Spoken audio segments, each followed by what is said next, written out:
I'm Rod Serling. You're listening to The Zero Hour. Rest your eyes.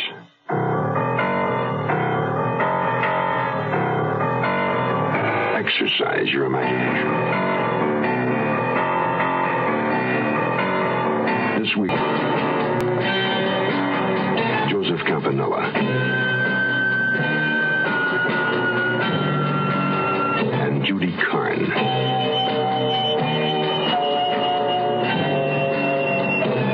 In Elliot Lewis's production of The Zero Hour.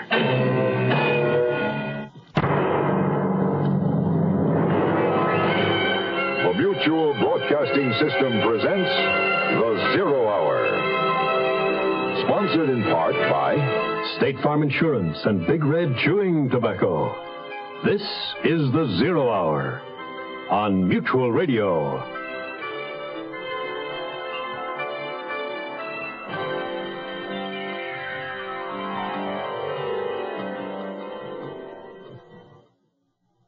Winter at times seems interminable. After the first snowfall, the excitement is gone and it's all the same. Cold, bleak, and dreary. For Nicole Nugent, a 3-week vacation in sunny Jamaica was just what the doctor ordered. And she returned to Montreal well-tanned, well-rested, and well-healed. She had missed her friends, and that was good. Friends are everything. But she'd also missed something else. A fourth unsolved, inexplicable murder. And it was bad. It was the fourth such grisly event in a very short period of time. The victims were all women.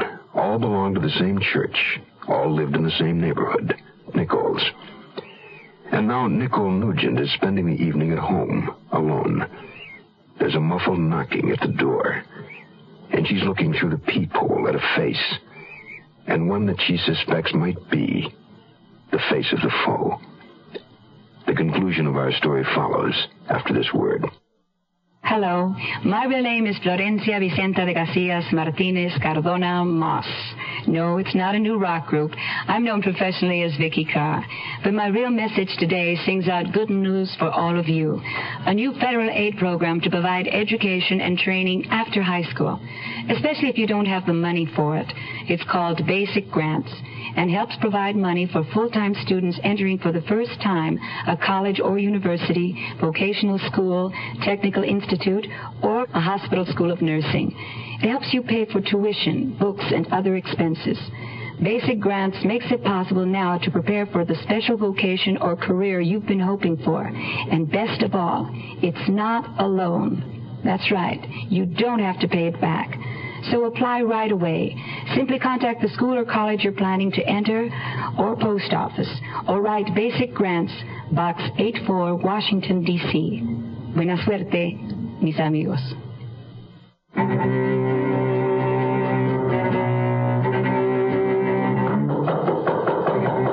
I stepped back from the door and flattened myself against the wall, unmindful that he couldn't see me. I wasn't going to answer. T. Oliphant terrified me. I remembered the awful look he had given Kathleen Windsor the night she was murdered, and Aunt Emily just a few days before her murder. And then I remembered something else. The time that he had looked at me in the same way. The knocking had stopped. I had been standing against the wall for several minutes. Perhaps he had gone. I looked through the peephole. There was no sign of T. Oliphant.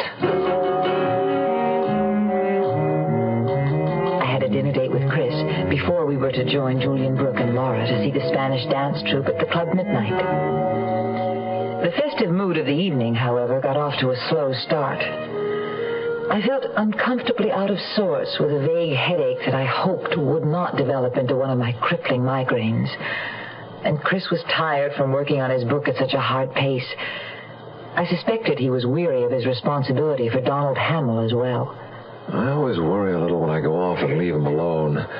He's a good kid, but so naive and impressionable, he could get into trouble a block from home. I guess that's why Tony Bartha was able to get such a hold over him. Well, at this point, I wouldn't say Donald's his own man. Tony persuaded him to try heroin once, you know. Donald didn't like it. But Tony held the fact that he tried it over his head like a sword. Threatened to tell the police Donald was a junkie if he ever breathed a word about Tony's drug-pushing activities. Is Donald frightened now that he's told the police everything? No, just relieved. Like I say, he's a good kid. I like him. So did Aunt Emily. As soon as Donald knows where he's going, I want to give him her precious red motorcycle. I know she would have wanted him to have it. Oh, he'll love it. Probably almost as much as he loves that guitar of his. When we joined Julian, Brooke, and Laura in the Starlight Room, we found Julian preoccupied with the weather, concerned that the snowstorm might prevent his plane from taking off.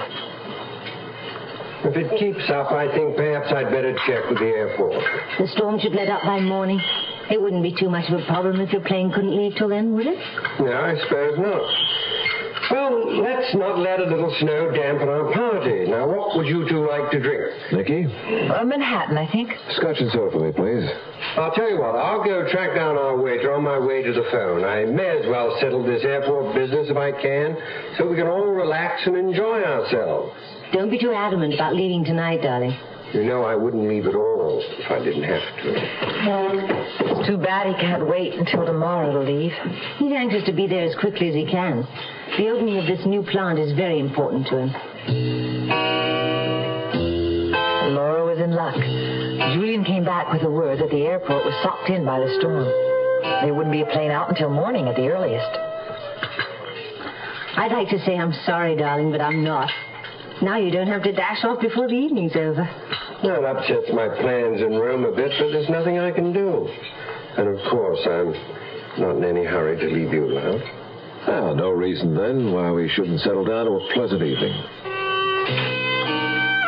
But only a few moments later, Chris was called away from the table to answer a telephone page. Julian had finished his drink and was doodling on a cocktail napkin, another ship in red ink, when Chris returned. Chris's face was set in a deep, worried frown. I'm sorry. I'm going to have to leave. It's Donald. He's in trouble. Got to get out of this city of night. Find me, oh, find me, my city of light. Agent Darrell Hutchison of Garden City, Georgia, explains why personal service and car insurance is just as important as State Farm Mutual's low rates. We are not always the lowest price that an individual can find for insurance. So I have had people come by that have already gotten prices from other companies. They come by, and this particular time we were a little higher than they were. But after talking with them, tell them that I can give them one thing that the other company cannot give them, and that is my personalized service. They know that I am here. I'm here to stay as an agent, and these points make a difference. They don't want to be treated as a number. They still want to be treated as an individual, especially when they have a claim problem. They want to be given service because that's what they're paying for.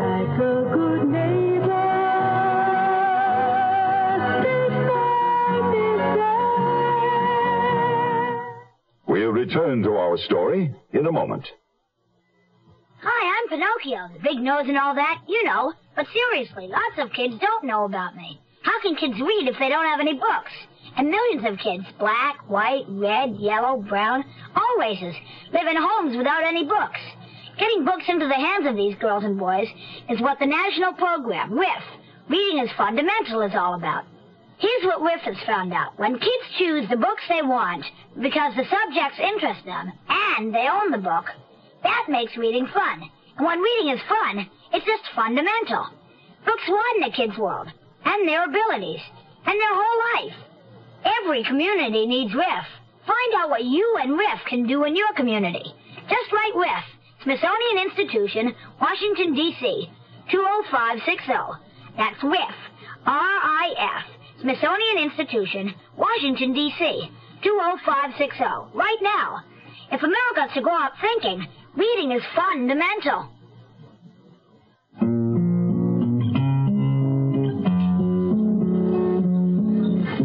back if I can, or I'll coordinate him up. It's all right, Chris. Do whatever you have to. I understand. Look after my girl, will you, Julian? My pleasure, old chap. I watched Chris's big frame weave hurriedly among the crowded tables and disappear. Almost instantly, I wished I had gone with him. I was aware of the fourth chair at the table, now glaringly empty. Laura and Julian were a twosome. They didn't need me. I looked across the table at them when their faces suddenly blurred. I knew right away what was wrong. It was a migraine attack coming on. I had them 3 or 4 times a year, and I knew that after my sight blurred, a violent headache and nausea would follow in swift succession. Nicky, what is it? Oh, Laura, it's happening again. No, Nicky, not now, not here. I'd better go. It's so bright in here, and the noise. What is it? What's wrong? Nicky gets these attacks occasionally. Migraine. They're quite painful.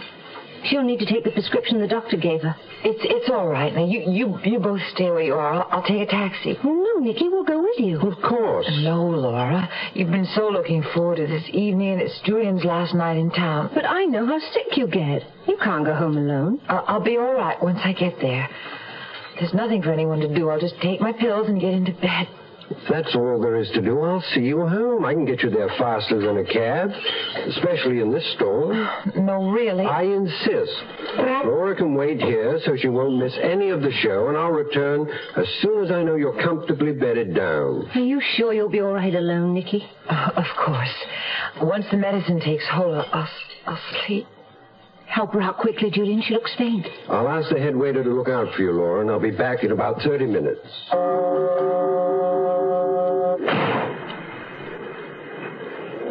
We're in for some slow going, I'm afraid. It's bumper to bumper along the strip. I'm all right, Julian. You're being very kind. Just hold on. You'll be home soon. We're here, Nicole. Now, can you make it all right? What? Oh, yes. Here, let me help you. Slowly, please, my head. Oh, it hurts. I'm feeling quite sick. What a shame having something hit you like this. I'll be better soon, after I've taken my tablet. Yes. Well, I'm going to see you comfortably inside before I leave. I fumbled in my purse for my key, but with my blurred vision, I couldn't fit it into the lock. Julian took the key from me, led us into the lobby, and guided me gently to the door of the apartment.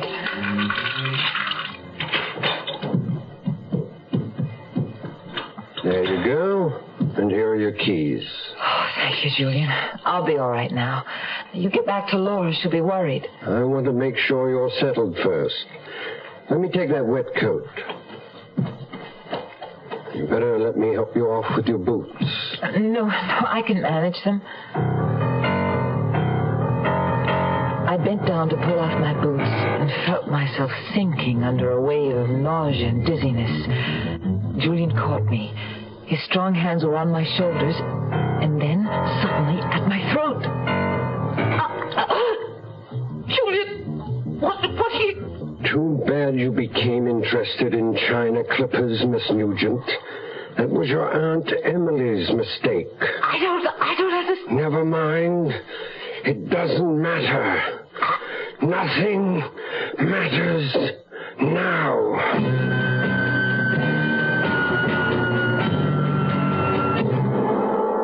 Here's tobacco chewing, truck driving Dave Dudley for Big Red Chewing Tobacco. Chauffeur in a big machine rolling all day. How sweet it is with Big Red. Going over to New Orleans on time all the way. How sweet it is with Big Red. You notice it everywhere. More folks chewing Big Red Chewing Tobacco. Truck stops and the coffee's hot and conversation's fine. Hey, Mike, what's things like out Route 59? Then you pass Big Red around and the fellas take a chew. How sweet it is with Big Red. You ought to try Big Red Chewing Tobacco. It's moister, smoother, more satisfying. Got a taste of its own that keeps on tasting good all chew through. Climb on board. Start chewing Big Red Chewing Tobacco soon. How sweet it is with Big Red. The 0 Hour Hour continues after this. Charlotte, I'm home. The supper's not ready, Chester. Should I go back to the office? No, stay. Well, what are we having? Tuna casserole. Sure. We had tuna casserole last week. It's the same one. There was some left over. I'm not hungry. You said we have to start watching our pennies. I would rather starve than eat tuna casserole again. Oh, when we got married, you said you loved tuna casserole. Well, before you get married, you love everything. Oh, I'll put it on a different plate. Maybe it'll taste different. Charlotte, you know I hate tuna casserole. Now close your eyes and pretend it's steak. Sure. Well, why don't I close my eyes and pretend I'm a retired millionaire and you're the galloping gourmet? Gourmet. Social Security can't help Charlotte's cooking, but it can help Chester's retirement plans. Today, nearly 17 million retired workers and their dependents are getting Social Security retirement benefits. And for nearly everyone 65 or over, Medicare benefits are available to help pay hospital and doctor bills. For more information, call your nearest Social Security office.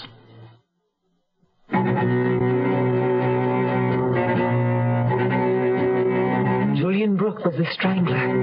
His hands were at my throat. I tried to scream through a windpipe that was being choked off. There was a rushing noise in my ears, and the ugly, distorted face hovering over me began to dissolve. I was falling into a well of blackness. Slowly, I floated back to the surface, hearing before I could see. Sounds of a scuffle, glass breaking, and suddenly, blessedly, I heard Chris's voice. Nicky, are you all right?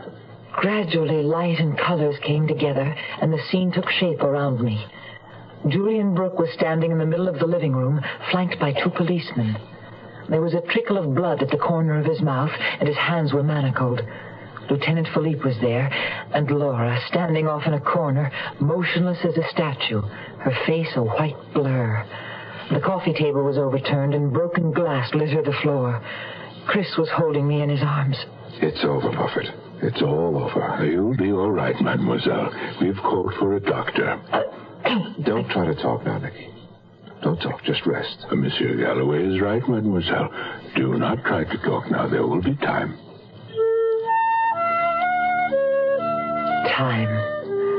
Time to sort out the terrible puzzle whirling round in my brain.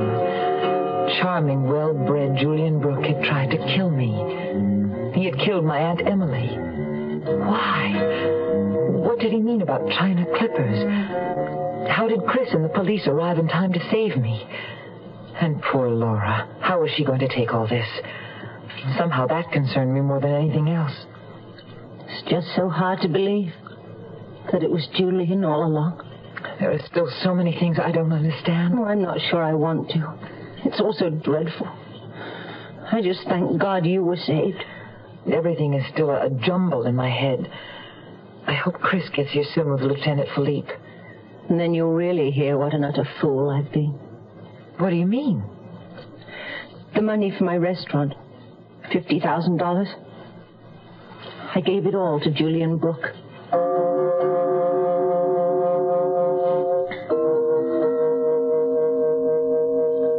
Do not worry, Mademoiselle Prescott. Your money is safe and it will be returned to you.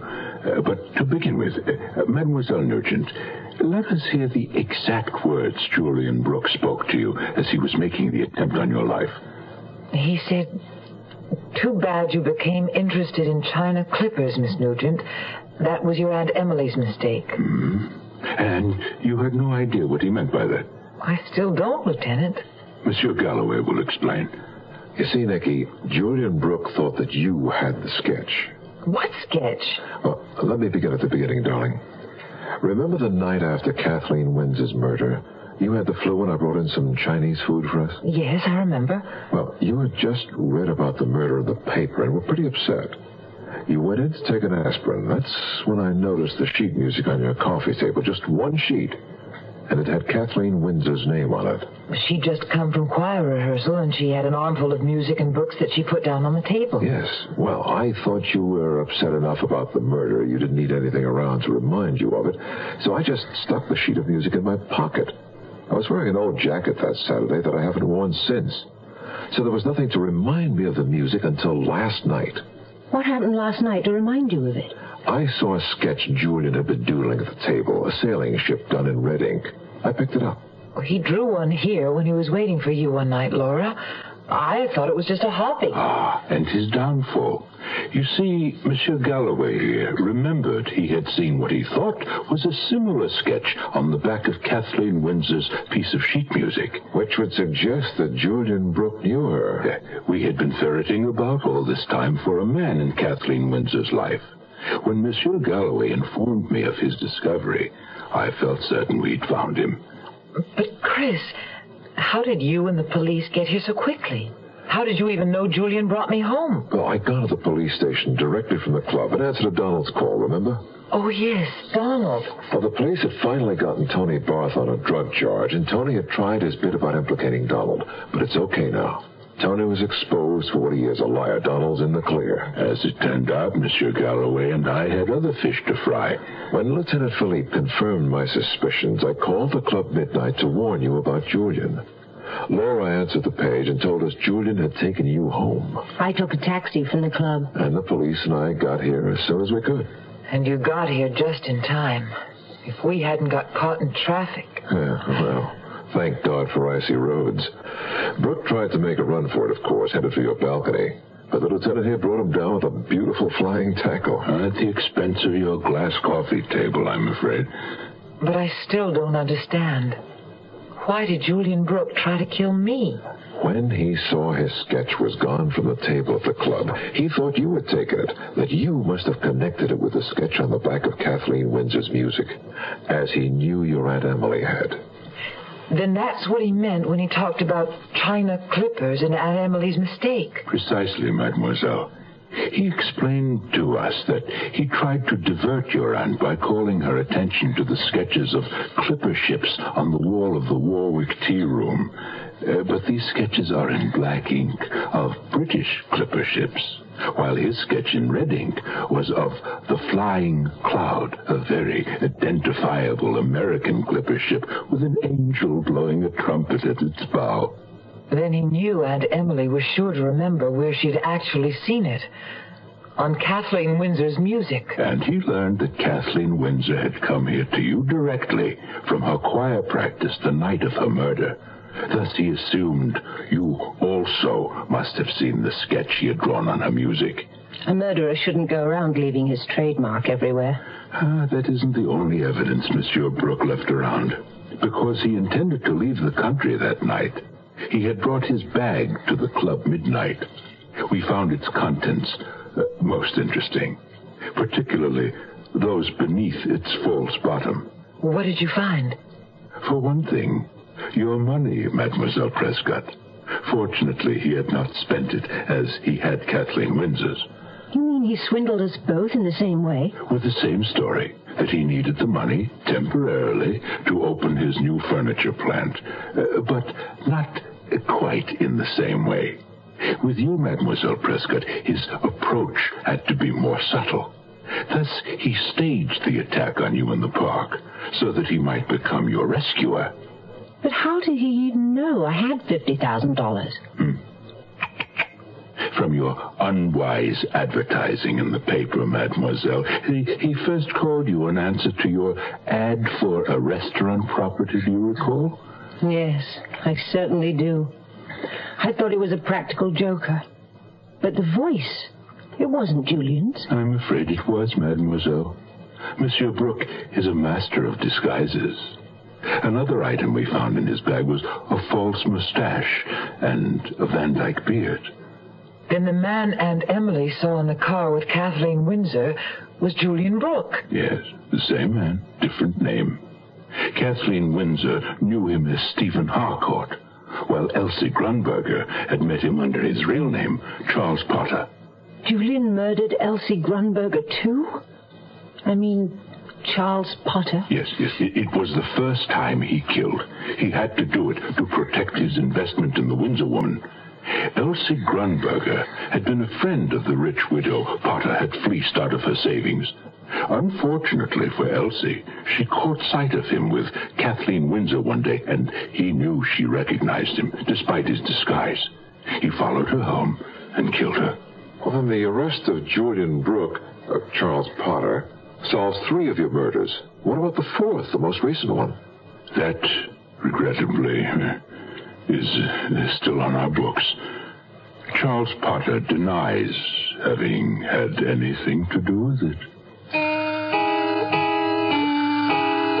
It is a month now since that fateful Saturday when the mask was ripped off Julian Brooke and the face of the foe revealed.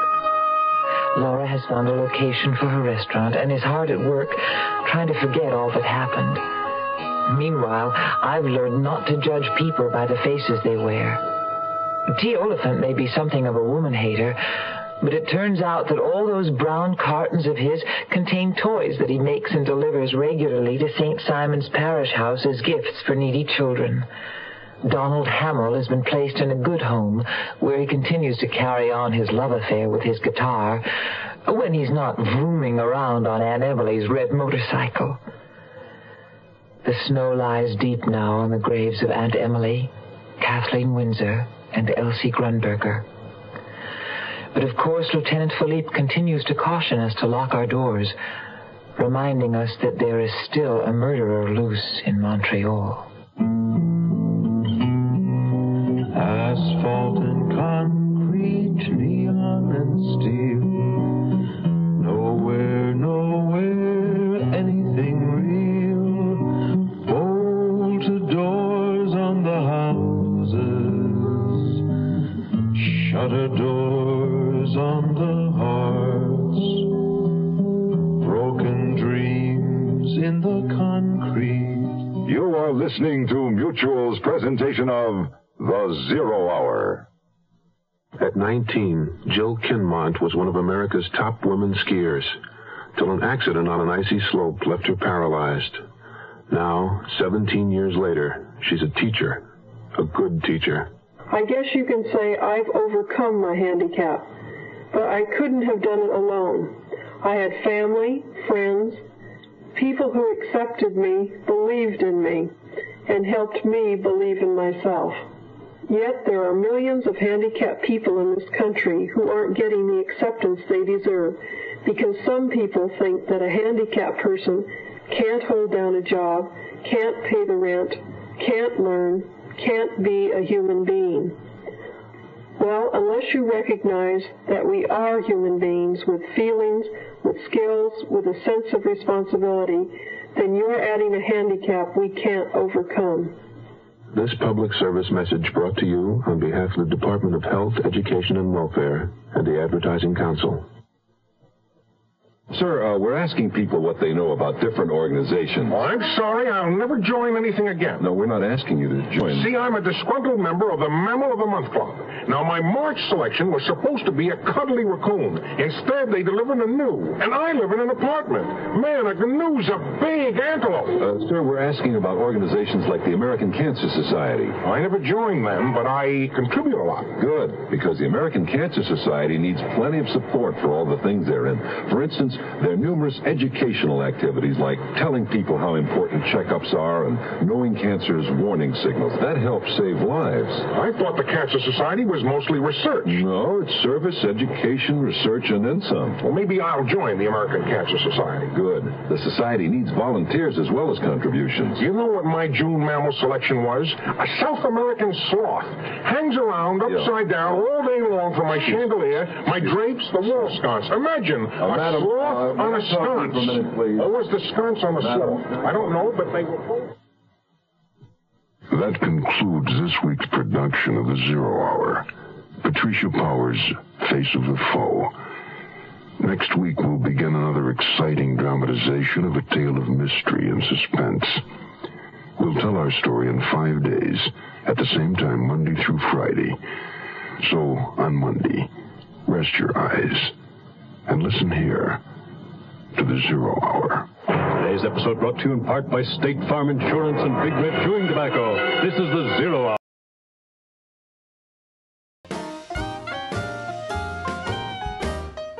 Thank you for watching Golden Age Radio. We post all new episodes every day. Rumble.com/C/GAR.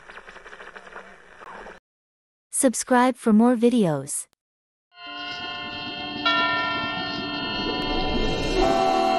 Suspense.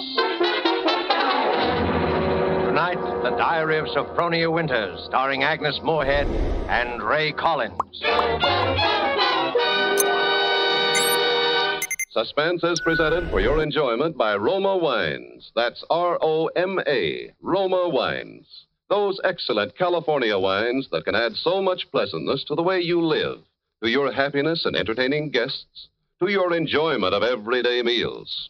Yes, right now a glassful would be very pleasant, as Roma Wines bring you Suspense.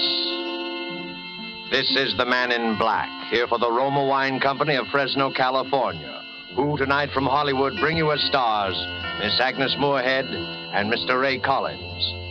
Miss Moorehead and Mr. Collins will appear in A Study in Terror, written especially for them and for suspense by the distinguished radio playwright Lucille Fletcher. But before we take you to the scene of our drama, let's conjure up a scene of our own. Let's imagine ourselves in sun-drenched Havana, dining in the gay Club Montmartre. As you listen to the music, you put down your wine glass to tell our host how much you enjoy his hospitality. Part of the credit belongs to Cuba, he smilingly acknowledges, but part of the credit belongs also to your country for producing this excellent wine, which adds so much to our enjoyment. For this is Roma Wine from California in your own USA. Now, it is a fact that connoisseurs of many other lands know the excellence of Roma wines, made in famous wineries located in the heart of the choice wine districts of California. But millions of Americans also know these things and have made Roma by far America's largest selling wines. Here at home, Roma wines are truly inexpensive. No duty, no overseas shipping costs to pay. And for only pennies a glass, your meals, your entertaining can have the added delight of superb Roma wines. You will find them of truly excellent flavor and character, fine products of age-old winemaking skill perfected by modern quality controls and tests. Ask for R-O-M-A, Roma Wines, made in California, for enjoyment throughout the world. And now with the Diary of Sophronia Winters, and with the performances of Agnes Moorehead and Ray Collins, we again hope to keep you in suspense.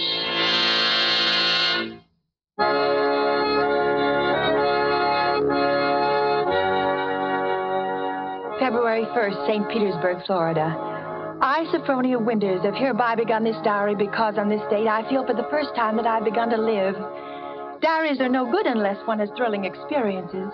For 40 years, I've never had what could really be called a thrilling experience, but Papa's death has changed everything.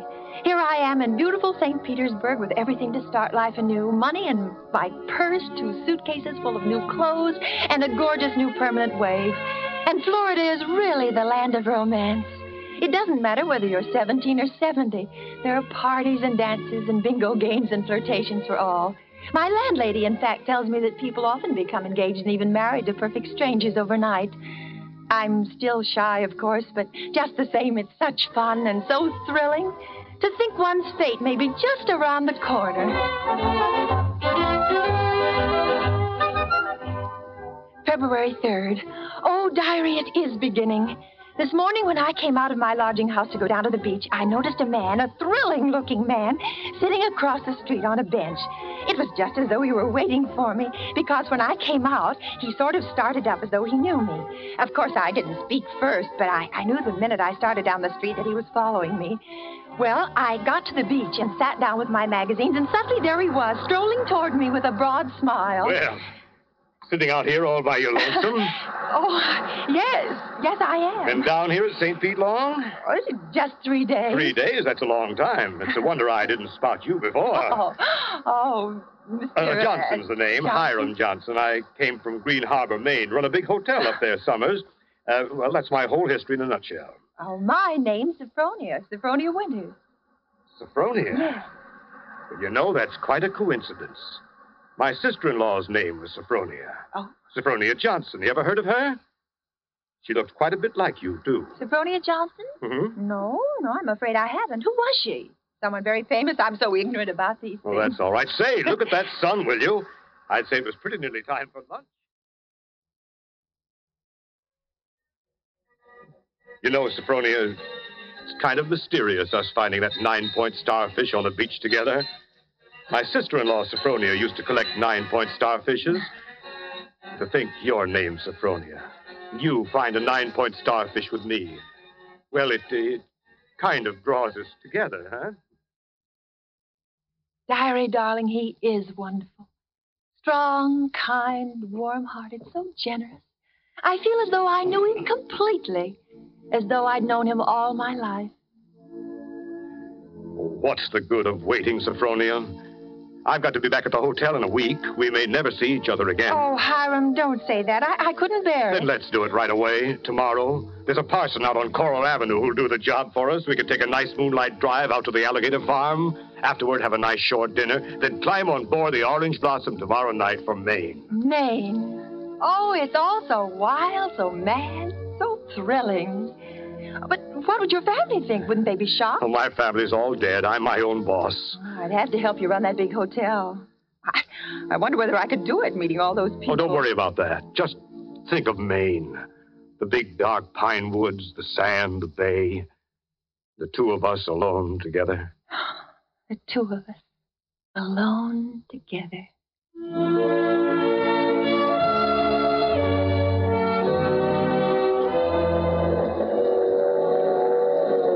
February 7th, on board the Orange Blossom. I was married in a wedding dress of Alice Blue Moray, with a frill of white organdy at the collar and wrists, and a rhinestone belt buckle. Hiram sent me talisman roses. I'm pressing one precious flower between the pages of this diary for luck.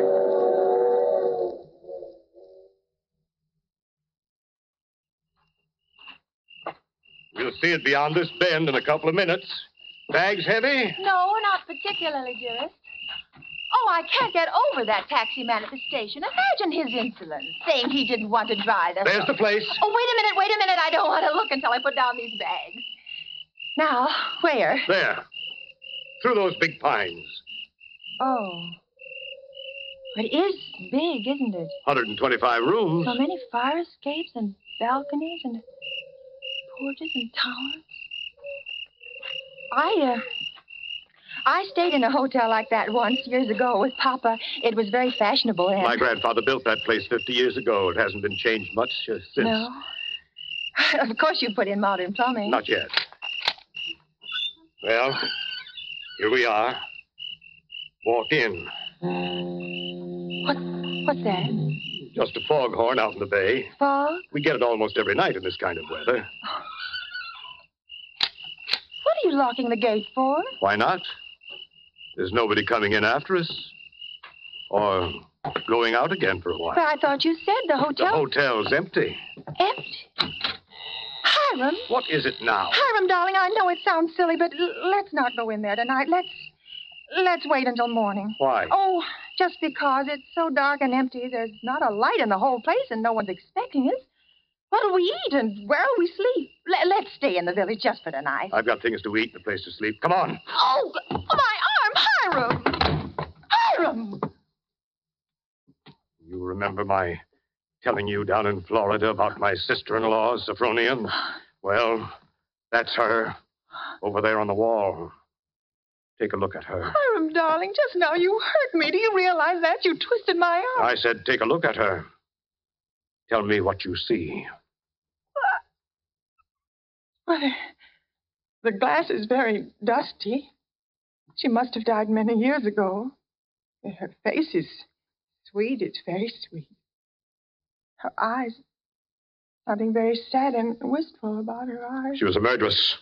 She was hanged in Portland 25 years ago for the murder of my brother Ephraim. Here in the lobby of this hotel. She murdered him in cold blood with an axe. That fire axe hanging over there on the wall. It was a summer day. There were guests sitting on the front porch in the rockers. It was just after lunch. My brother Ephraim was sitting at the desk counting his loose change. My mother was crocheting an antimacassar in that old wicker rocking chair.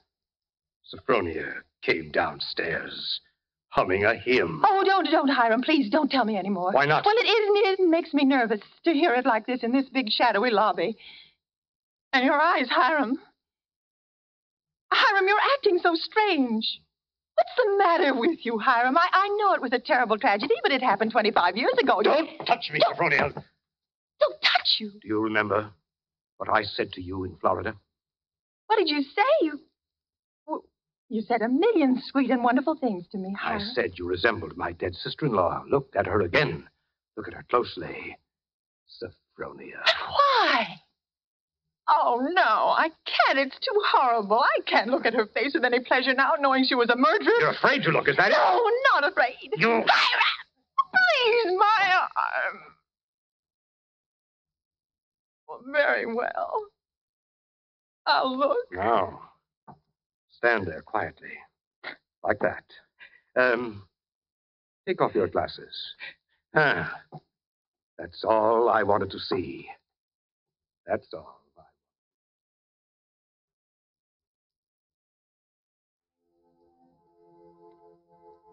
February 12th, Green Harbor Hotel, Maine. I cannot understand it. I try to fathom it, but my head aches and my heart is heavy. The hotel is deserted, unchanged, and apparently uninhabited for 25 years. Wash bowls and pitchers still stand in the empty rooms, covered with spiders and cobwebs. Dust is everywhere, and the printed regulations on the walls are tattered and yellow with age. A row of broken rocking chairs on the front porch faces emptily out to sea. Can he mean this to be my home? He's downstairs now in the shabby parlor off the lobby, playing the harmonium.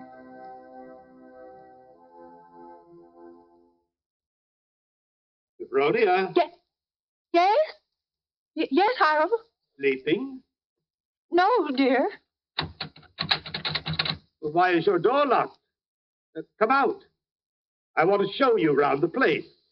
It's all right, dear. I've seen it. I've seen just about everything. No, you haven't. You haven't seen the grounds at all. The grounds? But Hiram, it's after midnight. I want to show you where my sister-in-law, Sophronia, is buried. Well, not tonight, dear. Please, it's so late and I have a headache. Open the door, Sophronia. I want you to come now. No, I shan't. Now go away and let me alone. I won't. It's no use carrying on like that. You see, I've got passkeys to all the doors.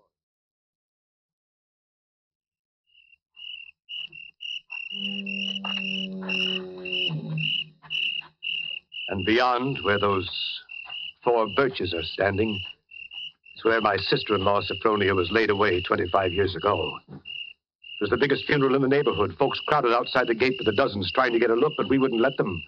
Buried her ourselves, without a service, out here by herself on the grounds. Ephraim is buried in town, but not Sophronia.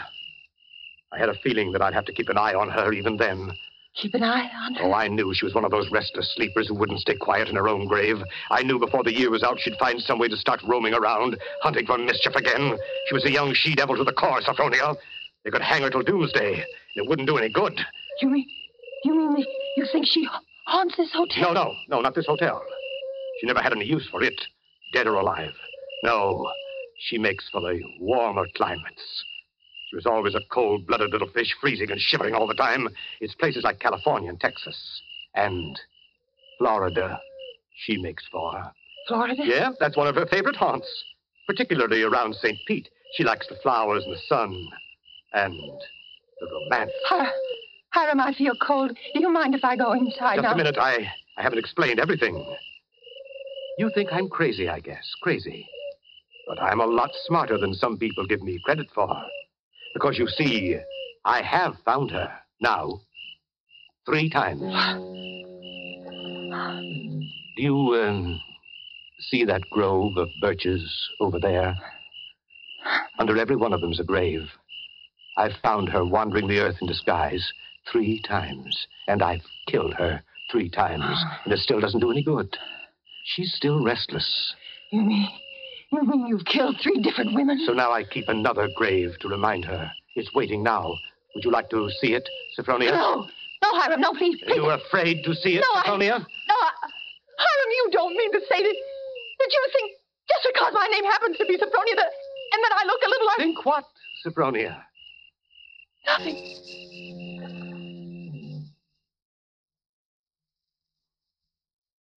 February 14th. My mind is made up. I've made a terrible mistake. I must get away from this place. I must get away from Hiram as quickly as I can. I shall wait for dusk, when he generally sits down in the parlor and plays the harmonium. I can hide. I can hide a little earlier in one of the deserted rooms. And then, when his back is toward the lobby, slip out the front door.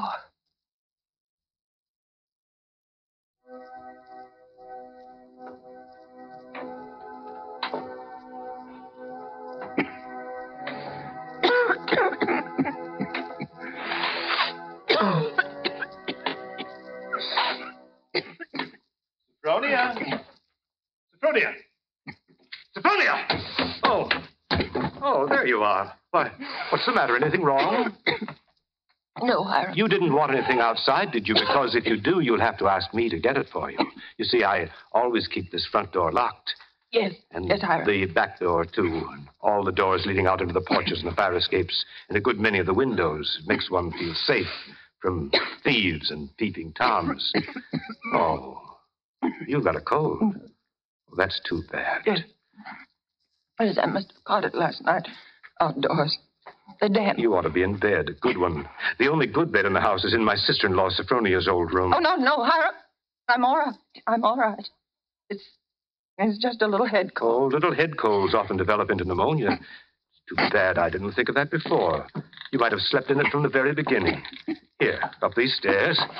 Why, what's the matter? Are you so weak? No. No, I'm all right. This room's the cleanest in the hotel, too. I've always had a sort of suspicion about that. Yeah, you see? I've kept everything as it was. What's the matter? Nothing. It's just... Seems kind of familiar? No. No, it's just that seeing it so clean. Seeing it as though someone were living there, as though they'd only just stepped out for a moment. It's just as she left it that afternoon when she walked down to murder my brother. You see her needlework on the table with a needle sticking in it? Her hymn book still open? She was very fond of singing hymns, Sophronia was. Had a nice voice, too. I used to accompany her. I'll turn down the bed for you. Then you can get undressed while I go and make you some hot tea. No, I don't want any. Here's the closet. You can put on one of Sophronia's dresses.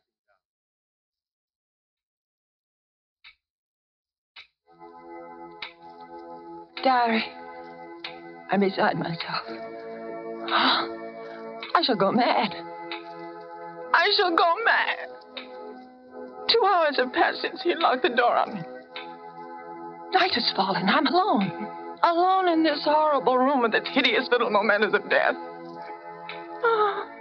I'm sitting here at her little wicker table, trying to be calm, trying to write this. Somehow, when one writes about a thing, it doesn't appear so real. My hand is just brushed against her needlework, her hymn book. I can't bear having them near me. I must get them out of my sight anywhere, in that closet or bureau drawer. Ready for your tea? No. Yes, Hiram. Oh, why aren't you in bed? You'll take worse colds, you know. Well, I'll get in bed in a minute. First, Brushing up on your needlework again. My needlework? You've got it in your hand. Have I? Oh, yeah. Yes, so I have. Oh, but I wasn't working on it, Hiram. I swear I wasn't. I've never done a stitch of needlework in my whole life. I don't know one embroidery stitch from another. Now, let me show you. Look. I don't even know how to hold the needle. Get into bed, Sophronia. You're feverish. Before we go on, Hiram, before you go on thinking, we've got to have an understanding. You've got to let me explain. I was born in 1892 in Kalamazoo, Michigan. My name is Sophronia, that's true, but they named lots of people Sophronia. I was named for my grandmother. She just died. Yeah. Oh, no, you've got to listen to me. I lived in Kalamazoo all my life. My father was vice president of the Kalamazoo First National Bank. Everybody in town knew him, and they know me. If you'd only just write a letter or send it, why? I'd never heard of Green Harbor in my whole life. It never went anywhere. No. For almost 10 years, I stayed home day in and night out, nursing Papa. He had a stroke. I was not in the house. It was a red brick house with green shutters.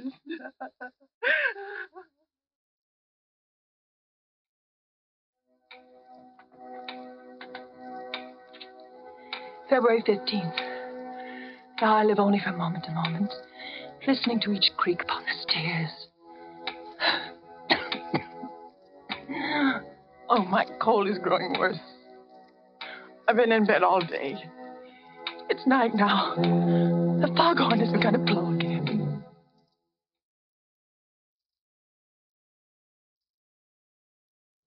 February 19th.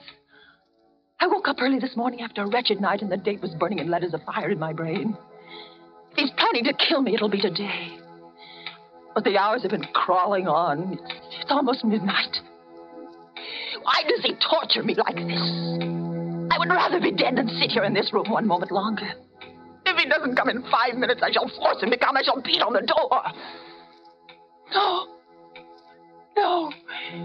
Rather let me sit quiet praying that he doesn't come. Oh, I want to live. I want to live.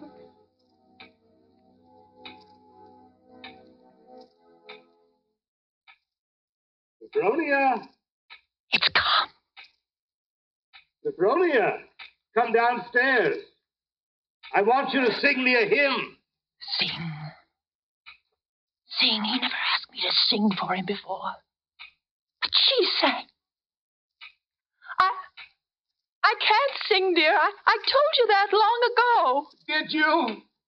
Well, I've forgotten. And besides, how can I come downstairs when my door's locked? It's unlocked. Try it. Unlocked? Oh, no. How could it? Oh, it is, and I never knew it. Coming? Oh, he unlocked it sometime while I was just sitting. Why didn't I try a few more times? Sophronia! Yes, Hiram. I'm coming.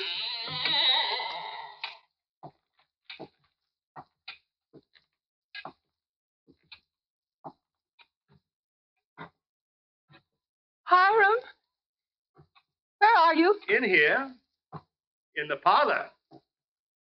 What are you doing there, Hiram? Waiting to hear you sing. You're at the harmonium? Yes. All right. I'll sing.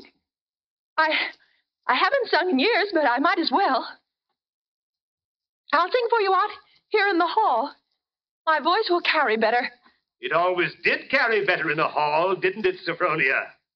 So you remember that, too. Of course, you know both the front and back doors are locked. Yes, Hiram, dear. Shall I sing, too, Sophronia?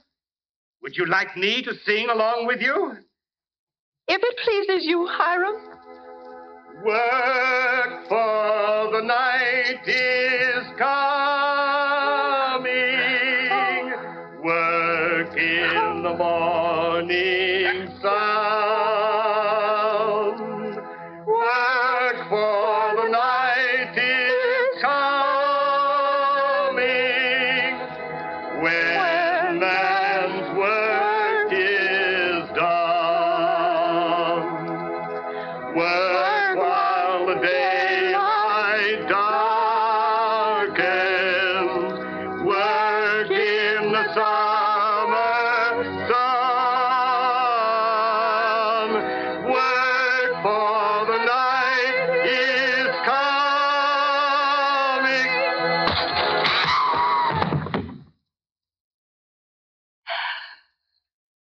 Well, man's work is done.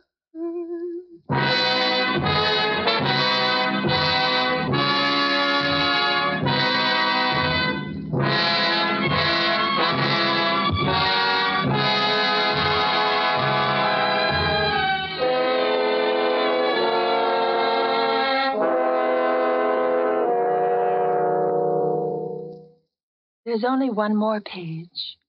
Shall I read it to you? Yes, go ahead. March 22nd. I've been sick, I think, for a very long time. The pages of my diary are blank, but I shall take you out again, poor diary, today and start you over again. No, I shall never look back at the other pages. I shall only write on and on about this nice, quiet place, so that no one reading this diary will ever know that I did it.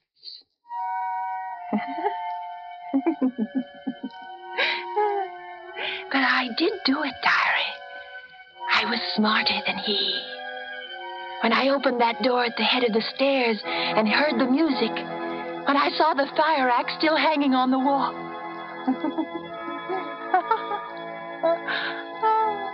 I was so cautious, so terribly cautious. I tiptoed like a little mouse, even as I sang the hymn into that room where he was playing. If a reflection of that axe had so much as glimmered across the wood, if he had turned. But I was clever, so much cleverer than he. I kept on singing. And now I'm free. Free as a bird. I'm free, and he shall never catch me now. Not this time or ever again. Because he's dead. Isn't he, Nurse?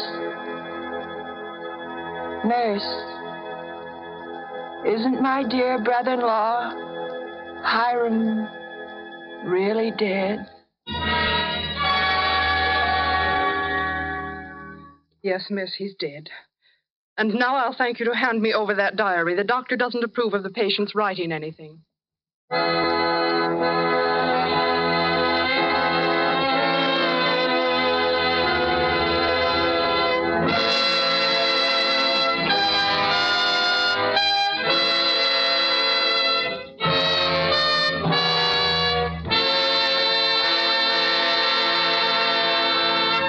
And so closes The Diary of Sophronia Winters, starring Agnes Moorehead and Ray Collins. Tonight's study in suspense. Suspense is produced and directed by William Spear. It's my job, it's my privilege to tell you how much pleasure and enjoyment you can add to everyday living by serving Roma wines with meals, when entertaining, or any time. And in hot weather, let me suggest Roma wine cooler offers. Just put ice cubes in a tall glass, half fill it with your favorite Roma wine, then fill it up with sparkling water. For a sweeter drink, just add sugar and stir. Ah, that, my dear people, is really something. And it's so simple, so good, and so inexpensive. It's a fact. The cost of Roma wines is only pennies a glassful. Get Roma wines today. Enjoy them regularly. If your dealer is temporarily out, please try again soon. Just be sure you ask for R-O-M-A, Roma wines, America's largest selling wines, made in California, for enjoyment throughout the world. Agnes Moorehead appeared through the courtesy of Metro-Goldwyn-Mayer and is currently being seen in their production, Dragon Seed. Next Thursday, same time, in an unusual feature performance, Suspense will bring you, in his first appearance as an acting storyteller, the noted American novelist and playwright, Mr. Ben Hecht. Sharing honors with Mr. Hecht as star of the performance will be Mr. Frederick March. You won't want to miss hearing Frederick March and Ben Hecht in Actor's Blood, which will be next week's tale of suspense. Presented by Roma Wines, R-O-M-A, made in California for enjoyment throughout the world. Are you ready to unlock the full potential of your data management? Look no further. Introducing G3PL.com, your ultimate destination for mastering Microsoft Access. Microsoft Access is a powerful tool that lets you organize, analyze, and report on your data with ease. And with G3PL.com, learning how to harness its capabilities has never been more accessible. At G3PL.com, we believe that knowledge is the key to success. This is CBS, Our the expert Columbia instructors will guide you System. step by step, whether you're a beginner or looking to enhance your skills.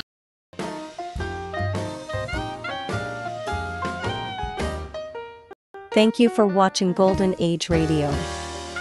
We post all new episodes every day. Rumble.com/C/GAR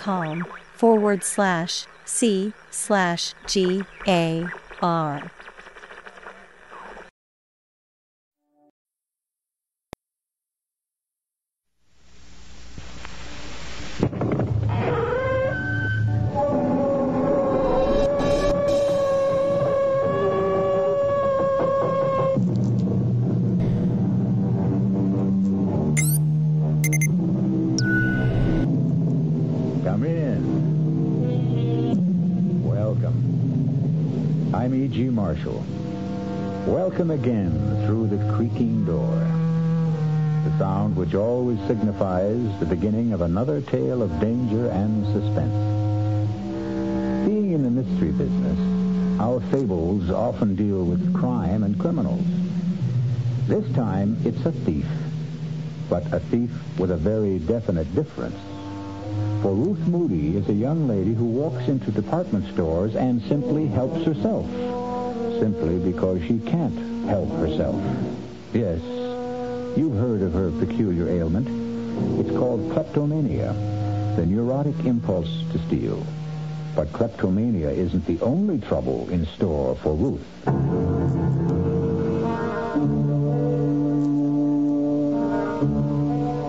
Our mystery drama, The Trouble with Ruth, was written especially for the Mystery Theater by Henry Slesser and stars Marion Seldes. It is sponsored in part by the Kellogg Company, makers of Kellogg's Special K cereal and new sugar-free Diet 7-Up. I'll be back shortly with Act One.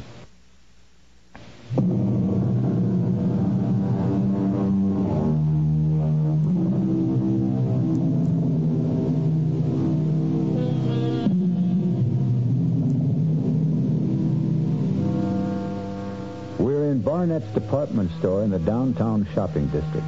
And if it looks and sounds like a battlefield this morning, it's no different from any other Saturday. Well, maybe a little more so, since Barnett is running its semi-annual clearance sale, just as it does every other month. It's the ideal place and time for bargain hunters, and unfortunately, for shoplifters. Pardon me, miss? Yes? Would you mind coming with me just for a moment, please?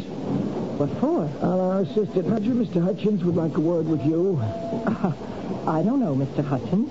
Why should you want to talk to me? Now, please don't make any trouble. I could call the guard and have you escorted upstairs. You wouldn't want me to do that, now, would you? Guard? Oh, why? What have I done? I think you know exactly what you've done now. Will you please come with me quietly?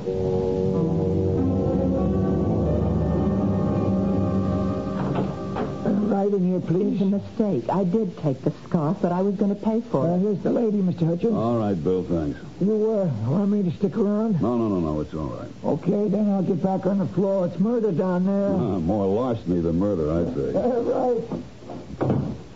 Please sit down. Mr. Hutchins, I know it looks like I took the scarf deliberately, but really I didn't. You were going to pay for it at another counter. Is that the idea? No, I wanted to match the color with the purses, and that's why I put the scarf in my bag. I wanted to go over to the handbag section. Would you mind telling me your name? I'm not a shoplifter, so help me, I'm not. My name is Ruth Martin. Is it Mrs. Martin? Look at me. Can't you tell I'm not a thief? I don't know why I took this scarf. It's just a cheap little thing. It's not at all like the clothes I wear. Well, look at me. Can't you tell? Would you wait just one moment, Mrs. Martin? What's that you've got? Oh, it's just a little handbook we keep, sort of a private record book. You see, most of the retailers in this city cooperate in these matters, supplying each other with the names of known kleptomaniacs. I'm sure you've heard that word before. I am not a thief. Well, that's what I'm trying to determine, Mrs. Martin. Since there is a significant difference between shoplifters and kleptos. The difference, of course, being our ability to prosecute, since one steals for gain and one because she can't help it. No, I'm afraid I don't see any Ruth Martin in the book. All right. It's Moody. Pardon? My real name is Mrs. Ruth Moody. I didn't want to give you my real name. I didn't want my husband to know about this. Yes, here it is. Ferraro's, 3 spools of thread, pearl buttons from Wilkinson Smith. Oh, the last time it was a handbag. Awful, ugly, beaded thing. It wasn't even worth more than $5 or $6. Are you going to call my husband? Is that what happened at these other places? Yes. Oh, it was awful. Please, I have the money to pay for the scarf. I'll gladly pay you twice what it was worth. Please don't let him know it happened again. Don't you think it's best that he know? Maybe he'll try to help you over the problem. Don't make me beg you. My husband has a job in the city government, a very important Mrs. job. Moody, I'm not interested in causing you any trouble, believe me. Look, here, take the scarf back. Well, what's this? Nothing. Some costume jewelry that I bought in another... Mrs. Moody, you didn't buy this any more than you bought the scarf. It still has the price tag on it.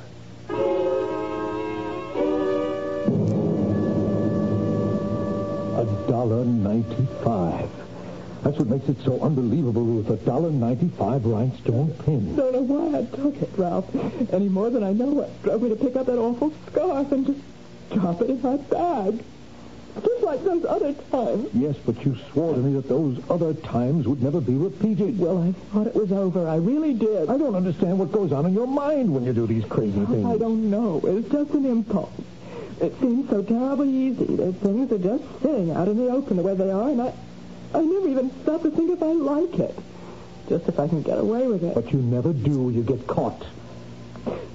Maybe that's part of the sickness, too, huh? Oh, stop saying I'm sick. I'm not. Well, what would you call it? Look, honey, you've got to see a doctor. I've told you that a dozen times. I will not go to a doctor. I can't stand the idea of it, Ralph. Just talk to one. Give him a chance. Maybe it's something simple. Maybe you're just trying to get punished because of guilt feelings that you can't resolve. Oh, you're wrong about wanting to get caught. I don't. I swear I don't. I've gotten away with a dozen things. What was that? Nothing. I don't want to talk about it anymore. And it isn't just 3-4 times that this has been going on.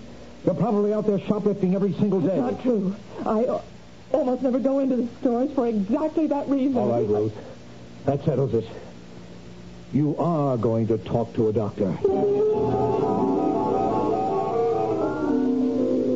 Then you do remember the first time you stole, Mrs. Moody? Yes. I remember very well, but it was something I really wanted then, Dr. Berger. That was the big difference. How old were you? I was about 8 or 9. I was in school. There was a girl named Fanny Ritter. Her family was very wealthy. She was always the best-dressed girl in the class. Ah, yes. She had this pencil box. It was absolutely beautiful, with a blue binding and all sorts of secret compartments. I wanted that pencil box so much.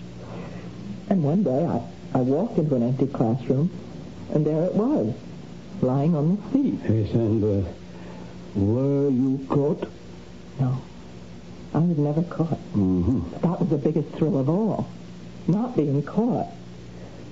But then I also realized I couldn't use the pencil box, at least not at school. Yes, I see.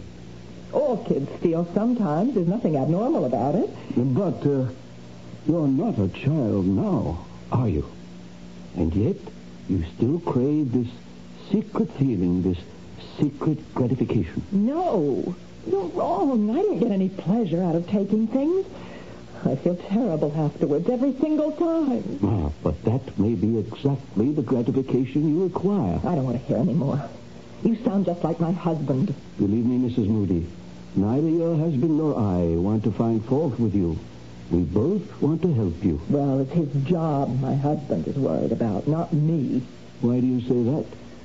Because he works for the city government in the controller's office, and he's afraid if they ever found out about me that he... Why am I talking about Ralph that way? I know he loves me. I know he wants to help me. Yes. So why don't you let him try? Let both of us try. No. I don't need a doctor. All I need is to stay out of department stores.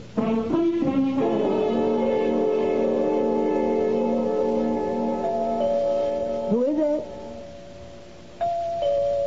All right. Mrs. Moody? Yes? Hi, Mrs. Moody. You don't know me, but my name is Tom Andrea. There's something I have to talk to you about. I know exactly what it is. Encyclopedias. Or is it magazine subscriptions? No, ma'am. It's nothing like that. Well, whatever it is, I'm not interested. It's about department stores. What? Stores where people buy things and take things, too, sometimes. Are you from Barnett? No, Mrs. Moody, I don't work for Barnett or for Wilkins and Smith or any of those places that you like to shop in. Look, it's pretty drafty out here. Can't I come in for a minute? All right. Thank you. Your husband's not home, I suppose. It's a working day, so he's at work, right? Oh, that's clever thinking. Can we talk in here? Only if you get right to the point. Well, now, look, this ain't the kind of thing you like to just blurt out. I mean, it's kind of sensitive. You know what I mean? No, I don't. It's about you and your husband and so forth. If you think about it for a while, you'll get my meaning. Am I right? You'll have to be more specific. Well, you just won't come out with it yourself, huh? Okay, I'll say it for you. I'm talking about you being a shoplifter. That's a lie. Whoever told you that is a liar. No. Wait, true. Wait a minute. If you think you can blackmail me by telling my husband... No, Mrs. Moody. We know that your husband knows all about it. He's been getting you out of jams for years. Then what do you want here? Well, believe it or not, I want to give you money. I don't want to take any from you. What for? Services rendered. What? I got a little proposition for you, Mrs. Moody. How would you like to make $1,000? $1,000? How? Well, you do like I tell you. You'll get $1,000 in the mail. But if you don't, well, your husband may not be able to make a living anymore. You get what I mean? No. I don't know what you're talking about. I'm talking about stealing stuff, Mrs. Moody, about that bad habit of yours. Now, we got a use for that habit. And you'd better listen to what we have in mind. How did you know about me? Who told you about me? Well, let's just say I got sources. I swear to you, I'm not a thief. Yeah, sure, I know that. We know it. We? Well, me and my friend. We know you're just a sick lady that you can't help what you do. It's just like you had pneumonia or hay fever. It's not your fault. Am I right? That's right. Yeah, looks fine, only your husband still don't want the people around City Hall to know he's got a klepto for a wife. Does he? Then this is blackmail. A man in his line of work, he can't afford to have people know his wife steals. Now, some people would understand how it's only a sickness. But others, well, you know how people are. Tell me how much money you want. I don't want a dime from you, Mrs. Moody. Honest, all I want is your cooperation. You see, my friend and me, we have a little plan. A really, really sweet little idea. Everybody makes money and nobody takes any chances. Oh, what could be sweeter than that? A plan to do what, for heaven's sake? Well, my friend will give you all the details. All you got to do now is put on your coat and come with me. My friend will give you the whole deal. I'm not coming with you. We're not desperate for your help. Don't get this wrong. But we thought we'd give you a break. Well, it's too bad. If you just tell me what you have in mind. Why, shoplifting, Mrs. Moody. A little nice and easy shoplifting. Only this time not for no $5 piece of junk. This time for something worth more like $50,000.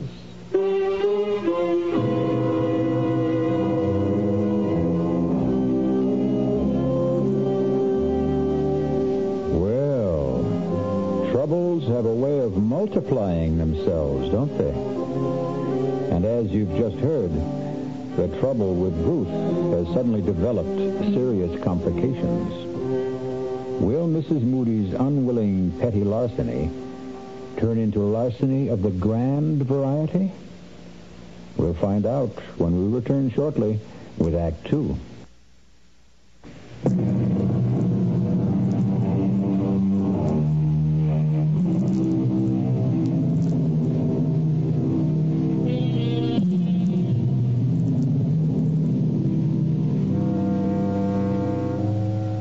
Mrs. Ruth Moody, faced with the prospect of harming her husband's career, has accepted the invitation of the man who calls himself Tom Andrea, although her instincts tell her that Tom Andrea isn't his name at all.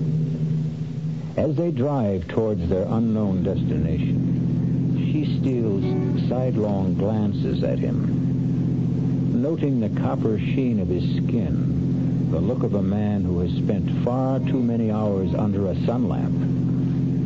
But he also has the look of a man who won't take no for an answer. Can't you tell me where we're going? Now, relax, Mrs. Moody. It won't be long now. Who is this friend of yours, anyway? You'll meet him. He works for a department store, doesn't he?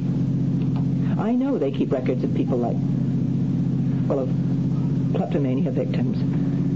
That's the only way you could have found out about me. I just lean back and enjoy the ride, huh?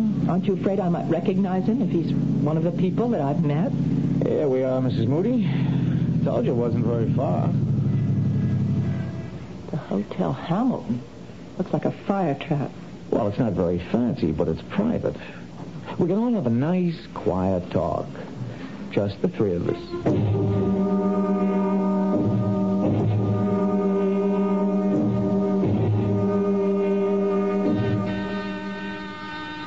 One moment. That you, Tom? Yeah, it's me. The lady with you? Yep, she's here. Just a second, then. No, don't be scared, Mrs. Moody. My friend doesn't really look like that. He's just got a stocking over his face. Come in. I hope you'll forgive the mask, Mrs. Moody. I know it looks grotesque, but it's necessary. For your own protection. For me? It's important that you don't recognize me after our business is concluded. It would be embarrassing if we were to run into each other in different circumstances. In a department store, for instance? What my friend means, Mrs. Moody, is that if you started hollering for the cops when you saw him again, we would have to do something about you. Understand? Yes, I understand. But please don't be alarmed. Nothing like that's going to happen. I can assure you that I am not a professional criminal. No more than you are. Then what kind of criminal are you? Why don't you sit down? The sofa's the only comfortable seat in the room. Here, let me take these papers away. I was just drawing up a few diagrams to help you understand exactly what you have to do. Diagrams? Would you like some coffee? We have a small kitchen. There's pot already made. No, I don't want any coffee. Tom, why don't you do the honors? Do you drink yours black, Mrs. Moody? I'm afraid I don't have any cream. All right, black coffee. I see, Mrs. Moody. I told you it was going to be very friendly. Well, now, how much has Tom told you about our little enterprise? He just said that if I didn't help you, you'd tell my husband's employers about me. Well, I really hate for that to be the inducement, Mrs. Moody. I was hoping that you'd cooperate more willingly. Why should I? Well, didn't Tom mention the $1,000? He also mentioned something about $50,000, about shoplifting something worth a fortune. Don't tell me you have qualms about it. A lady with your history? You just don't understand about me. I don't take things because they're valuable or even because I want them. I'm not a thief, not in the ordinary sense of the word. Yes, we know that. And that's exactly why we're taking you into our little circle, Mrs. Moody, because you're a kleptomaniac, not an ordinary thief. And that's why you can help us commit an extraordinary crime. But I don't want to commit a crime, and I don't want your $1,000. Here's your coffee, Mrs. Moody. Let me tell you what makes it so different, Mrs. Moody. An ordinary crime entails a certain amount of risk. But this particular crime is guaranteed to be risk-free. Oh, that's what people always think. No, Mrs. Moody. Even professional criminals recognize a certain degree of chance when they plan their enterprises. Personally, I would never get involved in anything like that. I loathe the idea of being arrested. Well, so do I. And I know exactly what it feels like. Ah, but you've never been arrested, have you? You've been detained, questioned, reprimanded, warned, But you've never been arrested once. Isn't that true? Well, why should I be? I told you, I'm not a criminal. No, you're not legally liable for your little thefts, Mrs. Moody. You steal because you have to steal. And if you're caught, you merely give back what you've stolen, and that's that. No arrest, no prosecution, no risk. You beginning to see the point, Mrs. Moody? You want me to steal something for you. That's right, Mrs. Moody, and something a great deal more valuable than, shall we say, a spool of thread. Oh, dear Lord. Let me explain our plan in detail. At 12:15 tomorrow afternoon. Tomorrow? At 12:15. You'll enter a shop called Travell's on 47th Street, just off Fifth Avenue. You may not know the place. It's a rather expensive jeweler's. You will approach a certain counter. The diagram will make it clear which one Wait a minute. You're talking as if I've already agreed to do this thing. Please look at the diagram, Mrs. Moody. You will approach this counter and engage the attention of the salesman. You will ask to see a certain tray, the one I've marked with the arrow. A moment or two after you begin to examine that tray, there will be a disturbance in the store. Right, a disturbance. The disturbance will take place on the other side of the counter. It is almost inevitable that your salesman will have his attention drawn away from you when it occurs. In all likelihood, he'll leave you and go to see what has happened. That's when you will act. You will pick up the diamond pin on the upper right-hand corner of the tray and drop it into your purse. And then you'll simply walk out the door. You're really mad. As you can see from the drawing, the distance between the counter and the door is a very short one. You can reach it within 3 or 4 seconds. You can be sure that your salesman will be much too occupied to notice that you have left. I won't do any such thing. That's plain and simple robbery. When you reach the outside, you'll see a man with a yellow canister collecting funds for children's welfare. The man will approach you immediately. You will drop the diamond pin into the opening of the canister and walk to the corner. There will be a taxi there in all probability. It's a hack stand. If there isn't a taxi waiting, hail one or walk to the bus stop. Believe me, you will have ample time to make your getaway. There isn't going to be any getaway. I am not going to do anything so insane. As I said before, you'll be perfectly safe. You'll have absolutely nothing to lose. If you're stopped before you reach the exit, simply give yourself up. When Travell's learns of your little idiosyncrasy, no harm will come to you. It'll be just another neurotic incident, nothing more. You're wasting your breath. You'll tell them about your problem. They'll check with other stores and find your case history on file. No, there's no way I'll do such a thing. Hey, what's the matter with you, lady? Didn't you hear the man? You can't get into trouble doing this. But your husband will if you don't. Let me out of here, please. Pick someone else out of those files. All right, Tom. If that's how Mrs. Moody wants it. Then I can go. The door was always open, lady. See? But if you change your mind, Mrs. Moody, just call me here at the Hotel Hamilton. Just ask for room 408. But if I don't hear from you tonight, well, you know what we'll have to do.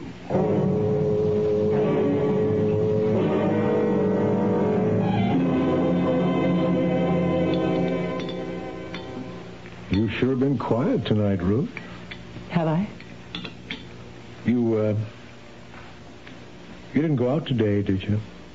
No. I told you I wasn't going anywhere. I was just wondering. I mean, you said something about dinner tonight, about cooking something special, and here we are with last night's meatloaf. But you said you didn't mind. Oh, of course, I don't mind. You know I'm not fussy about food. I know. You're just too nice for your own good sometimes, Ralph. And, you just weren't feeling up to cooking today, is that it? Oh, I know what you're thinking. You think I went on another shopping spree, or should I say shoplifting? No, Ruth, I didn't think anything of the kind. Well, I didn't. I swear I didn't. Okay. Ralph, can I ask you something? Sure. What would happen if people knew about me? What people? The people you work for, in the controller's office. Or the mayor himself. What if they knew about my illness? They'd know, that's all. Would it hurt you? Honey, this is silly. Nobody knows about your problem but you and me and a few department stores. And Dr. Berger, of course, the doctor you won't see anymore. But if they were to find out, would it hurt you? Look, haven't we got enough to worry about without thinking the worst? Then it would be bad for you. Someone in your position where honesty is so important. Ruth, you're not dishonest. You're sick. There's a tremendous difference. That's why I'm so sorry you won't see that doctor. But would everyone understand the difference? I mean, when they learned about my stealing things, would they think twice about you? You want the truth? Yes. Yes, they would. They're only human. No, they're worse than human. They're politicians.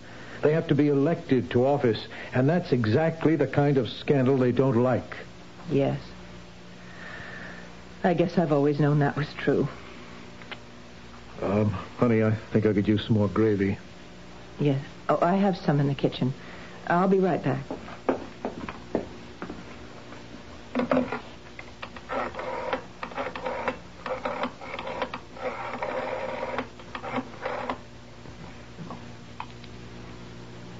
Is this the Hotel Hamilton? Room 408, please.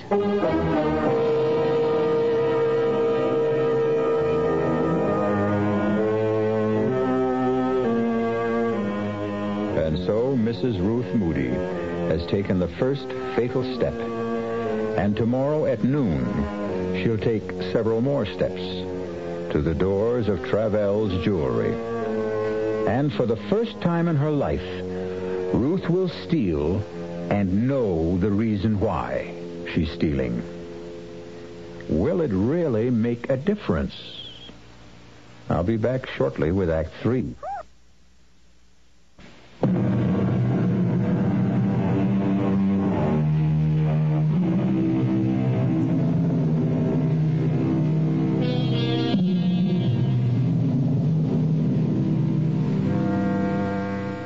At 11:30 the next morning, Mrs. Ruth Moody left her apartment and took a Fifth Avenue bus to 47th Street. None of the other passengers saw anything unusual in her expression. They couldn't read the turmoil of her thoughts or the fear that haunted her eyes behind the sunglasses she wore to hide them. She kept telling herself that what the man in the stocking mask said was only too true, that no matter what happened, she couldn't be blamed for what she was about to do.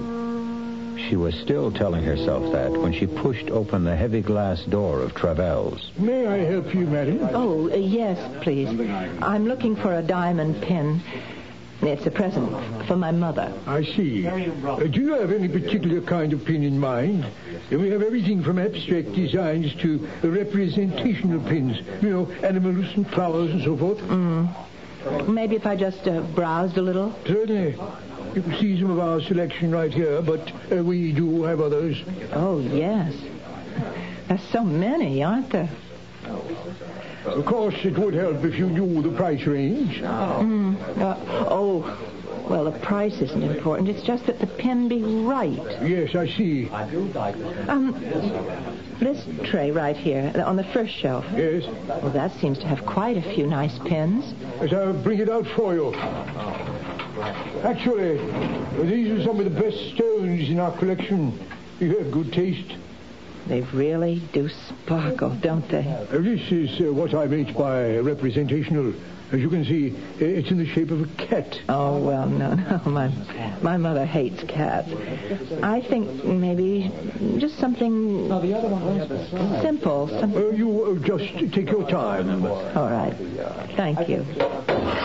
What was that? Someone smashed one of my cases. Excuse me. Terribly sorry. A clumsy thing to do. It's all my fault. I was holding my umbrella under my arm. It just slipped out and hit the glass. I'm terribly I've got to do it now. I really don't know. All right. Just step back, please. Bob, would you lend a hand over here? There's glass all over the merchandise. I feel dreadful about this. It's quite all right, sir. No harm done to all, I show you. I've done it. I've really done it. Outside. Help the needy children. Help the needy children, lady. What? Please help the Children's Welfare Society, lady. Oh, yes, of course. Here. That's all I have. Thanks very, very much, lady. Thanks a lot. Help the needy children.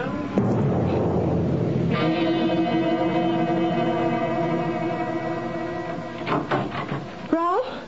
Is that you? Yes, I'm home. Oh. How are you, honey? I'm all right. You sure? You don't look so good. No, I'm fine, really. Would you like a drink? Yeah, I wouldn't mind, thanks. What'd you do today? I went out for a little while. Where to? Oh, no in particular. I took a walk. Weather was nice. Uh-huh. Took some things to the cleaners. Did a little marketing. Here's your drink. Oh, thanks. For heaven's sake, stop looking at me like that. I can't bear the way you look at me sometimes, Ralph. I'm sorry, Ruth. It's nothing deliberate. Well, of course it's deliberate. It happens all the time now. You keep staring at me as if you're trying to read my mind. As if you wanted me to confess something. Now, Ruth, that isn't true. You've got to stop thinking such things every time I look at you. What's going to happen to us, Ralph? What kind of marriage are we going to have from now on? Ruth, we've been married 6 years now. I think we know how to live with each other. But you can't live with this disease of mine. You can never stop suspecting me of having stolen something again. Isn't that what you're thinking right now? All I'm thinking about is that you don't look well. And how disappointed I am that you won't see Dr. Berger. I called him today, by the way. What for? Well, I just wanted to talk to him, find out if there was anything more I could do to help you. And what did he say? He said there might be. Well, what do you mean by that? Well, I told Berger about our talk last night, about how worried you are that the people at City Hall might find out about your illness. Now, he told me that was an important part of your guilt syndrome, whatever that means. Oh, I hate that psychiatric double talk. Just the same, he thought you'd be a lot better off if you weren't concerned about such things, if you were able to admit that you were ill. I do admit it. That doesn't mean that other people have to know about it. Ruth, I told them. What? I told McGuire, the controller. I took him out to lunch. I told him all about your kleptomania. Oh, no, Ralph. Oh, no. Look, I began to realize that I was hiding it, too, that I wasn't treating it like an illness either, that I was acting as if it were something shameful. What did you do it for? For us, Ruth. But now you'll lose your job. No, I'm not going to lose my job. It's going to be all right. But you said... Now, I know the dumb things I said last night about how this sort of thing can hurt a politician. Well, I was wrong. McGuire is more of a human being than a politician. You mean he's not going to tell anyone else? He won't give me away? No, that's not what I meant. McGuire suggested that we both go and talk to the mayor himself about this. Oh, Ralph, you can't. I already have, Ruth. What? I've seen the mayor. And you know what he said? He said that it wouldn't make any difference to him this year or next year when he recommends me for the #1 job in the controller's office. The #1? That's right. McGuire is moving up next in line for his job. And the mayor is behind me now, Ruth. Do you think he'd be behind me if he really thought my wife was a thief? Oh, dear Lord. Ruth. Oh, what have I done? What have I done? Honey, what is it? Oh, why did I go through with it? What's the matter, Ruth? I just told you everything's okay. No. I've ruined everything now, Ralph. Oh, God, if you knew what a horrible thing I did today. What are you talking about? I am a thief now. God help me, Ralph. I really am a thief.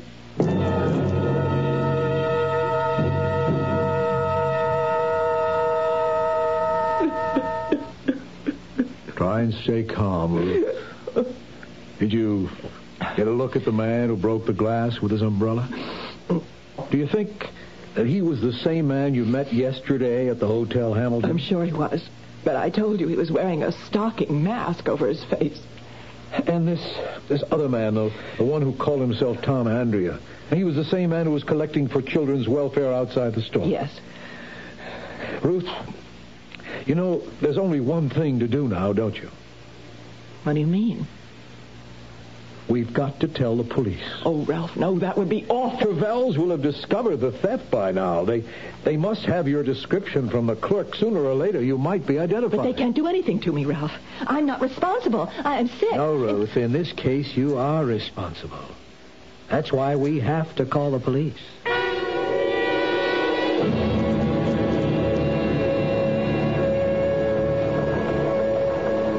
All right, Mrs. Moody. Here's the typed statement you gave us. Can I go home after I sign it? Yes, of course. But better read it over first. What happens after that, Lieutenant Ames? That depends. On what? Well, mostly on whether or not your wife has told us everything. But I swear I have. I'm not saying your story is phony, Mrs. Moody. My own viewpoint is that it's too cockeyed to be phony. But that may be a subtle way of looking at it. Why should she lie about this, Lieutenant? What would my wife have to gain? Well, she could stand to gain a diamond pin worth almost $50,000. But she doesn't have the diamond. She gave it to them. Yes, that's a story. But let's say, for example, that those two men never existed. Oh, that's a horrible thing to say. I'm telling you how other people might see this thing. If you were a crook and you realized that you'd been spotted in Travels, well, this story of yours would put you in the clear, wouldn't it? But it's true. Every word of it. But you see the problem, don't you? You've been identified as a robber. You've confessed to stealing the pin. The fact that you're a known kleptomaniac doesn't help. Some people might even be nasty enough to say that you got yourself that reputation deliberately. This is incredible. You're accusing my wife of being a thief. Oh, what can I say to convince you? If you could only give me a better description of those two men. Well, I've done the best I could. The first man, he was of average height, dark hair, very sunburned. Yeah. You keep telling me about that sunburn. But that's not going to last very long, is it? Lieutenant, you think that sunburn was a kind of disguise? I'm sure it was, Mr. Moody. And the other man, he wore a stocking mask. There's no way I can describe him. What about the hotel, Lieutenant? No good. It's a kind of a dump which doesn't even bother to keep a register, even though it's a city ordinance. But the clerk might be able to identify the man who took the room. Maybe, if we could produce him. Only, how do we do that? What about the $1,000 they promised to send her? Oh, I wouldn't count on that. If she's telling the truth, you'll never hear from him again. Okay, so maybe it's a new gimmick. Maybe one of them works in a department store, has access to the names of recognized kleptos. I'm sure he did work in a department store. Yeah, and so do thousands of people, Miss Moody. All you've got to do is name the one. And if she can't, what happens then? I think you know the answer to that. Will I be arrested? But you can't arrest her. She's sick. She was seeing a doctor. And I'm going to see him again. Oh, so help me, Ralph. Do you really mean that, Ruth? I'm not going to stop seeing Dr. Berger until I'm cured. Unless they send me to prison first. Well, have you read the statement, Miss Moody? Yes, it's all right. I'm ready to sign it. Fine. Yeah, let's see. I thought I had a pen on this desk. Oh, well, I think there's one in my purse. I'll get it. Hey, it's funny. What is? Well, this isn't your pen, Ruth. I don't recognize it. Do you? Let me see. No, that isn't my pen. Oh, Ruthie, no, not again. You mean you stole it, Mrs. Moody? I'm afraid I did. I remember now. When the man was drawing the diagrams of the jewelry store, he left his pen on the coffee table, and I just couldn't stop myself. Wait a minute. You stole his pen, the man in the stocking mask? Yes. Will you arrest me for that, too? Let me see it. Miss Moody, do you realize there's a name on this pen? It's from Barnett's Department Store, and it's engraved with the name of the owner. What? Barnett's Department Store, J.M. Hutchins. Hutchins? He's the assistant manager. He is the one. Lieutenant, you found your man. Well, what do you know? This is the first time I've ever seen the proof of that old chestnut. Old chestnut? That it takes a thief to catch a thief.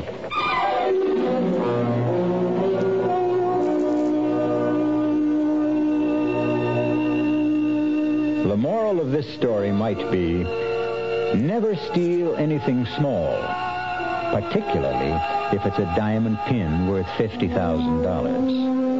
Well, you'll be happy to know that the police investigation proved the guilt of Mr. J.M. Hutchins and the innocence of Mrs. Ruth Moody. And the last we heard, the only trouble with Ruth was going to be a little one. I'll be back shortly. Look, let's put an end to all this gloomy-sounding stuff you've been getting so much of lately. Income tax is behind us, spring is here, Aaron's hit number 715, and there's even reason for hope with the gasoline thing. It's in this new spirit that I'd like to talk to you about buying a new car. It's a small car, one you can judge sanely, and not just in terms of how many miles per gallon it gives you. The car is a Buick Apollo. Like any self-respecting small car, it is economical. It's got a 6-cylinder engine and a 21-gallon gas tank, which combine to give Apollo good gas economy and great range. But Apollo can also seat 6 passengers, and it has the kind of smoothness, quietness, and interior comfort that you'd expect of a Buick. Okay, you're looking for a car, and you think it should be small. Well, Buick has the car, Apollo. But don't buy it because it's small. Buy it because it's a Buick. You've seen the Budweiser commercials on television, and maybe you've wondered how long people have been putting that famous Bud label on things. Well, not as long as the brewers of Bud have been putting things on the label. Things like a list of Bud's most important ingredients. Quote, brewed by our original process from the choicest hops, rice, and best barley malt. And things like the following statement. This is the famous Budweiser beer. We know of no brand produced by any other brewer which costs so much to brew and age. Our exclusive Beechwood aging produces a taste, a smoothness, and a drinkability you will find in no other beer at any price. Unquote. Yes, brewing beer right does make a difference. Read the Bud label. Taste the king of beers, and you'll agree, when you say Budweiser, you've said it all. Anheuser-Busch, St. Louis. Metro-Goldwyn-Mayer presents That's Entertainment. The clown with his pants falling down, or the dance that's a dream of romance, or the scene where the villain is mean. That's entertainment. That's Entertainment, with special appearances by Elizabeth Taylor, Fred Astaire, Gene Kelly, James Stewart, Debbie Reynolds, Mickey Rooney, Bing Crosby, Liza Minnelli, Donald O'Connor, Peter Lawford, and Frank Sinatra. That's Entertainment. It's more than a movie. It's a celebration. The gag may be waving a flag that began with the Mr. Cohan hip hooray. The American way. The world is the stage. The stage is the world of entertainment. That's Entertainment. Rated G. Gala premiered Thursday, May 23rd at 7 p.m. Ziegfeld Theater. Come see the stars. Continuous performances start May 24th. Our cast included Marion Seldes, George Petrie, Jack Grimes, Jackson Beck, and Gil Mack. The entire production was under the direction of Hyman Brown. Radio Mystery Theater was sponsored in part by Sign-Off, the Sinus Medicines, Buick Motor Division, and Anheuser-Busch Incorporated, brewers of Budweiser. This is E.G. Marshall inviting you to return to our Mystery Theater for another adventure in the macabre. Until next time, pleasant dreams.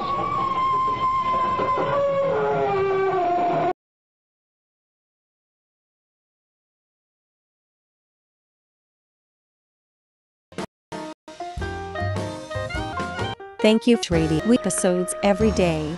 Rumble.com/C/GAR.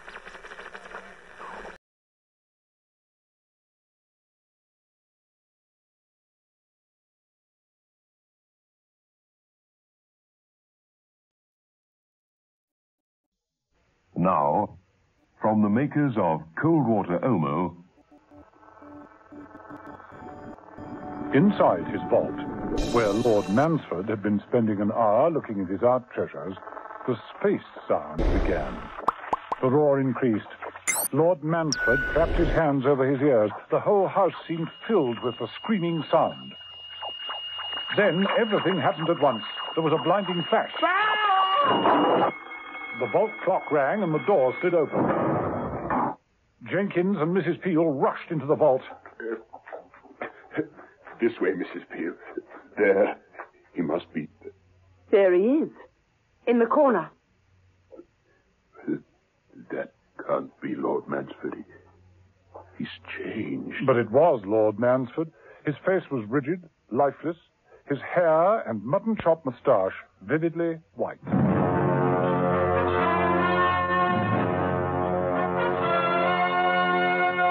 The Avengers.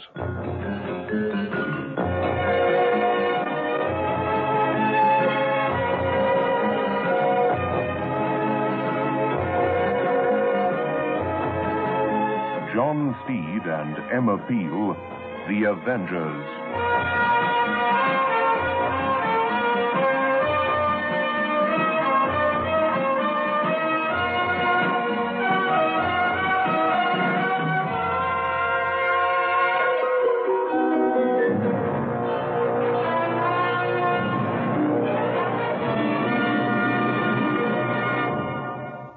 Once an Omo user, always an Omo user, because it gets out the worst dirt and stain. Mrs. Francis of Port Elizabeth found that Omo cleaned her husband's bathing trunks. We used to come home and they'd be marked and splodged with tar and oil from our beaches. Well, he wanted to throw them away, so, well, he'd soak them overnight in cold water Omo, and the next day they were shimmering white again. Cold water Omo cleans best. Over 1 million South African housewives have proved it. Walls Ice Cream presents the new Pink Pussycat song. We've got strawberry and vanilla, half and half. Black flour on the inside. White milky chocolate the way you like. All over the outside. We're Walls Pink Pussycat now.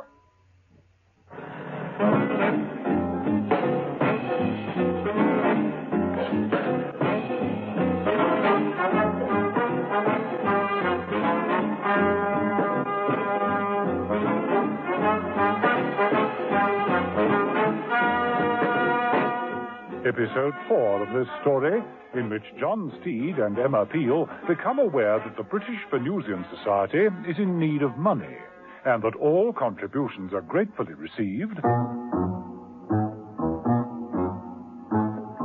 from Venus with love.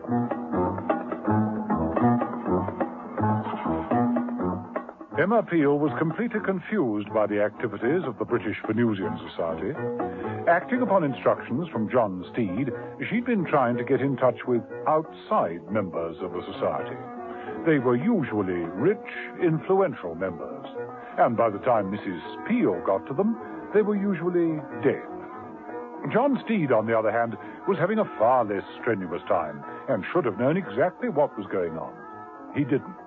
Although he'd so far passed all the membership tests and met a few of the members, including the eccentric Dr. Primble. But the two heads of the organization still seemed to be Crawford, a radio astronomer who made it clear that he didn't like Steed, and Venus Brown, the society's secretary, who made it clear that she did. At least Steed thought that was the impression he was getting.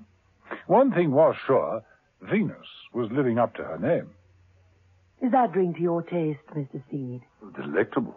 A little more ice? Oh, it's so hot today. I mixed the drink myself, only I know the ingredients.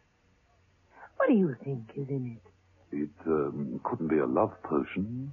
Well, there is passion fruit in it. Oh, splendid. Well, let's get down to things. Already? Before it's had a chance to work? Down to business. Dr. Primble says you've passed all the tests. That's right. All reactions normal and ready to go. He also says that you have special shots of films taken with an astro camera, which will be of interest to our society. Huh? Oh, I don't know, just amateur fumbling at the moment. You're not good at it. Amateur fumbling? Well, I suppose I am amateur, you know. British Venusian Society, good afternoon. Good afternoon. Is it Very well. Hold on. For you, Mr. Steed. A woman. Ah, well, they dog my footsteps, you know. It's a passion fruit. Hello? Steve?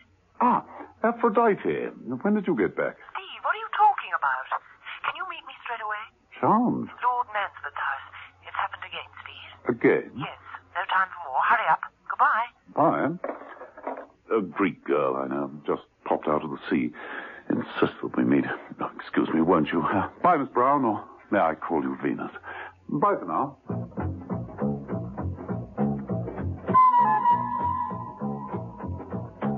In Lord Mansford's home, Mrs. Peel stood with Jenkins the butler in front of the open vault. They were looking at some photographic prints when Steed joined them. Tragedy, dreadful tragedy. How could it have happened? Photos of the scene of the crime? Strangely enough, yes. Lord Mansford kept all his art treasures in there. There was this door which sealed the place off. When the young lady arrived, Lord Mansford was having a quiet hour with his collection. The timing device on the door was set to let him out at exactly 1 o'clock. 1 o'clock came, and zoom, the usual story. We got in to find him dead. These prints taken by an automatic security camera set inside the vault door. Mm-hmm. Looks familiar. Like a fireball against a dark background. Like the shots from Sir Frederick Hadley's camera and the cover of Venus Brown's book. Let's have a closer look. Steed walked into the vault and examined the gaping hole in the vault wall. 6 inches of solid steel. Now, what the devil could have cut through that? Something did. Something more powerful than we can guess. The New Zealand? I've seen so many strange sights like this in the last few days. Who knows? After all, we've got to the moon. Something's bound to arrive here one day. Has anything leaked out? Not a word. Complete security block. And that duty rota? There's still one man left alive. Brigadier Whitehead. Whitehead? Asking for trouble with a name like that. Did you get in touch with him? Tried. His phone must be permanently off the hook. Brigadier Whitehead's phone was off the hook. The Brigadier was working. That meant he was living in the past, or rather, reliving past glories, working on his memoirs, not writing a book, compiling a soundtrack. Yes, that's about the volume I want. Now, where was I? Yes, microphone on. That's it. As you can hear, gentlemen, 0 hour is fast approaching. Invasion is imminent. We must counterattack without delay. You had your operational orders. You, Major Collins, will lead the 1st Battalion. You, Captain Smith, will follow through with the 2nd. And you, Lieutenant, will command the support company. Brigadier Whitehead drew himself up to his full height and clicked his heels into the nearest microphone. That's all, gentlemen, and good luck. The Brigadier whipped smartly over to a bank of turntables, selected one, and started it under his next speech. As my officers departed, I drove up to the front. Shells were exploding all round. Now, let me see. Where did I put that damn record of the shells? Ah, yes, here we are. The inferno broke out. And suddenly, all the guns were silent. There was just the gray sky and the mud. Not a sound. Brigadier! Brigadier Whitehead! At last! Come in. I'm so sorry to disturb you, Brigadier. I did ring the doorbell. There seems to be quite a bit of noise going on. Yes, quite. Oh, by the looks of the place, I'm intruding. But your phone is off the hook. I know. It was taken off the hook. Oh, I see. You're, still on your memoirs? How's it coming on? Oh, very well, very well. I've new equipment. Hope to cut a long player on the invasion of Italy. Now, I got to the point where we just landed at Catania. Yes, it was at this point that a messenger drove up. Let me show you. Now, just hold this pickup and put it on when I tell you. Now. I tore open the dispatch. News. Bad. I'd lost my battalion commander. I had to reach O Group. I grabbed the messenger's bike and raced towards headquarters.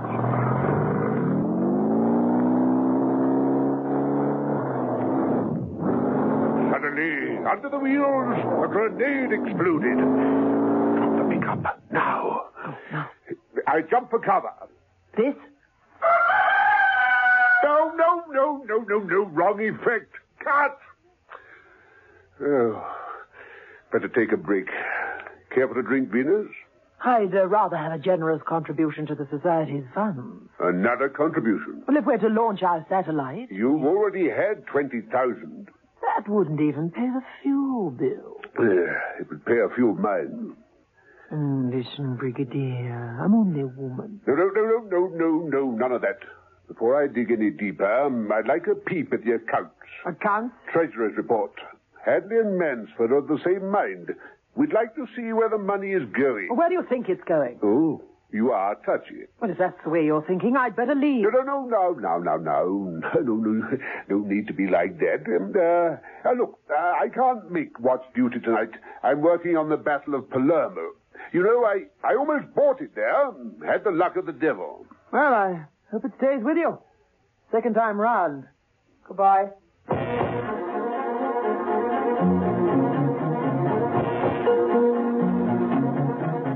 Steed decided to call on Brigadier Whitehead himself. About time he did a bit of outside work, Steed. He drove up to the house and parked his car conveniently near the trees.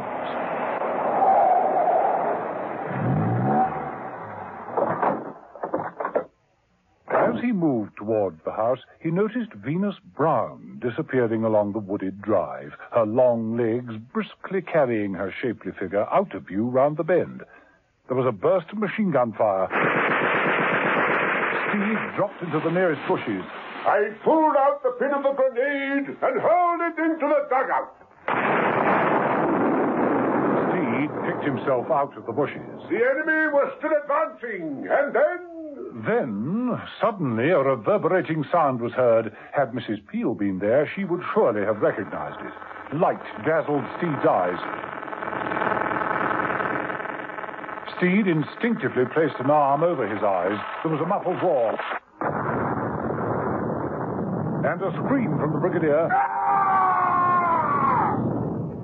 Sounds as though his luck didn't last a second time round after all.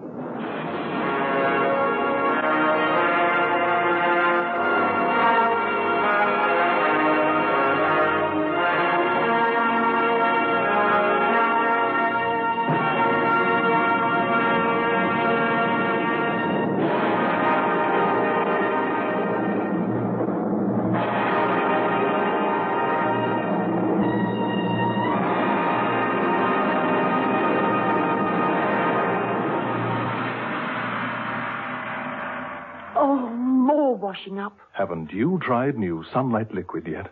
Should I? Yes, because new Sunlight Liquid gives you real economy.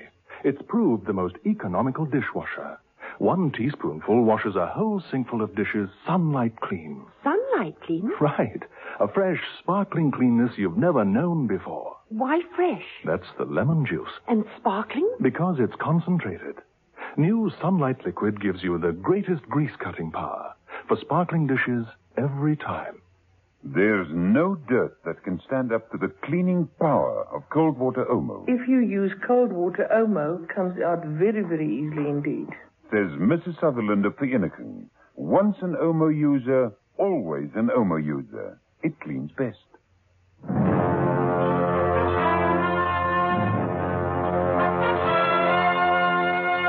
The Avengers.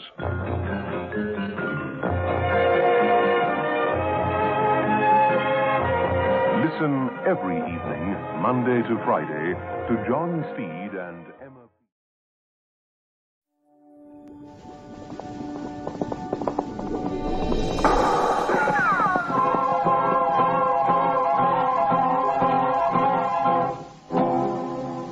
Around Dodge City and in the territory on West, there's just one way to handle the killers and the spoilers, and that's with a U.S. Marshal and the smell of gun smoke.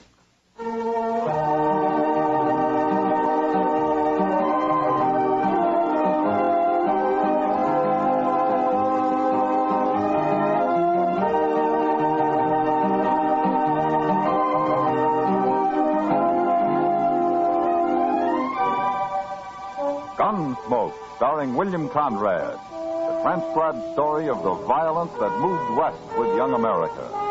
The story of a man who moved with it. Matt Dillon, United States Marshal.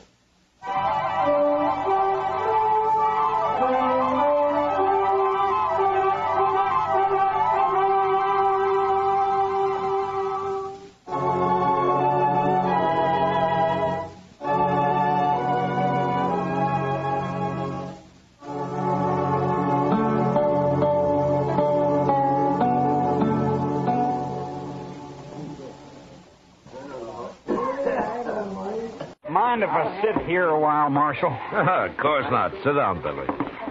Hey, you look worried, Billy. A boy like you shouldn't look worried. I'm 21. That's a man's age, isn't it, Chester? Oh, sure. 21's pretty old, Billy. Old enough for Frog-Mouth Kate, anyway. Every time I come to town, that woman won't give me a minute's peace. Well, maybe she's sweet on you, Billy. Sweet on me. Look at her at the bar over there. She'll come to and miss me pretty soon. Old enough to be my mother. Well, then why do you stay here? Why don't you go over to the Longhorn or someplace? Oh, Kate's all right when she's sober. Just when she gets drunk, she's such a nuisance. Well, she sure looks drunk now. She is.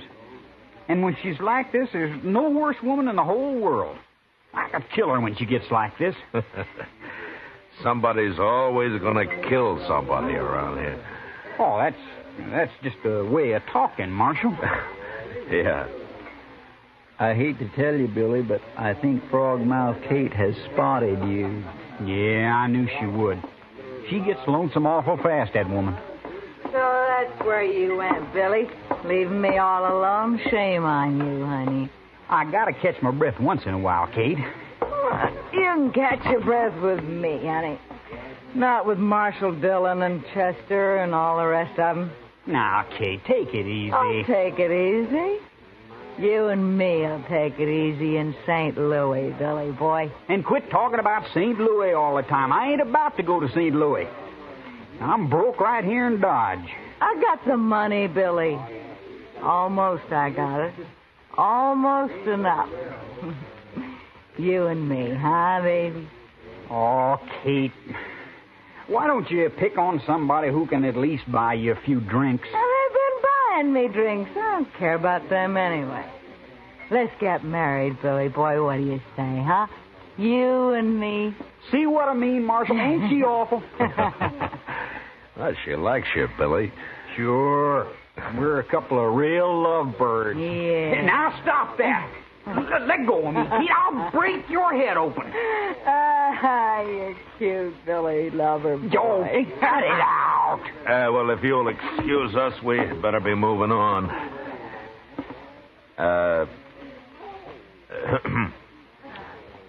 Chester? Mm-hmm. Well, all right, Chester. Yes, sir. So long, Billy.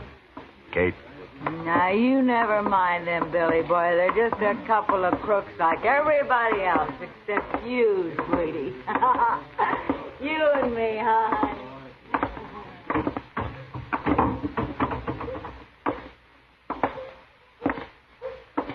My. Poor Billy. Well, he's got to learn somehow. I suppose. The town seems pretty quiet, Chester. I think I'll go to bed. Good idea, Mr. Dillon. I'll sleep in the office tonight. All right, I'll see you in the morning. Good night, sir.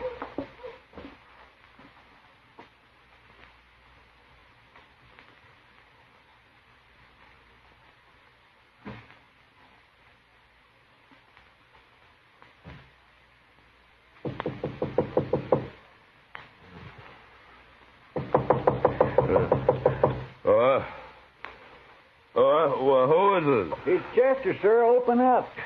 Well, just a minute, Chester.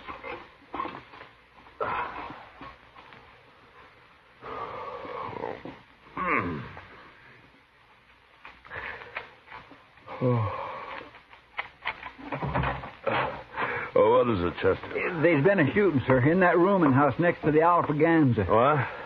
Well, I'll get dressed. Come on inside. It's been raining a little, Mr. Dillon. Ah, good. Light that lamp there, will you, Chester? Yes, sir. They sent for Doc, and he woke me up on his way out. He know what it was all about? No, sir. He just said it was in that rooming house. Ah. What time is it, anyway? Oh, it'll be daylight soon. Must be about 4:30. 4:30. It's pretty late at night for a gunfight, isn't it? Yes, sir. That's what I thought. There. All right, Chester, I'm ready. Blow the lamp out. Yes, sir.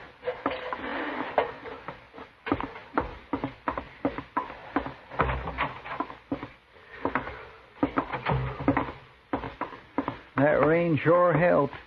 Wouldn't it be fine if it stayed this cool all day, Mr. Dillon? You'd be lost if you couldn't complain about the heat, Chester. Well, I'd be willing to think of something else. Yeah, I suppose.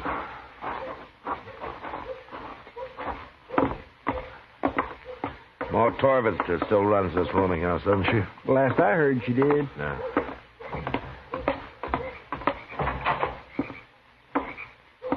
Marshal. Down here, Marshal Dillon. It's Ma Torvitzer, all right. Hello, Ma. Right in here, Marshal. Who was it, Ma? Frogmouth Kate. She got shot. Kate.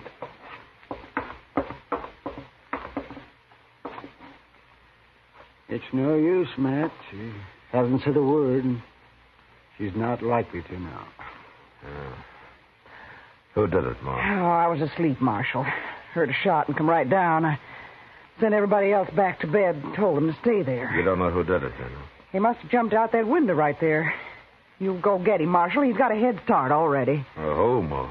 Well, that kid, Billy Daunt. Must have been. Well, why do you think it was Billy? Because he was drinking with her all night over at the Alafraganza, that's why. Been with her all yesterday, I heard, too.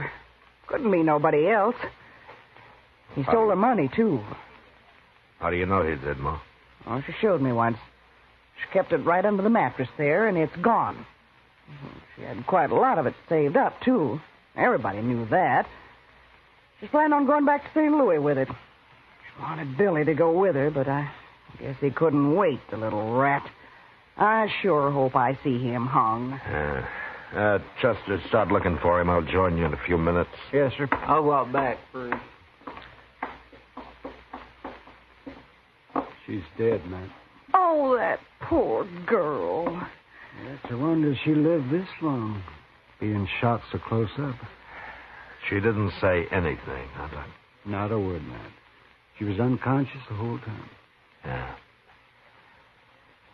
Well, I'll chip in toward burying her, Doc, seeing as how she was sort of broke when she died. Nonsense. Kate was a good girl, and I'll be responsible for her getting a fine burial. Finest there is. But you catch that devil Billy Daunt, Marshal. Don't you let him get away. We'll find him, Ma. Well, you sure better. Well, let me know if you hear anything. I'll see you later, Doc. Sure, Matt.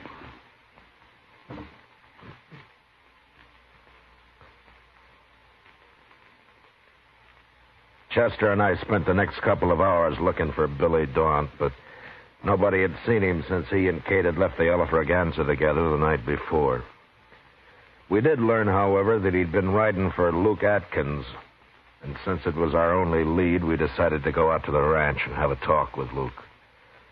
It was mid-morning when we rode up to the main house, and at first the place looked deserted. Anyway, it's cool here under the cottonwoods. Maybe Luke's out on the prairie somewhere. Well, if he's smart, he's keeping away from the sun right there in the house.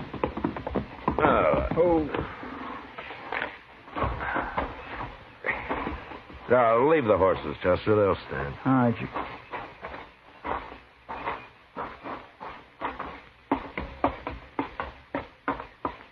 Who's there? It's Matt Dillon, Luke.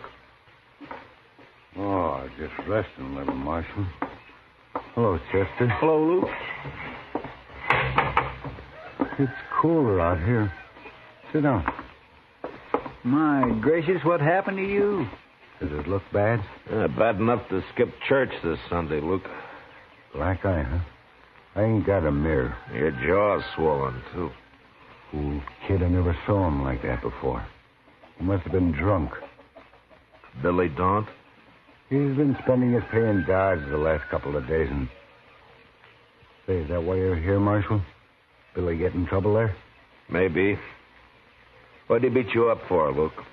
Why, he just rode in here this morning early and said he needed a better horse than his and wanted my buckskin geldings. He was all excited, and I started to argue with him. He jumped me before I knew what was happening. Knocked me out for a minute, I guess. He's gone then, huh? Sure, he's gone. I came up to the house here and got my rifle and watched him go. Funny thing, though, he didn't leave right away. Well, what do you mean? He fooled around down there in the barn for most an hour.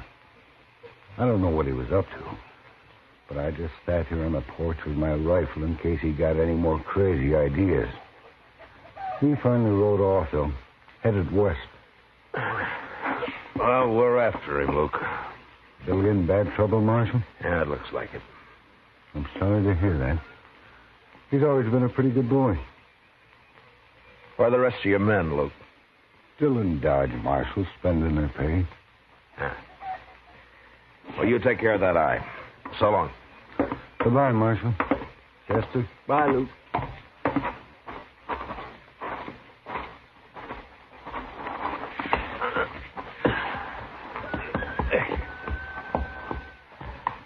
Come on.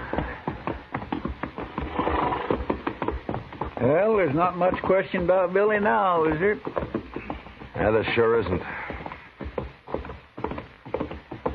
Start looking for tracks, Chester. Yes, sir, I have been. The ground's still damp from the rain last night. We ought to cut this trail easy. I don't see anything. Now, look there, over there. Those are fresh tracks. Yeah, they're fresh, all right, but they lead toward the ranch, not away from it. Yeah. Well, let's follow them anyway, Chester. What? Come on, let's ride.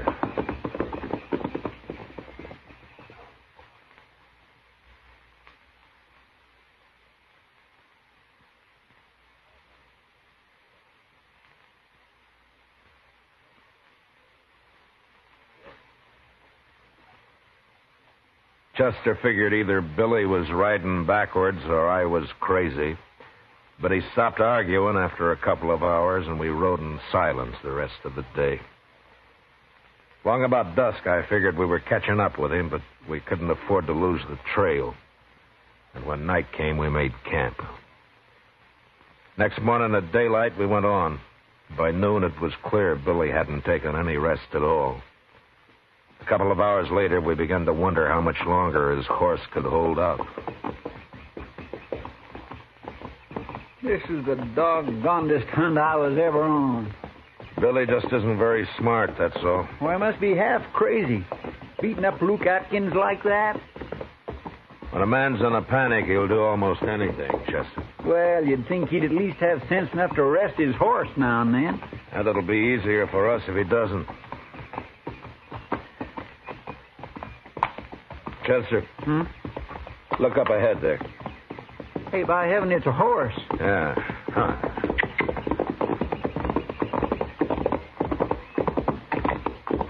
That's a buckskin. It's not saddled. There isn't a thing around, sir. This side of that bluff, anyway. The bluff's too far away for an ambush.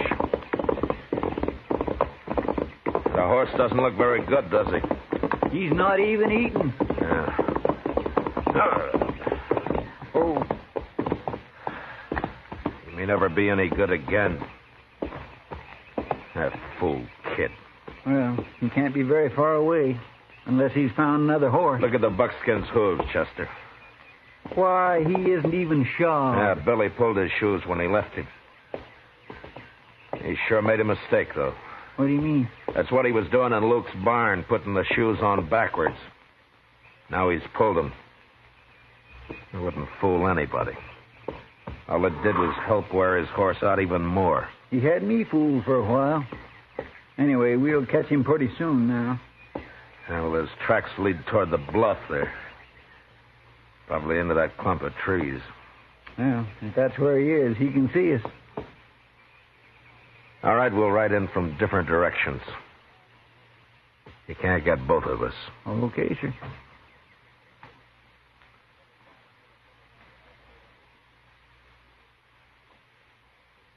A half hour later, Chester and I had reached the trees about the same time, and without being shot at. There was a spring there and a tiny cabin, deserted. One set of footprints led up to the place, and two sets led away from it.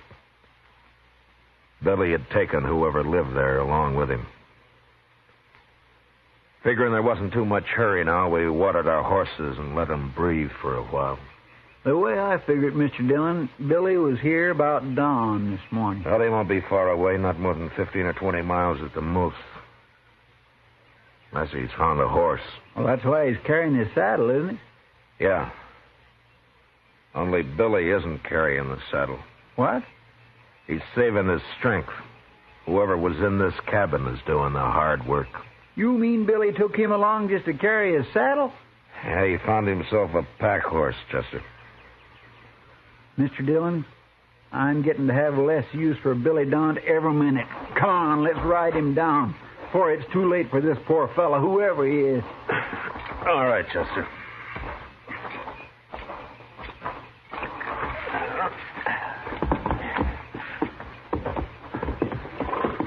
Well, our horses are in good shape. We ought to catch him in a few hours. I sure hope so. You take the side of the trail, Chester. Track about 10 yards behind me, huh? All right, sir. All right, let's go.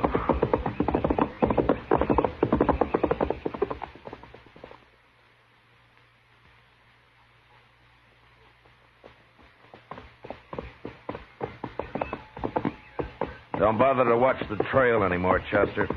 It's headed right for that nester's shack there.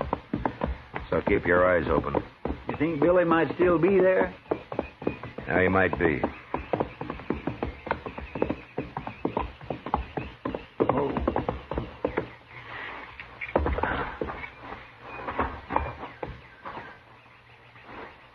Maybe he's inside, Mr. Dillon.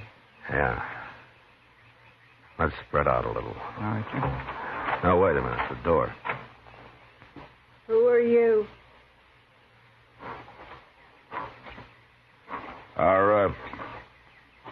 Are you alone, ma'am? You the law? I'm Marshal Dillon from Dodge. You're too late, Marshal. You mean he's gone? He's gone. Take a look around at the side, Marshal. Right around there. Go on, look. Both of you.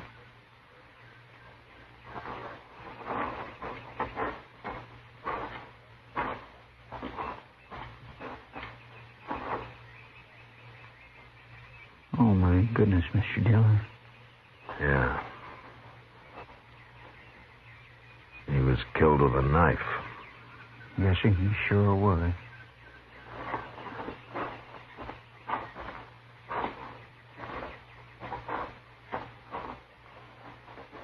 That your husband, ma'am? Yes.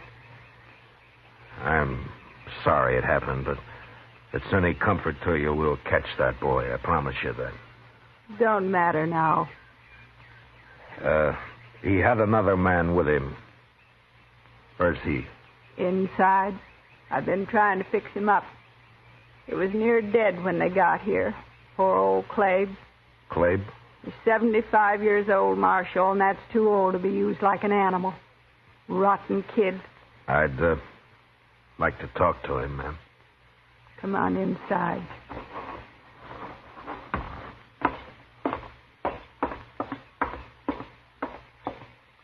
It's all right, Clabe's Marshal Dillon from Dodge. We've known Clabe for 10 years, Marshal, ever since we've been here. Never hurt nobody. Sure. Can you talk a little, Clabe? I'll be all right, Marshal. I'm just kind of wore out. 20 miles packing a saddle in this weather. Fast, too. Had me walk fast. How long ago did the boy leave here? 3 or 4 hours, Marshal. Took our mule, but he won't get far. Oh? Why not? Mule's too old. After 10 miles, just quit. Your husband tried to stop him, is that it? Yeah. Got mad when he saw what the boy done to Clabe. And the boy knifed him. Never gave him a chance. He's wild crazy. He sure is, Marshal. Scared, too. I never saw anybody so scared. He's in a real panic, Clabe. But how come he used a knife? That doesn't sound right. Yeah, it's all he's got, that's why. What? He ain't armed, except for that knife. He doesn't have a gun? He took our rifle, but there's no ammunition for it. We run out. Took it anyway. But when he came to your place, Clabe, didn't he have a 6-gun? No, sir. Just that knife, that's all he had. I got an old Navy pistol, but it's busted. I ain't been able to get it fixed. I sure don't understand it, Mr. Dillon. He's like a wild animal, that's what he is. He oughtn't to be loose. He won't be for long, ma'am. Clabe, I hope you'll be all right. I'm just plumb wore out. Clabe's going to stay right here, Marshal. Too old to be living by himself anyway. Good. Well, we'll be going now, ma'am. But we'll bury your husband first now, if you'll just show us where you'd like to have the grave. Thank you, Marshal.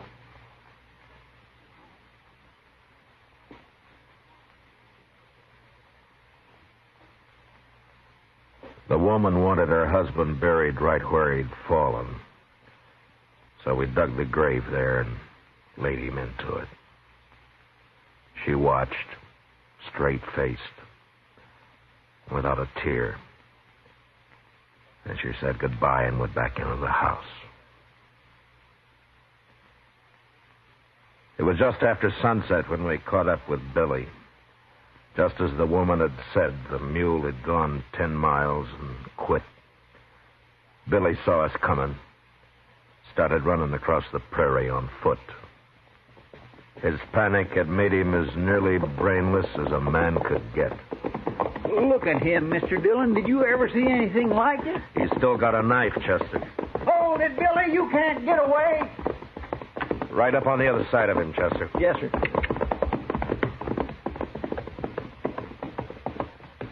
You've run far enough, Billy. You have to shoot me, Marshal. No, we won't. Take your rope down, Chester. Good idea, sir. All right, Chester, let's rope him.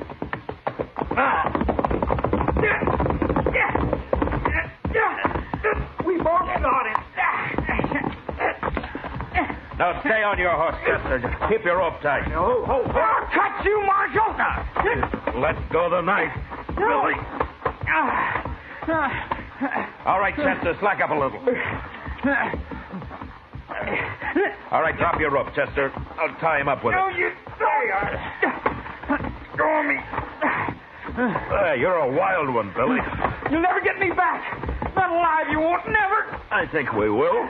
Let's make him walk back, Mr. Dillon. I won't walk. You can drag me, but I won't walk. No, we'll throw him across your horse, Chester. You and I can ride double till we make camp. Maybe that'll calm him down.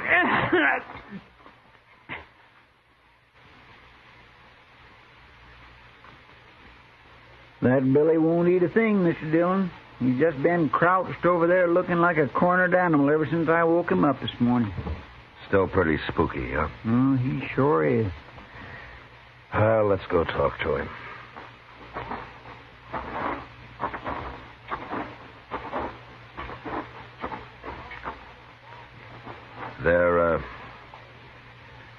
There's some bacon over there, Billy, if you want it. Aren't you hungry, Billy? I didn't kill her, Marshal. Oh? You've been running awful hard for an innocent man. I didn't kill her, I tell you. We'll let the judge decide that, Billy. I was waiting for her outside, and I heard the shot. And I went around, and her window was open, and she was lying there. I didn't kill her. Then why did you run, Billy? I knew you'd be after me. I had to get away. I ain't going back to Dodge. I ain't going. Yeah. All right, let's get packed up, Chester.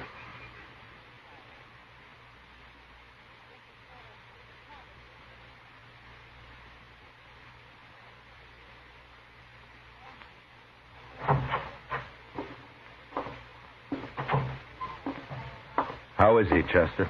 He just keeps standing there looking out the cell bars. But he did drink some of the coffee I left him.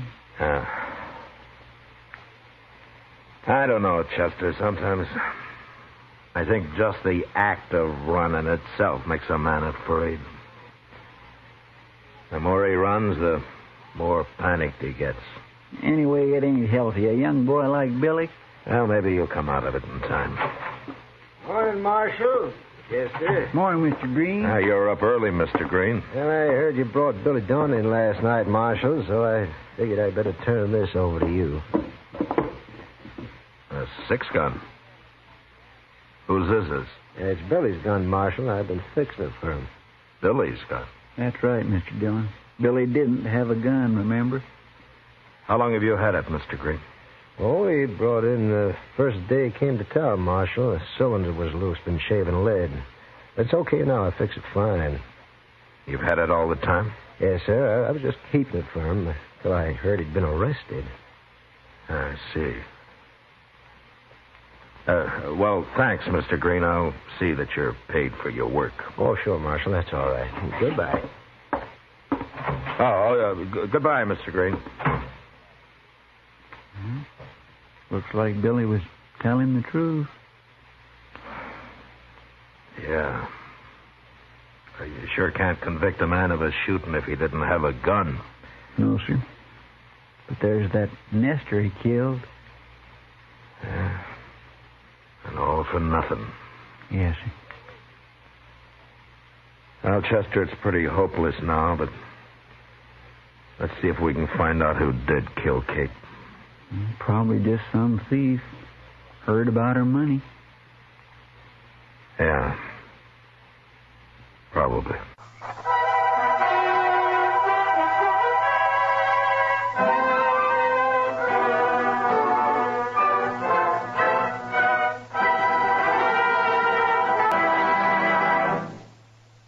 Gunsmoke, under the direction of Norman MacDonald, stars William Conrad as Matt Dillon, U.S. Marshal, by Rex Corey.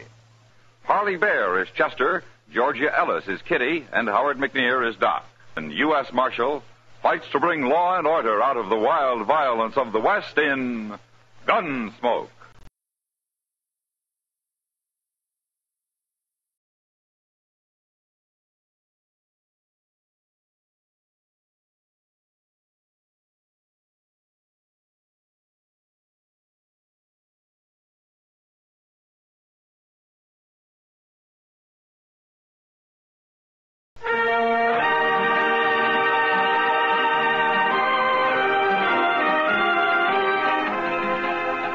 Thank you for watching Golden Age.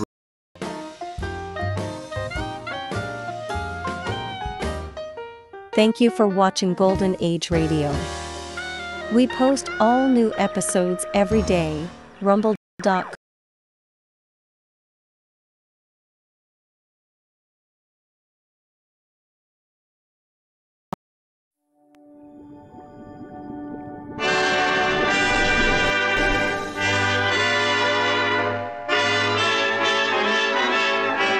The makers of Camel Cigarettes present Dick Powell as Richard Diamond, private detective.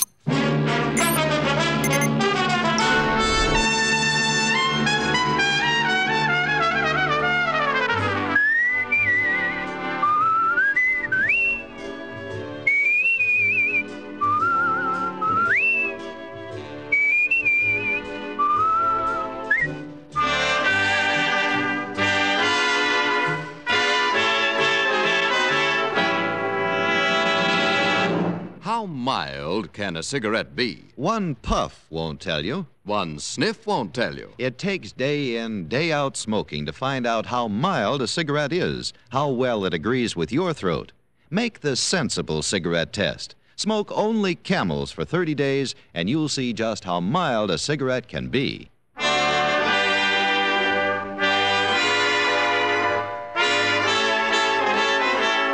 Here transcribed is Richard Diamond, Private Detective, starring Dick Powell.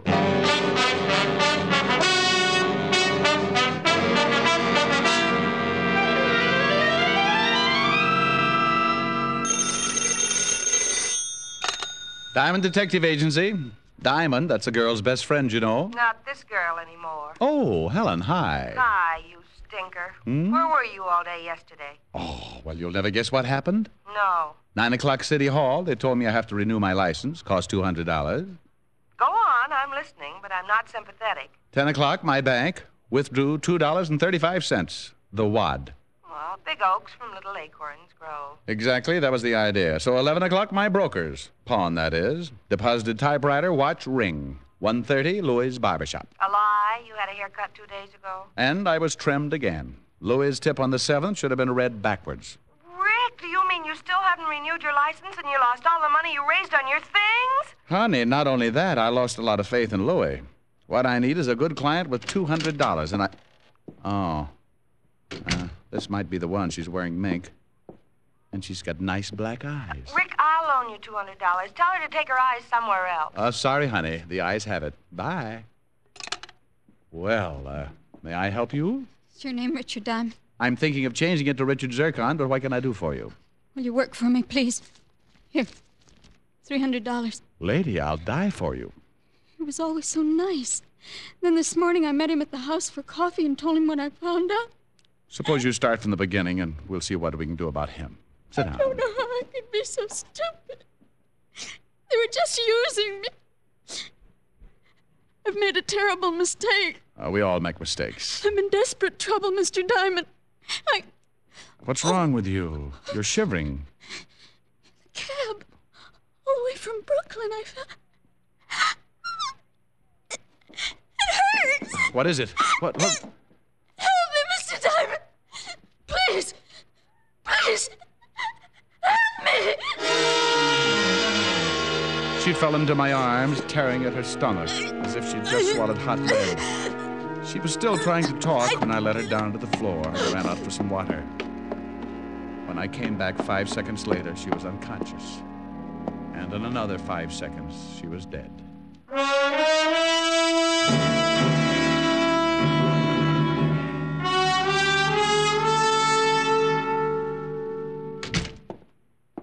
If it ain't Richard Diamond, defective detective. And your name, Sonny? Why, it's me, Otis, Sergeant Otis. You know me, Rick. Oh, yes, Sergeant Otis. I didn't recognize you there for a minute. You had an intelligent look on your face. Oh, you think that's funny, don't you? Well, let me tell you something really funny. Well, do. Personnel Division tells me if you don't get up $200 by midnight, you're going to be an ex-private detective. One of the reasons why I'm here, Otis, old buddy. Now, on your lunch hour, trot up to personnel and tell them about the color of this. Ew. Where'd you get all the scratch? For my client. But she's dead. Well, go ahead, say it. She's dead. But dead or alive, she hired me and paid me, and I'm still working for her. Here. You can take it upstairs and cover my license fee for me. Oh, all right. Now, try to smile through those tears. There you are. 200. All counted. You won't have to take off your shoes. Okay, I'll take it up for you. Hey, about that dame, Diamond. You know I got a theory. Otis, there's smoke coming out of your ears. I told you that would happen if you ever tried to think for yourself. Now, where's Levinson? Lieutenant's across the hall in the medical examiner's office. I'll go get him. Never mind, I'll do it myself. You might lose your way. Oh, you talk like that. Hello, Rick. Glad you dropped by. Hi, Walt. What did you find out about the girl? Medics just finished with her. It was xylitol killed her. Xylitol? That's new to me. It's a drug.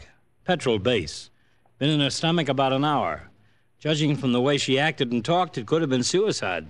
What's her name? Haven't made it yet. Don't know who she is? You need some new talent around here, Walt. Well, there's no identification. Prints haven't lined up with anything yet. Too bad, huh? Real nice-looking kid. I agreed. She was a nice-looking kid. The kind you wait all year long to ask to the senior prom. Watching her die that morning hadn't been easy. It was like standing helpless in the middle of a sudden blizzard that wipes out the flowers of an early spring. When I got back to my office, I was still wondering who she was and how I could help her. Hi, Ricky boy. I've been waiting for you. Oh, hello, Bridgie. Isn't it a little late in the day to be cleaning up my office? Oh, I finished swabbing it down a few minutes ago. I was just waiting to get... Sorry, Bridgie. No canasta this afternoon. Don't feel like it. Me neither. Gotta take my banjo lesson in half an hour. Waited around to give you this. What, Found this purse lying in your wastebasket. One of your girlies must have knocked it off the edge of your desk. Give it to me, will you? Maybe that wasn't the mink coat I seen come in this morning.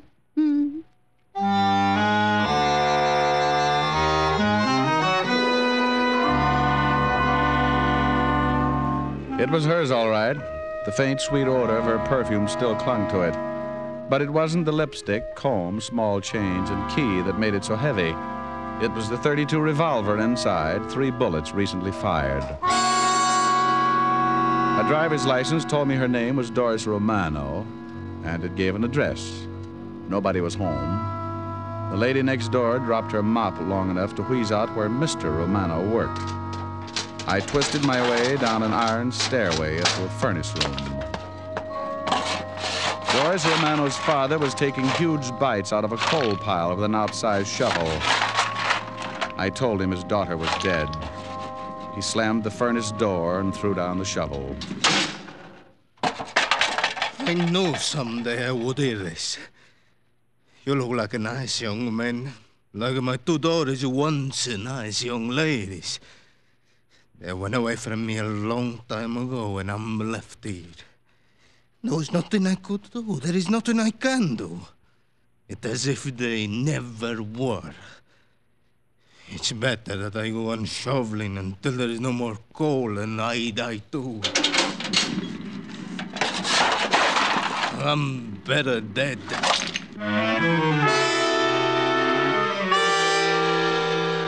I took Mr. Romano down to the coroner's office and he identified her body. Later, I told Walt about the purse and turned it over to him.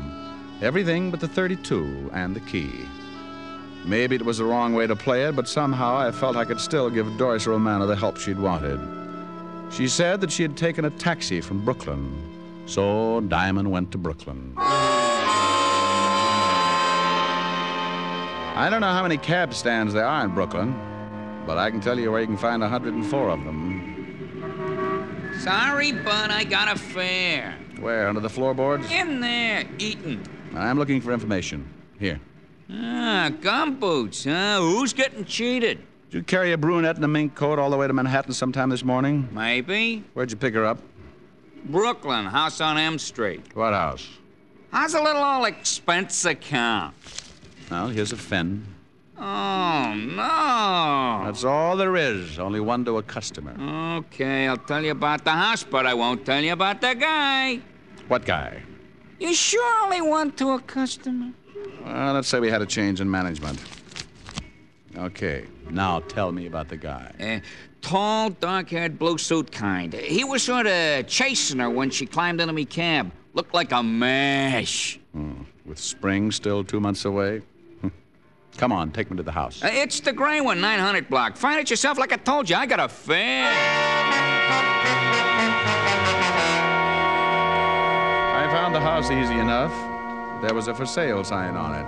The door was locked, so I walked around and back and peeked in the kitchen window. Then I remembered I still had the key that had been in Doris's purse. It worked. Inside, the odor of tar or printer's ink or something along those lines hit me. I was just starting to sniff around when a tall blue suit eased himself in through the kitchen door. He looked at me like I was breathing some air that belonged to him. You could use your GI loan. You ought to buy it. It's a real steal. Oh, thanks. I'm just looking. Well, we charge for that, too. Oh. Well, I don't think she'd like it. Your wife? No. Just a girl in a mink coat. Name of Doris Romano. Where'd you get the key to this house? From her. It was in her will. She's dead. I'll get my black suit pressed. I met a cab driver who says he knows you. Said you've been doing a chase scene with Doris Romano early this morning. Mister, when I chase a girl, I catch her. I suppose you've got a name. Yeah, it's Joe Riley. I own this house, or if you're a buyer, okay. If not, cop a heel. Well, I'm not a buyer. Then blow. Oh, I didn't know Lugers came that big. Mm-hmm. And they make holes to match. Yeah, I imagine so. All right, Pilgrim, you got a name? For me or you? School isn't out yet. Just answer. Well, there's Richard Diamond, private detective. She came to my office this morning. What'd she have to say? Nothing. She died of poisoning before she could say anything. And the police? They have her body and identification. Well, goody for them. That all? There's still you. Any cop who wants me can find me listed in the book. I got a permit for this gun, and I haven't got a record. You see, Diamond, I could blow your head off for trespassing. But I'm a real nice guy, so just get out and forget you saw me. Well, that won't be hard. Half an hour later, I picked up the evening paper, and the lead story stuck out like a white derby on an undertaker. It was about an unidentified man pulled out of the river that afternoon. The coroner had picked 3 .32 slugs out of him.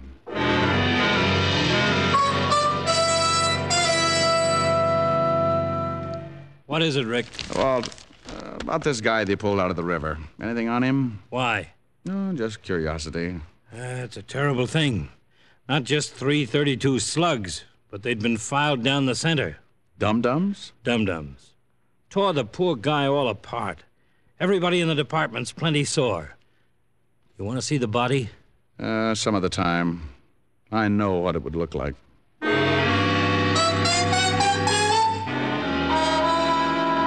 As I left Walt's office, I felt like I was standing on a trap door and the warden had just smiled at the hangman. But I had to take Doris Romano's .32 out of my pocket and look at it.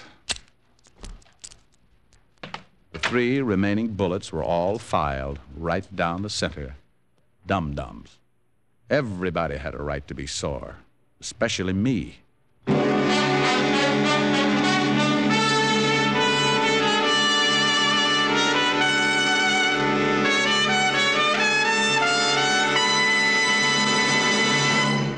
Before we continue with Richard Diamond, here are a few words about smoking enjoyment.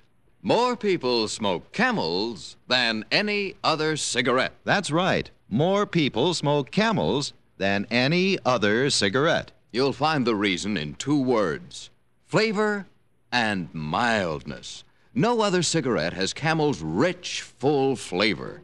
The flavor of costly tobaccos, properly aged and expertly blended. And no other cigarette gives you this proof of mildness. In a coast-to-coast test of hundreds of people who smoked only Camels for 30 days, noted throat specialists reported not one single case of throat irritation due to smoking Camels. Singing stars know the importance of mildness in a cigarette, and that's why so many of them smoke Camels.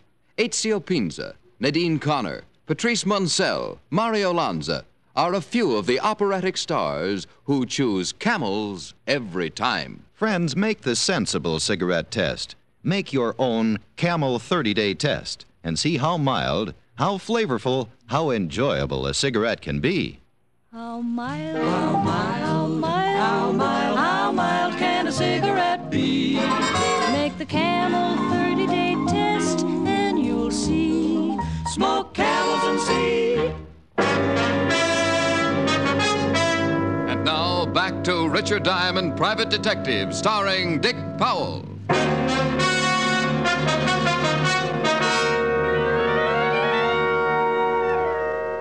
It was hard to picture my angel-faced client pumping dum-dum bullets into some guy and tossing him in the drink, but that's the way it looked. I had no choice but to turn the gun and bullets over to Lieutenant Walt Levinson for investigation. And the aftermath was something only a hurricane would understand. He acted like an historian who'd caught George Washington telling a lie. Well, I guess this kind of proves who knows what who was talking about, doesn't it, Rick? All right, so who's on first? Want me to tell you what's on second? I don't want you to tell me anything because I know everything now. You know, they could use you in some very high official circles. Go ahead, make jokes. I didn't know I had. A man is found in the river with dum-dum bullets in him. She's carrying the gun that did it. Her fingerprints were on it. And then she commits suicide. Remorse. Ah, baloney. Why did she come to my office to die? Why, when she didn't even know me, was I the last person on the earth she chose to see if she committed suicide? Dames in love want to make a big show. Publicity. Go out with a 3-column spread. Then why didn't she drop dead on the city desk of the Graphic? They'd have printed the story in real blood. Hers. You were a lot closer than the Graphic. Now, Walt, I'm going to explain this to you patiently. Mm-hmm. I've seen women of every kind. Hard, soft, sweet, warm, cheap, treacherous, mean. But I've never known a woman to lie in your arms dying, look up at you, with the most innocent black eyes in the world and ask you to help her after she had just come fresh from killing a man. Psychology, I don't know. But evidence, I do. If she went to all that trouble to get rid of the body, why didn't she get rid of the gun, too? Well, I don't know. Oh, Walt, this is the sweetest double-cross since the three-way stretch. Somebody planted that gun on her. Now, if you can keep it out of the papers, somebody's going to wonder why the gun wasn't found and come looking for it. Will you give that theory a try? And I suppose you'll be waiting for them with a butterfly net. I'll be waiting for them with a picture of that girl's black eyes in the back of my head. What do you say? Well... Thanks, Walt.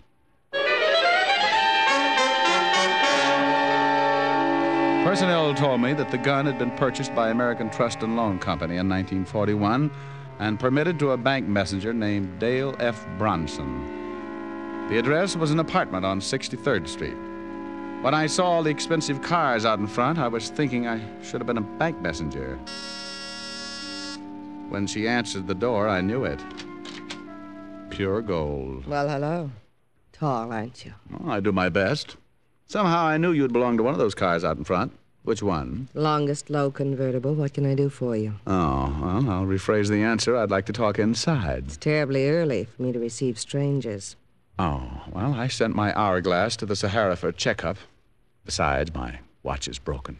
Come on in. I'll see if I can fix it. I'm great with the Swiss movement. It shows.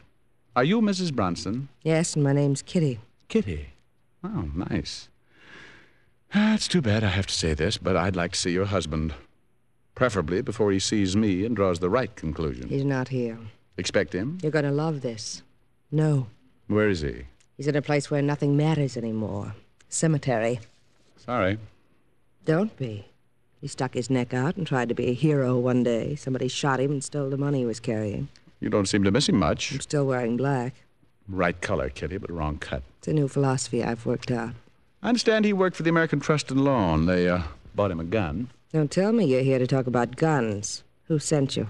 Field and Stream? Well, this is sort of a collector's item. Recognize him? No, should I? It belonged to your husband. You say it was my husband's? I suppose it was. I don't know for sure. We only stayed together a year. He had a lot of things. After he was killed, what happened to those things? I don't know. He moved in with his mother. She probably disposed of them. I'd like to talk to his mother. Where could I find her? This just isn't your night. She's in the cemetery. Next to him, heart failure. Well, I'll wash up, get my pay, and go home. Just who are you? Richard Diamond. You can call me Richard Diamond. Detective? Fridays. Arrest me. Not until you commit a felony. This is only a misdemeanor. You're a sergeant? 5-star general. Run my own outfit. Come here. My application for the auxiliary. Pass. Fail. If we ever open a recreation center, I'll let you know.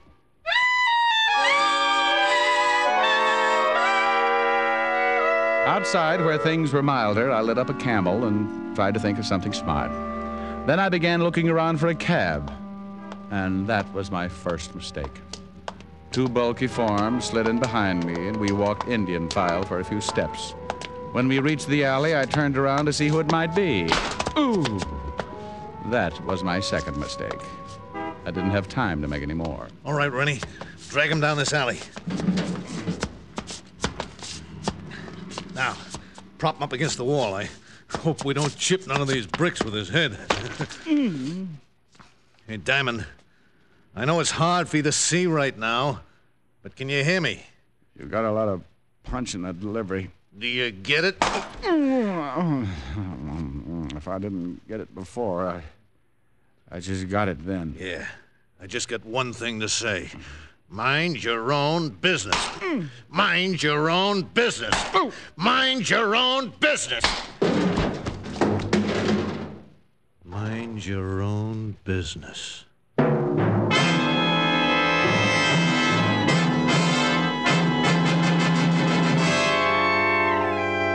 went out of business about 2 punches later. At an ice age later, a yellow cat with one bad eye began licking my face. I guess he thought I was something left over from Toots Shores. When I dissolved back in, I was lying on a soft, white bed in Police Emergency Hospital. Lieutenant Walt Levinson was leaning over me.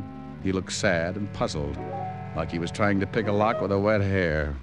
Rick, it's me. Oh, I can hear you, Walt. You've got a mouthful of firecrackers. One of the radio cars found you lying in an alley. What happened? Oh, that's a bright question. Will I even rate a little sympathy? Why should you? 9 times out of 10 you ask for it. And get it. Now, look, Walt, there's an irritated tone in your voice that isn't on the scale. Ask somebody to get me my pants, will you? You can't walk out of here in your condition. I got work to do. My client still has a bad name. Yeah, it's even worse now. You know, besides being overconfident, you're overconfident. Rick, that body with the dum-dum's been identified. His name's Sam Gulliver, Treasury agent. Treasury agent? Yeah, he'd been after your client for a couple of months for passing bad money. Looks like he moved in to make the pinch and she shot him. Bad money? Bad money? Oh, Walt, what time is it? 11:45. Why? Well, I guess I'm 15 minutes away from being out of business. I used her dough to renew my license fee. Well, I'd pay it for you myself if you could tell me who she'd been working with. Dig, Walt. I know a gray house in Brooklyn that just reeks of printer's ink. And I know a guy named Joe Riley who's probably got some skin knuckles. Oh? Well, do I get my pants now? I filled Walt in with some of the details on our way over there. He took it pretty hard. But the thought of talking to a live suspect thrilled him. I knew it would. We slipped down the alley and back of the place and cut our lights. The house was dark and quiet. No one stopped us when we let ourselves in the basement door. The smell of printer's ink was still strong. Throw the flash over there against that wall, Rick. Hey. A whole basement full of evidence. Plates, prints, machinery. You hit it, Rick. Now all we need is Riley.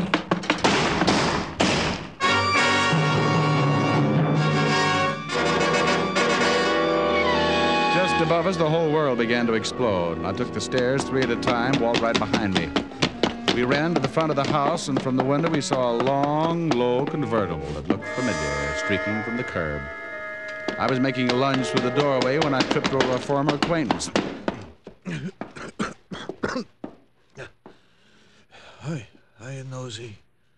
How's tricks? Riley. You must be made out of rubber. I thought I bounced you for at least 20 hours so that we could get...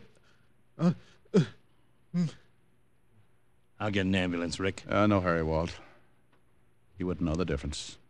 I better get a pickup out on that car we just saw pull away. I bet I find it before you do. Huh?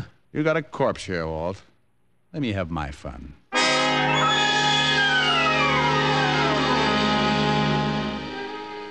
I used a cab to get back over to 63rd Street.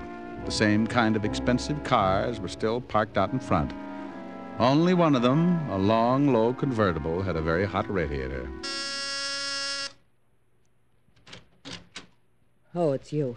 Tell me how tall I am, Kitty. Well, I'd love to, but not right now. I was kind of hoping we could have a drink.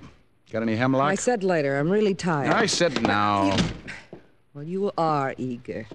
What do you want? A poor dumb kid who knew she'd been used asked me to help her this morning, just before she dropped dead, and I'm helping her. I just happen to be fresh out of medals. You shot Joe Riley less than half an hour ago. Now, don't reach for it, lady. I'd like a good excuse. Let me go. Doris Romano didn't know she was passing bad money for you and your boyfriend, Riley. When the agent tried to make the arrest, either you or Riley shot him. And then Doris knew the whole setup. And you knew she was scared. Joe Riley poisoned her. I didn't do it. I didn't want him to do it, and he was dumb enough to think it was clever to plant the gun in her purse. But you didn't kill Riley for being so dumb. You had a better reason, Kitty. I talked to a coal shoveler in a basement this morning. He was bitter about both his daughters going wrong. One of them was Doris. The other was you. Those black eyes give you away right now. All right. Look, I have a lot of money. Real money. Good money. Enough for two of us. We could do anything, go anywhere. Be a chance to stop gumshoeing around and be somebody. And Ricky, you know how I am. I can be nice. Awful nice. That's what scares me, Kitty. Now listen to me. They'll send me to prison. I'll grow old and ugly there. If you're lucky. Oh, Rick, please. Please let me go. I'll give you all the money. I'll do anything. Please. Please help me. You know, lady, for a minute you sounded just like your sister.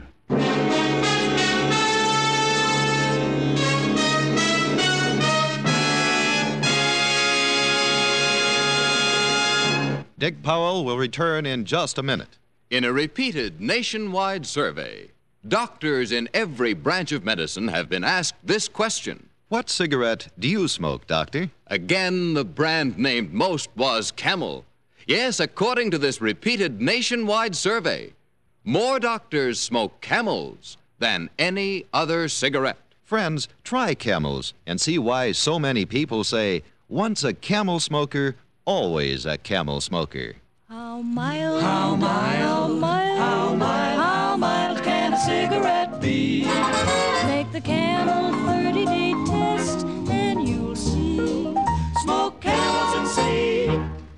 Here's Dick Powell with a special message. Thank you. Ladies and gentlemen, any way that we can help make the lives of our hospitalized servicemen and veterans happier is always gratifying.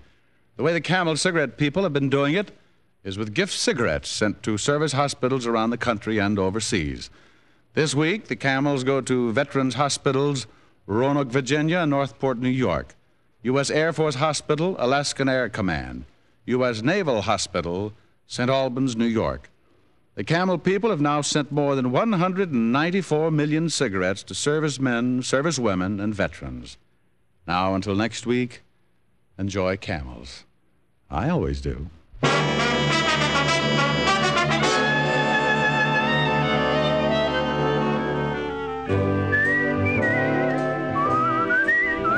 Dick Powell can now be seen in the RKO picture Cry Danger. Tonight's adventure of Richard Diamond was written by John Michael Hayes and E. Jack Newman with music by Frank Worth. Our director is Helen Mack. Featured in the cast were Virginia Gregg, Wilms Herbert, and Arthur Q. Bryan. Men, pack your pipes with Prince Albert, the national joy smoke. PA's choice tobacco is rich and flavorful with a fine natural aroma. It's crimp cut for smooth, even burning and specially treated to ensure against tongue bite. Get Prince Albert, America's largest selling smoking tobacco. Listen next week for another exciting transcribed adventure of Richard Diamond, starring Dick Powell. This is Your FBI. The official broadcast from the files of the FBI follows immediately. Stay tuned. This program came to you from Hollywood. This is the American Broadcasting Company.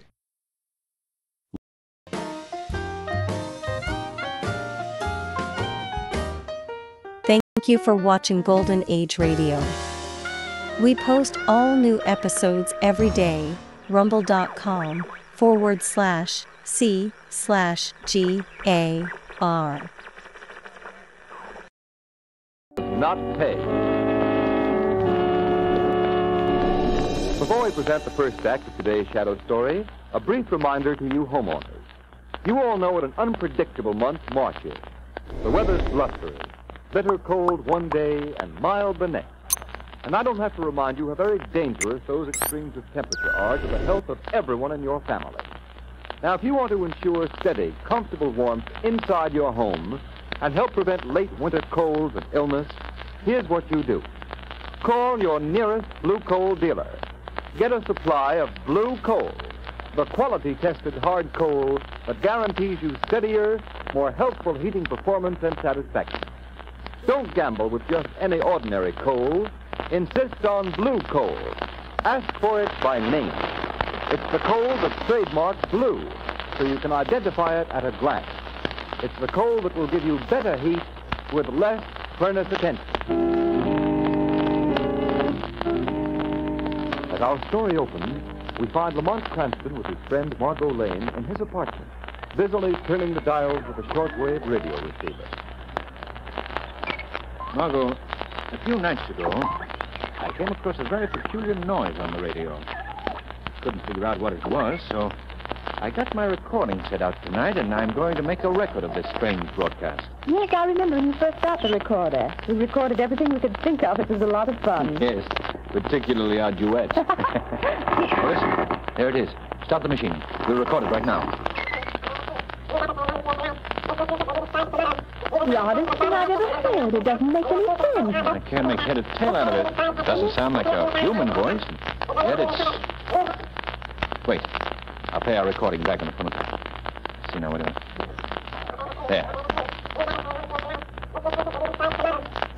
Can you make it play slower? We might be able to analyze it better. Oh, yes, I'll slow it down. Margot, it's a man's voice. Why, it's very clear when the record is played slower. What a simple trick. They've merely made a record of a slow speed and played it fast so you can't get it. But how could anyone receive the message? They must have a recording outfit like mine and play it back at the low speed. Let's listen to the record again. Yes. Yeah, if we're not starting. There we go. Operator 3, we better say Mansfield tonight. This mystery ship will be destroyed tomorrow. Margot. We will fly this plane to the Gordon Lightship and then 10 miles due south. Gordon Lightship? We'll cruise to that point in our boat and pick us up.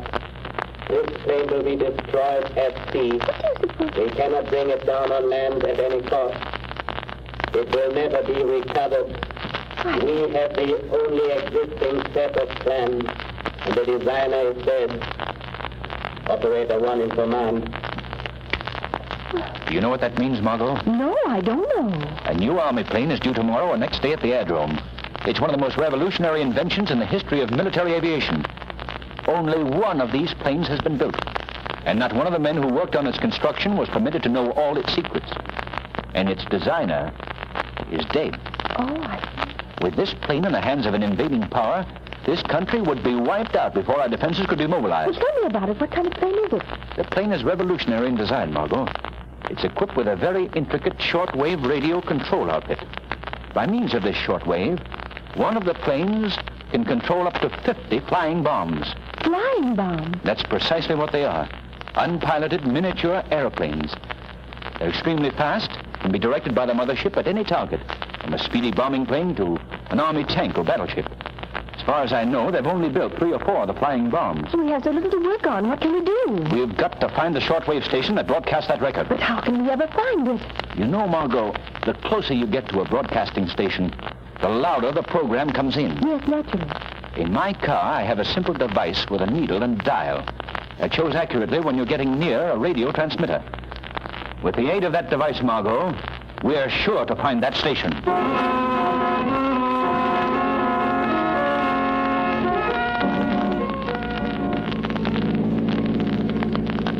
I don't think it's any use to go any further west, Lamont. What does the dial read now, Margot? It's down to 9. Well, we'll go southeast now. The signal is getting stronger, Lamont. The dial reads 20 now. Good. Covered every inch of the city. There must be a road that goes further east from here. But the only place I know east of here is Robbers Reef. Do you think it could... Oh, it couldn't be out there. Why, there's only an old tumble-down house on the reef. I think you've hit it, Margot. How do you get there? There's an alley between a couple of these buildings here that leads out onto a sort of short, narrow sandbar connecting the mainland with the end of the reef. Is that it there between those old buildings? It's so hard to see in this fog. There. Yes, that must be it. We'll try anyway.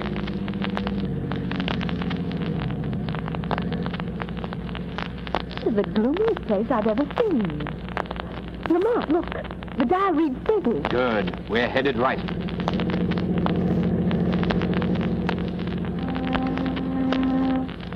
Margot, I'm going to stop here. Now, you stay in the car. Keep the doors locked till I come out of the house. Please don't go in there, Lamont. I won't, Margot. But I think the shadow will pay a call.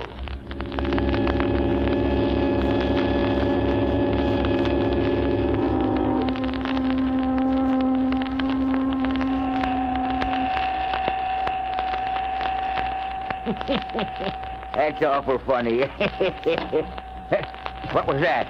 Who's there? Only the shadow. The shadow? Well, who are you? Where are you hiding? I can't see you. I'm hiding in the shadows, where no man can see me. What'd you come here for? What do you want? I came to listen to you play that record you have in your hand. You can't do it. Nobody can hear these records, not even my son. Your son? Yes, this is his shortwave radio set. He lets me run it when he's at work night. Did you make these records? You think I'm crazy? Of course not. I don't even make sense. Some darn fool pays me $5 to play him on the air. He says it's just a joke, and they do sound pretty funny. Who is he? And darn if I know, he's some kind of a foreigner. Comes here every so often and leaves me some more of them to play. What's your name? Joe Ryan. Of course, Joe. I knew you. It's all about these records. I was just testing them. You and I are going to play a joke on our friends. I'll bring a record here in a little while, just like one of his. And I'll pay you $10 to play it in place of the one you got there. You'll think it's a great joke. $10. You're twice as much of a darn fool as he is. What do you mean? You're paying me just twice as much, that's why. The joke's on you. Yeah. You'll think it's very funny, too.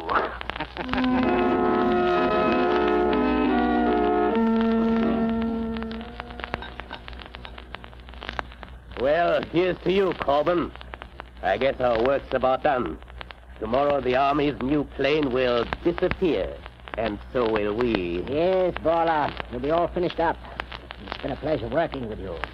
Perhaps your methods are a bit ruthless, but they produce results. Shall we listen into your last shortwave broadcast and record it, just as a souvenir? Well, it's time for it now. All right, tune it in. Such a simple idea, that high-speed recording. No one in the world can understand that. Wait a minute. Listen, there's something wrong with that message. It's a good thing we are recording it.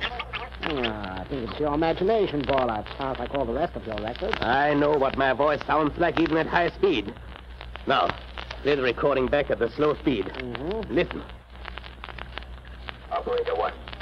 Operator 1.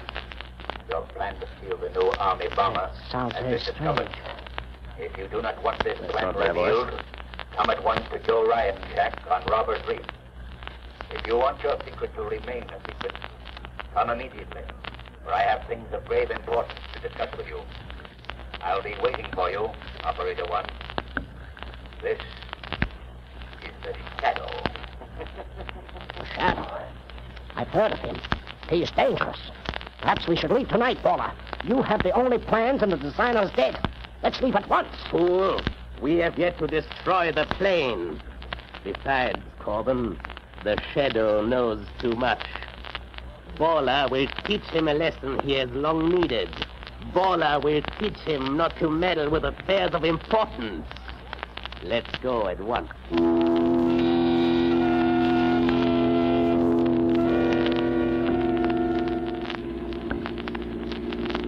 Don't drive so fast, Corbin. This fog is pretty thick. But you told me to hurry. Yes, but it would be a pity to disappoint the Shadow. Put out your headlights, Corbin. We turn on to Robbers Reef here. All right. Drive slower, you fool. I'm just barely creeping. No, we can't take any chance on any accident now. Look, what's that? Right ahead of us. It's a car with no lights. Coming in from Robbers Reef. It must be the Shadow. Quick, Corbin, steer out of its way. I can't without going into the bay. It's going to hit us. Look out!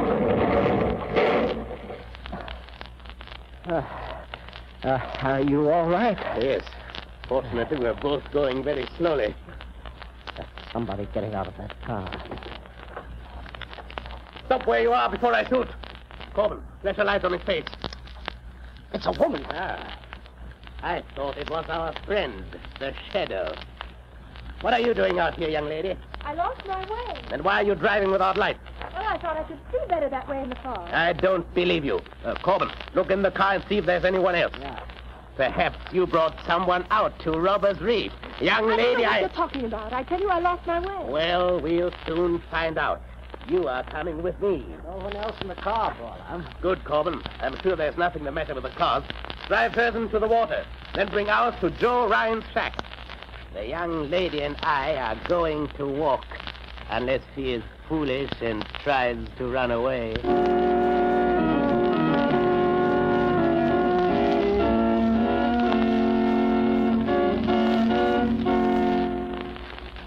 The Shadow's adventure continues in just a moment. You know, friends, it's true that nothing succeeds like success. In fact, nothing proves the merit of a product or the claims made for it as conclusively as its sales record. And the fact that Blue Coal ranks first in nationwide volume of sales is proof that it is a better anthracite. Countless thousands of you homeowners here and in communities the nation over have made that record possible. You've tried Blue Coal. You've compared it with other fuels. And you've kept Blue Coal's top-ranking position unchallenged throughout the year. Now there's a real treat ahead for you homeowners who haven't yet tried Blue Coal. There's the satisfaction of knowing you're getting the most in heating comfort that money can buy when you order Blue Coal by name. For the harmless blue coloring which identifies Blue Coal also guarantees you far better quality, far better all-around performance. Just try Blue Coal. Compare it with the coal you're burning at present. You'll see why Blue Coal is America's largest selling anthracite. You'll join those thousands of satisfied homeowners everywhere who know there's no substitute for Blue Coal for better heat with less furnace attention. So call your nearest Blue Coal dealer. His name is listed in the Where to Buy It section of your classified phone directory under the words Blue Coal.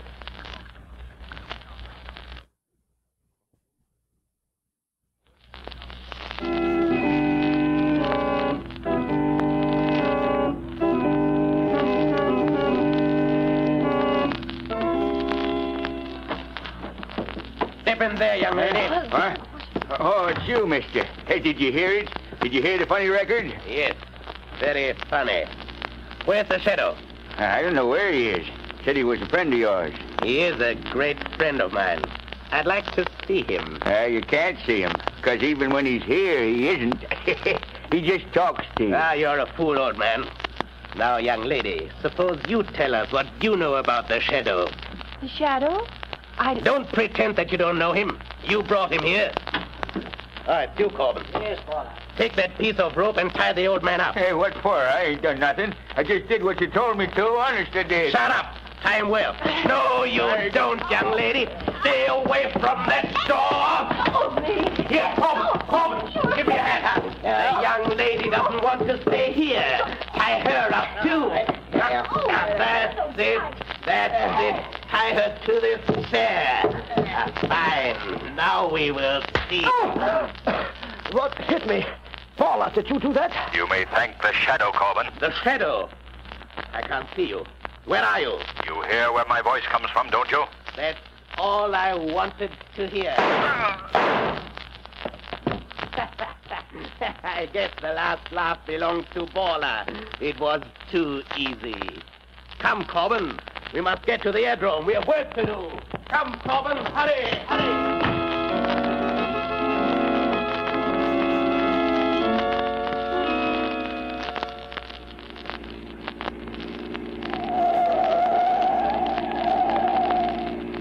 Hurry, Corbin.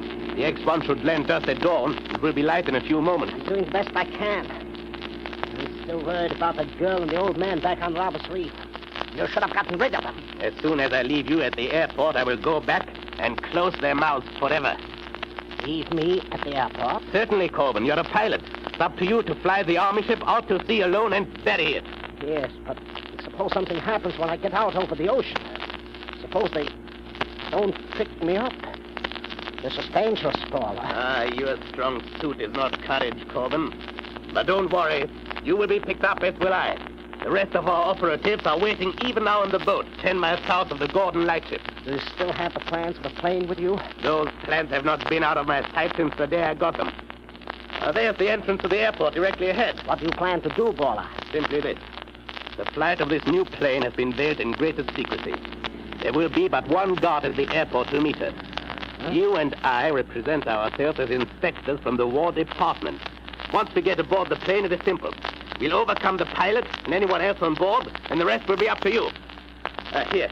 We can stop right here now. Look, Gawler. Look, there she is now. She's just landed. And look right behind her. There are the 3 flying bombs coming in perfect formation. Come.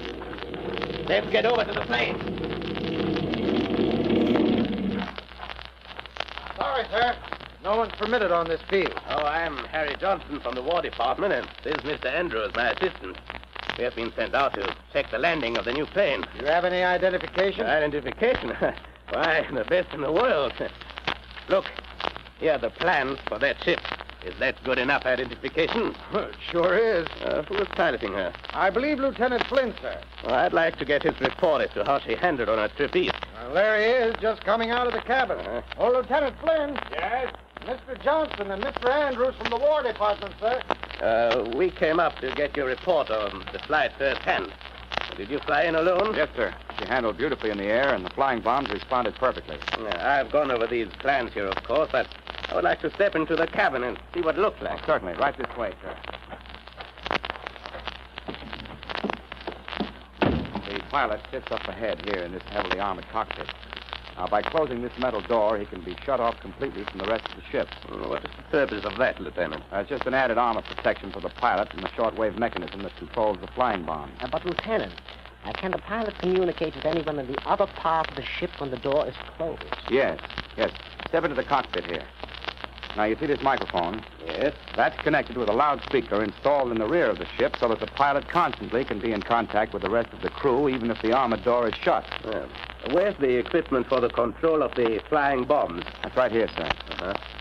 See this dial with numbers up to 50? You just set the indicator at any one of the numbers, and that throws the flying bomb of that particular number in line with the corresponding controls, so that it can be manipulated separately. And these 3 dials here control speed, direction, and altitude. It's perfectly simple. Is there anything more I can show you, sir? No.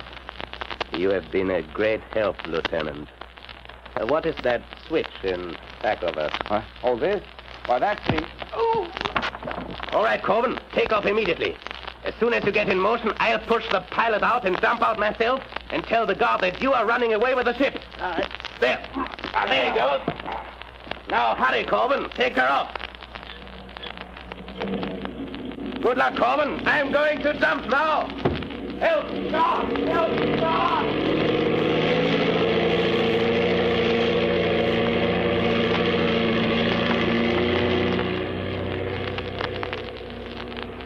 Well, Corbin, your plan has worked perfectly. Up to now. What? Who said that?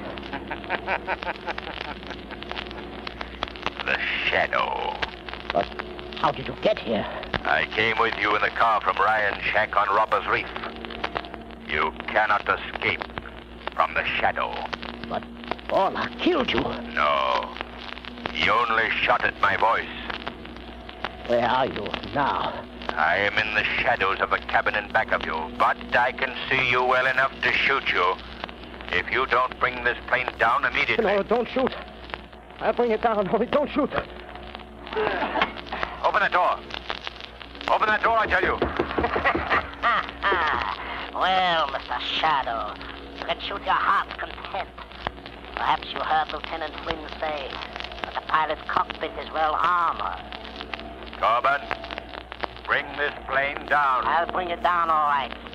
The 3 flying bombs in the ocean 10 miles south of the Gordon lightship. But when the plane lands, you will land in it alone. For I will leave it by parachute before it goes into its last power dive. What do you think of that, Mr. Shadow? Why don't you speak? Shadow, can't you hear me? I hear you all right, Corbin. And thanks for the suggestion about a parachute. It was nice of you. I'm going to leave you, Corbin, but not for long. I'll chase you to the ends of the earth. You'll never get away. Goodbye, Corbin.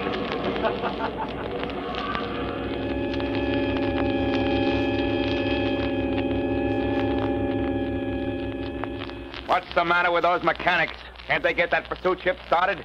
Look at that plane gain altitude. Take it easy, Lieutenant Flynn. The mechanics are warming it up as fast as they can. How's your head? You got a nasty crack. It's all right. It's all right. Wait till I get my hands on that guy. Where did the other one go to? In the excitement, he ducked into a car and beat it. You send out a police call? Sure, first thing. Hey, look. Look.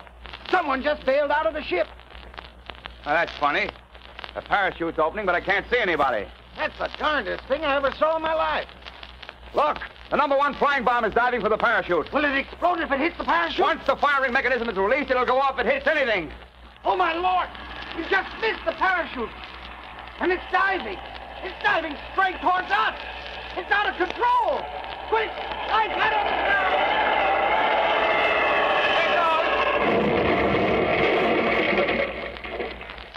Hey, you all right? Yeah, but boy, I'd hate to be any closer. What happened to that parachute? It came down right in back of it. But I still can't see anyone. Well, I can't stop now. I gotta take off and force that guy down.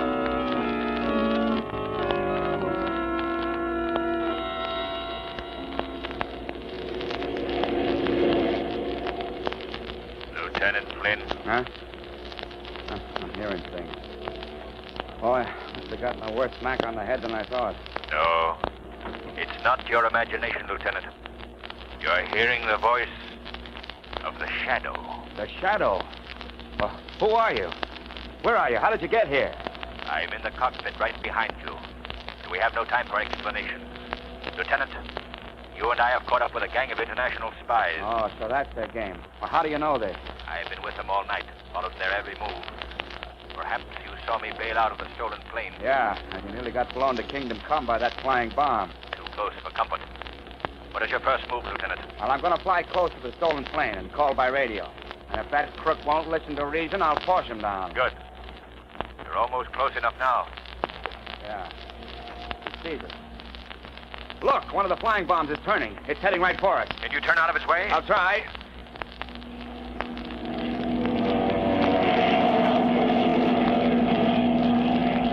Those things are too fast. They can turn on a dime. Look at that thing fly. Your only chance is to shoot it down. Can you hit it? I've got to.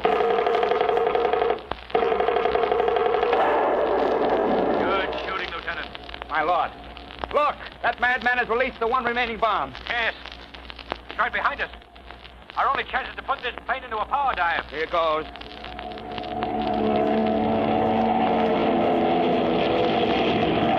Lieutenant, it's still right on our tail. If I could only get to that rear machine gun. I'll handle it. You know how to use it? Yes. You got it. You got it, Shadow. Wow, that was close. Now I think Corbin will listen to reason. I'll call him by shortwave. Calling plane X1.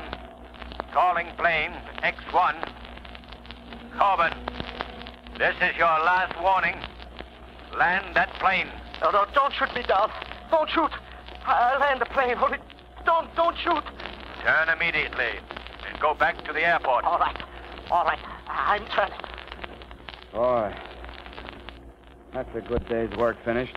For you, but not for me. Now, what do you mean, Shadow? There are several things left undone. The Coast Guard must be instructed to pick up a boat 10 miles south of Gordon Light. It has Baller's operatives on board. Oh, we can do that right now. As soon as we see Corbin safely landed and in the hands of the guards, you must fly me to Robbers Reef. Baller's headed there and he must be captured. I'll call the ground at once and have the police notified to follow up.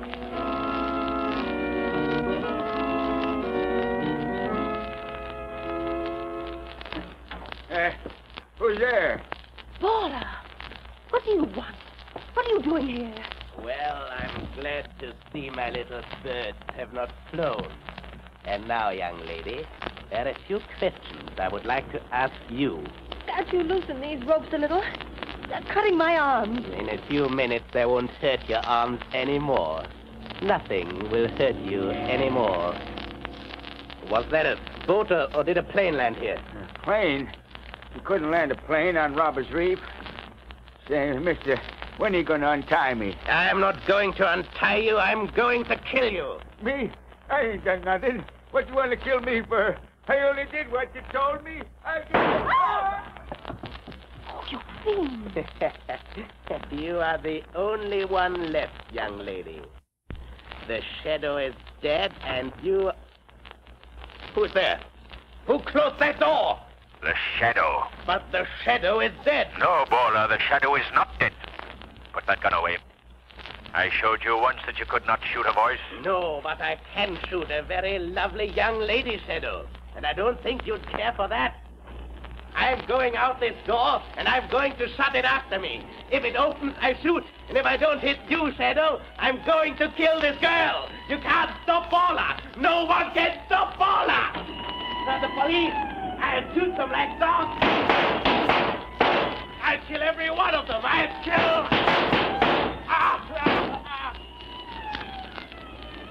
They got him. You all right, Margot? Yes, Lamont. Here, I'll cut these ropes. We have to get out of here. Thank you, Lamont. Well, Margot, they've killed Bowler. I hate to see any man die by violence. But if that man dedicates his life to the evil task of plotting and espionage against a friendly country, he faces but one fate. And that fate is justly death by violence.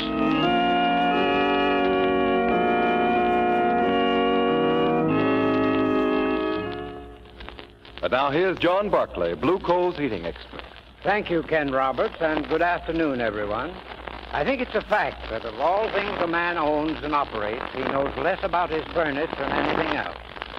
Now, the weather this time of year, as Ken Roberts said earlier in the program, is particularly treacherous.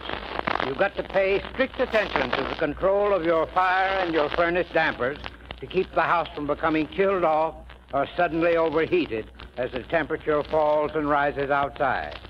So if you have any question in your mind about damper control, or if you want to be sure you're operating your furnace in the most efficient and most economical manner, here's what I suggest you do. Call your nearest Blue Coal dealer. Ask him to send a John Barclay serviceman to check up on your furnace. John Barclay men are trained heating experts. They can show you how to get the best possible heating results. And there's absolutely no charge or obligation of any sort for their advice. Always feel free to call on your Blue Coal dealer. I thank you. Today's program is based on a story copyrighted by the Shadow magazine. All the characters and all the places named are fictitious. Any similarity to persons living or dead is purely coincidental. The Shadow magazine is now on sale at your local newsstand.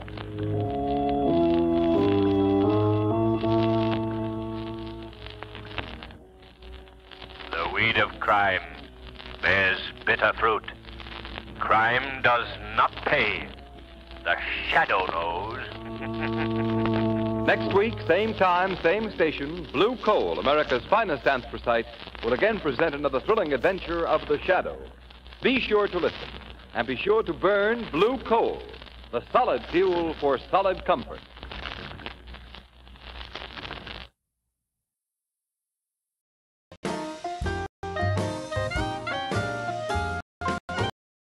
Thank you for watching Golden Age Radio. We post all new episodes every day. rumble.com/C/GAR.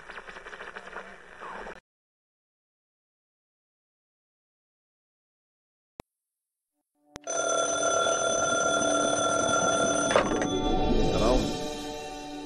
Yes, this is the Falcon speaking. Oh, Carol. Now, you'll have to cancel me out tonight, Angel. Army intelligence is sending me to London. Yeah, it seems some gambler there will take a chance on anything. They want me to prove that murder is a bad bet. Once again, the National Broadcasting Company brings you the transcribed Adventures of the Falcon, starring Les Damon. The Adventures of the Falcon, dedicated to private investigators everywhere. Those hard-hitting detectives who, like Mike Waring, risk their lives to aid law enforcement agencies. So join him now when the Falcon solves the case of the Jack of Diamonds.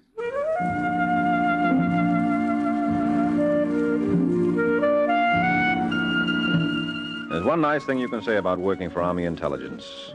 It teaches you people are the same the world over. Now take, for example, Diane Halsey. Diane's the gorgeous-looking blonde at the corner table in Sherry's, a swank cocktail bar in London's West End. To look at her, you'd immediately suspect something's wrong. She's not the kind of a girl you'd expect to see alone. But that's purely a matter of choice. Diane's only waiting for the right man to come along. And here he comes now. I'm sorry if I kept you, darling. Oh, that's all right, Bruce. I don't mind. Did you order? No, I thought I'd wait for you. Oh, sweet. What would you like? That all depends. When I'm celebrating, I prefer champagne. Well, then I guess you'll have to settle for something else. Why? I didn't see DeSantis. You didn't see DeSantis? Oh, believe me, Diane, I tried, but I couldn't do it. I knew I was wasting my time. No, don't go. Take your hand off me. Darling, please. You're going to do as I asked. Just give me a chance to explain. I'm not interested. All I know is you threw away 2,000 pounds. What makes you so positive? What do you mean? Well, you're depending solely on this Jack Diamond. So? So how do I know I can trust him? I never even met the man. I have. Well, what's his real name? You can't expect me to believe that Jack Diamond isn't an alias. Oh, now look, Bruce. All I'm getting at, Diane, is how can you be certain those photostats he gave you are authentic? There's an accepted way to find out. How? Show them to DeSantis. If they're legitimate, Mr. DeSantis will think the 2,000 pounds you're asking very reasonable. Please, don't make me do it. You call yourself a man. Where are you going? That's no concern of yours. This time I would advise you to try and stop me. No, you can't. I won't let you. No? Well, what? Wait, I'll do it. I said... You will? Yes. When? Tonight. That's my darling. You do love me? Well, of course, silly. Now order us some champagne. I'm in the mood to celebrate.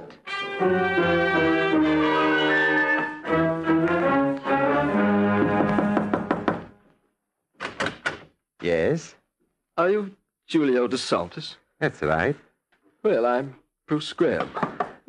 Hey, take it easy, Mr. Graham. I bet you think I'm intoxicated. Never. Well, I am. Well, Mr. Graham? Ever see this before? Where do you get this photostat? In case you're interested, it's for sale. How much is it going to cost me? 2,000 pounds. It's a lot of money, Mr. Graham, but maybe he's worth it. Huh? You want him in cash, no? You mean you're actually going to give it to me now? You bet your life. Get away from that box. But you said... I said get away or I'll put a bullet through you. You're not fooling me. I'll open it myself. It's okay with me. Why, there's only money in here. Ah, only money, he say. What do you expect? Well, I thought... Yes? Never mind. Count off 2,000. It's a pleasure. 500, 750, 1000, 2, 4, 6. Oh, Mr. Graham, you dropped your gun. No, don't. You know something? You have it on safety all along. What? In your work, you should know better. Go on. Get it over with. You think DeSantis want to hurt you? No. Here. What? Go on, take. But don't be ashamed. And now for your money. Where was I? Oh, yeah. 2, 4, 6, and 4 make 2,000. There you are. What are you up to? That's a funny question coming from you. I think I behave very nice for somebody who's being blackmailed. Why didn't you kill me when you had the chance? It's not going to solve anything. Your friends know you're here. My friends? Oh, you never convinced DeSantis you're working alone. So I make the best of a bad bargain. You got the money? I got the photostat. But I don't think I want to do this again, Mr. Graham. Please, Remember this, huh?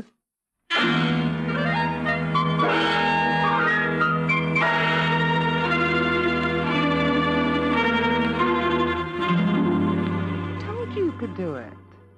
See, Bruce, there was nothing to it. He could have killed me, Diane. He could have shot me. Don't be ridiculous, darling. You wouldn't dare. Not with what we know about Mr. DeSantis. Well, I wouldn't go through it again for twice the money. How about 100 times? Huh? Don't you see the possibilities? This was just a test case. As you pointed out, Jack Diamond could have been mistaken. Who is this Diamond chap, anyway? Don't you bother your pretty little head about him. I've got a right to know. All you need know, darling, is he delivered the goods. Now we've got Mr. DeSantis right where we want him. But you promised. I promised what? There would only be this once, that we'd take the money and go away. Oh, don't be absurd, Pet. Jack Diamond made a dozen photostats, and we'll sell them to Mr. DeSantis one at a time. I'm not going to do it. Yes, you will. I mean it, Diane. So do I.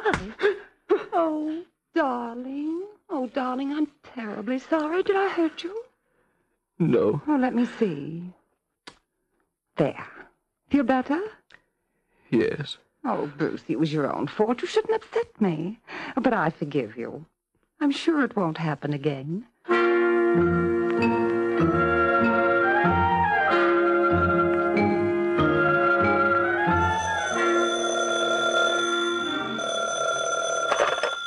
DeSantis and Company. I'd like to speak with Mr. DeSantis, please. Who is this? Just tell him it's the chap who was up to see him Sunday afternoon. Just a moment. It's for you, Julio. Who is it, Ronnie? He didn't care to give his name. He said he was up to see you Sunday afternoon. Oh, yeah. Do you want to speak with him? Sure. Hello. DeSantis? That's right. How are you, Graham? Fine. That's good. You're probably wondering why I called. No. How much is going to cost this time? What? I ask how much is going to cost the poor DeSantis? £25,000. You heard me. Oh, sure. I'm just disappointed myself. I thought perhaps your first try would be your last. I'm serious, DeSantis. I know you are. Have it ready at 9 o'clock. My place again? No. You familiar with Park Slope near Wembley? I'll find them. You better. And just so there'll be no mistake, I'll be driving a Blue Nash convertible. Hello? Hello, Graham. Who was there? Just the fellow I know from business, Ronnie. Julio, is something wrong? Because if there's any way I can help you. You a good boy, Ronnie. You're making sport of me. No, honest. But let me ask you something. Suppose a Mr. X have papers that can make lots of trouble for you. What would you do? You mean if I were being blackmailed? I think maybe we can call him that. Well, I'm not much of a hero, Julio. If I were in a jam, I'd give this Mr. X whatever he wanted. You're right, Ronnie. In a case like this, there is nothing to do but to give my friend what he asks for. See? I always told you we think alike.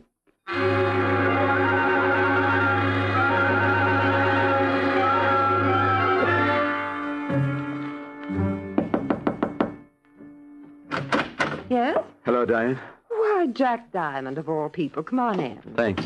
You know, this isn't very bright of you, darling. I couldn't help myself. I'm worried, Diane. Oh, well, if it's about Graham, you needn't be. He'll behave. He's going to see DeSantis at 9. No, he mustn't. Mustn't? Julio's simply furious. Do tell. I refuse to run the risk of having him discover that I'm involved. Seems such a shame to quit now. I won't hear it. Graham mustn't see DeSantis. Now, are you going to stop him? Or shall I? You're not leaving me much choice, darling. But let me think about it for a little while. I'll let you know when I reach a decision.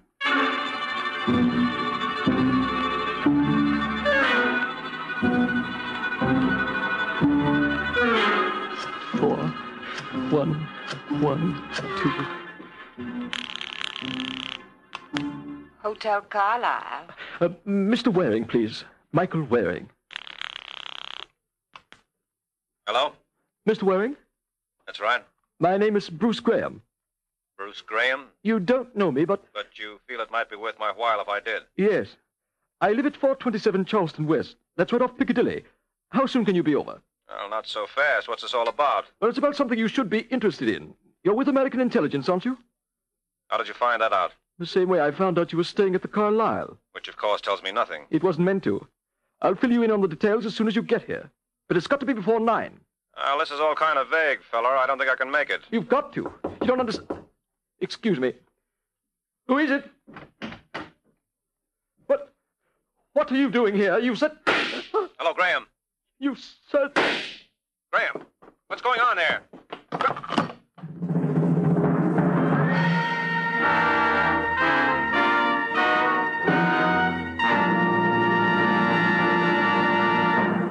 We can't win a war or a political campaign or even a peace without a slogan.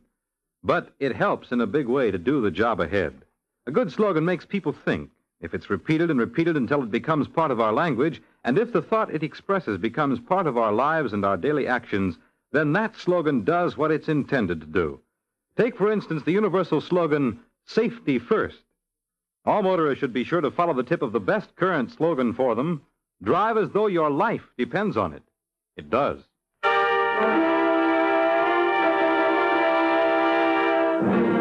Now back to the adventures of the Falcon.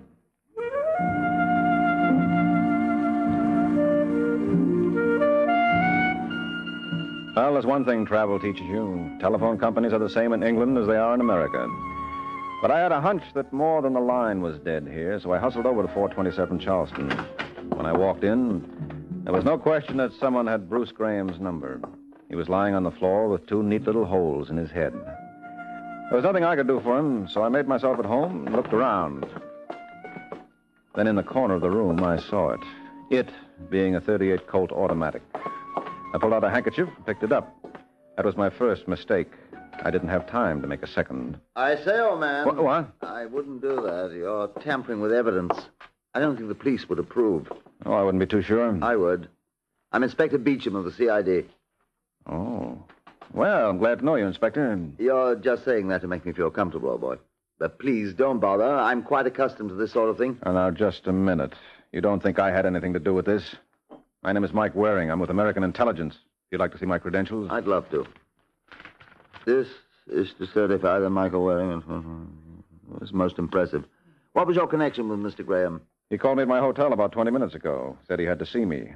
In the middle of the dialogue, I heard 2 shots. And naturally, you dashed over. Naturally. What do you suppose the poor chap wanted? I don't know. But it must have had something to do with security measures. He knew I was with American Intelligence. Obviously, he felt the CID was hardly as efficient. You don't believe me, huh? Why, my dear boy, it would never occur to me to doubt you. Still, you must admit it's rather suspicious finding you standing over a body, wiping off fingerprints. I wasn't wiping them off. I was just examining the gun. Of course. Look, I tell you, Graham was frightened of something. He claimed he had to see me before 9. Why? Well, I can only guess.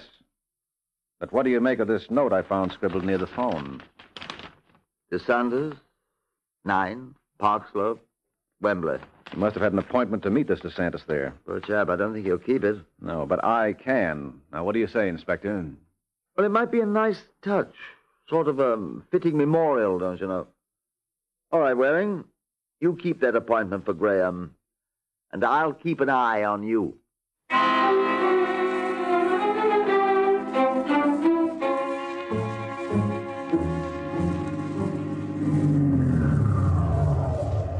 DeSantis?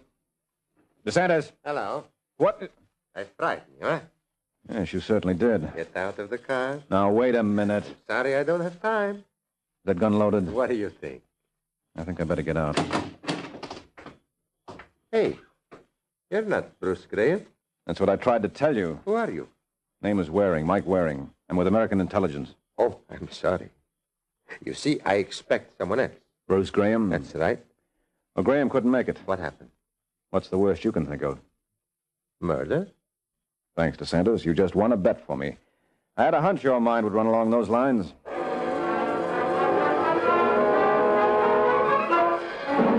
You understand, of course, Mr. DeSanders, that we have no desire to intimidate you. But if you'd like to make a confession, you'll find us most appreciative. You crazy, Inspector. I not killed Graham. What reason I got? Well, I'm glad you asked me that, because I've come to the conclusion He was blackmailing you. I hardly even know the fellow. Then why did you arrange that appointment to meet him tonight? I don't arrange him. Graham does. He say he want to see me on business. And exactly what is that business? I'm importer. Olive oil, wine, things like this. And where were you when Graham was done in? How should I know? What time it happened? What time was it, Waring? Not 7:30. 7:30? Sure. I was in my office. Anybody with you? Just Ronnie. Ronnie. Ronnie Payton. He's a nice young boy who worked for me. That check, Inspector? Well, that's hard to say. Friend Ronnie has apparently vanished. What do you mean, vanished? Disappeared. Perhaps you can tell us why. Well, Ronnie's very sensitive. Maybe all this publicity make him nervous. So he takes off when you need him most, huh? How Ronnie gonna know I need him for alibi? How indeed? Wait a minute, Inspector. There's something that doesn't add up here. Does for me. Mr. DeSantis had an appointment with Graham. When you kept it, he greeted you with open arms and a loaded revolver. Yes, well, that's just it. Why should he take a gun to me at 9 under the impression I'm Graham if he killed Graham an hour and a half earlier? Hey, I'm much obliged, Mr. Waring. Well, you can make it up to me. Now, why was Graham blackmailing you? He wasn't. Are you affiliated with the Communist Party? Me? Of course not. Well, what other reason could Graham have for getting in touch with me? How should I know? Well, when you think of an answer, give me a ring. I'm at the Carlisle. Let me out, Inspector. I'm going home.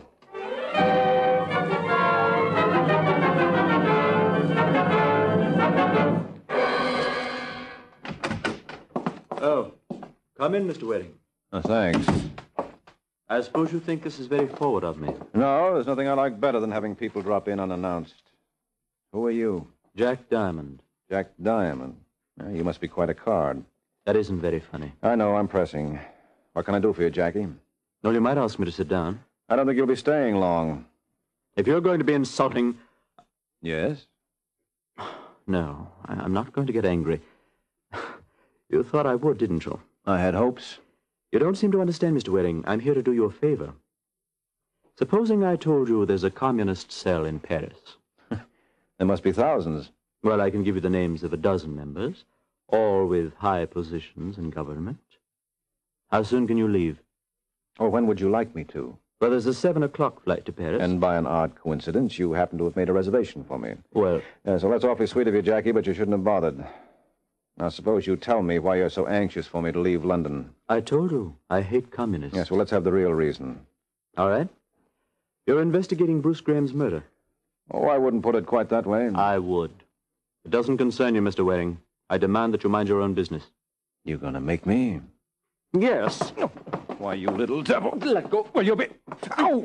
Will you bite me, will you? Now, sit down and behave yourself. I could kill you for that. Well, you may yet. I better have myself inoculated against hydrophobia. If I could get my hands on you... Don't you know when you're well off? You shouldn't let yourself be carried away like that, Jackie. It's bad for your health. Put down that phone. Now, listen, you... Oh, I didn't think your recuperative powers would be that good. No, and you never thought I might be carrying a gun. No. Hit me, would you? How do you like that, Mr. Waring? I don't. No, you're like all the others, aren't you? You're quick enough to push people around when you're stronger than they are. But why don't you try it now? No, thanks. Yes, you're afraid, aren't you? A big, strong man's afraid. Be careful, Jackie. You're working yourself into a snitch. Shut up! If you think I'm fooling... No, I don't. You're to have nothing to do with Julio DeSantis. Do you understand? If that's what you want. That's what I want. Okay. And don't think you can hoax me either. Because I'll be watching every minute of the time. And the minute you break your word, you'll be hearing from me.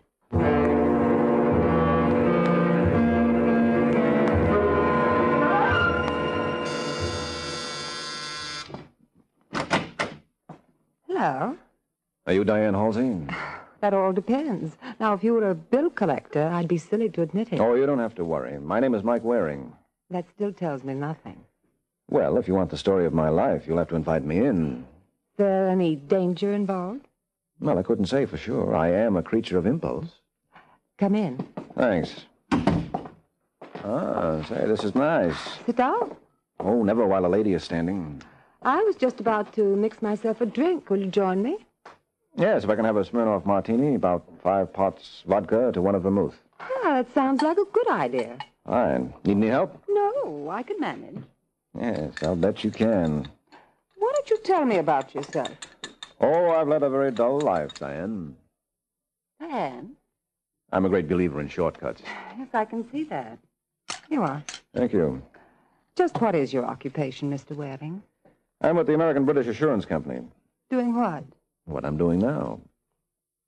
That tastes good. You mean you get paid for this? Oh, no, this is my unexpected dividend.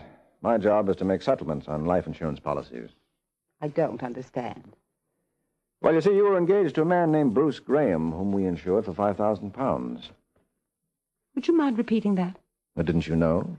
You were one of the principal beneficiaries. This isn't a joke. Well, do I look like the kind of a man who would deceive a beautiful woman? When do I get the money? Just as soon as we observe a few minor formalities. Well, by all means, let's observe them. Well, as I said, Diane, you're one of the beneficiaries.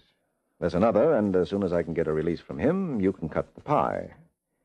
Graham told us we'd be able to locate him through you. What's his name? Jack Diamond. You're pretty clever. Bruce didn't even know Jackie. And the inspector was right. You did serve as the connecting link. You get out. Well, just brief me on this. What was it you people had on DeSantis? Was he a commie? Are you going to leave? All right, Diane. But once a man like me finds a girl like you can't expect him to stay away.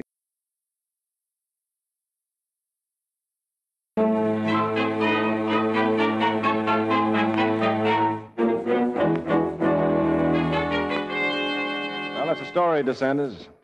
Now, have you any idea who this Jack Diamond might be? No. Look, you don't seem to realize you're on a spot.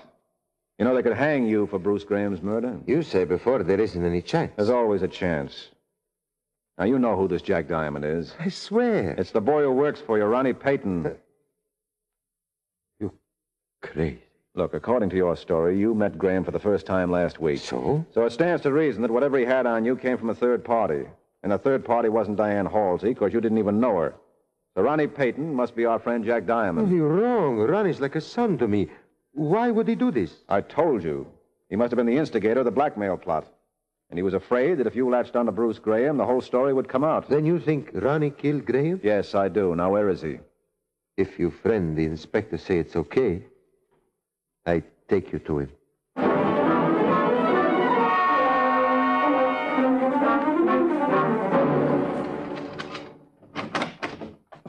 Hello, Ronnie. What?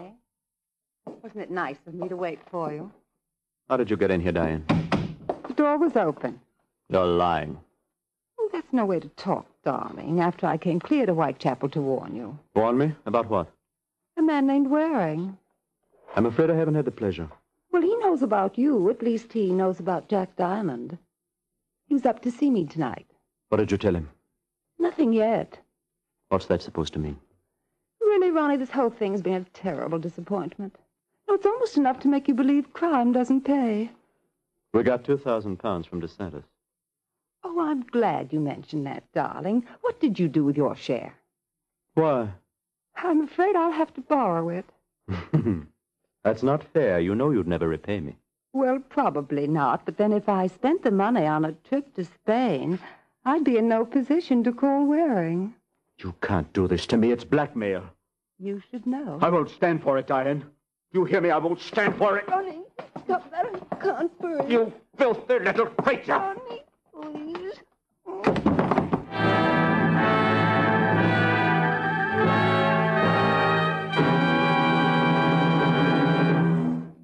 There's one type of catastrophe to which most of us are exposed many times every day if we drive or ride on the highways. Because some drivers habitually travel on the wrong side of the road.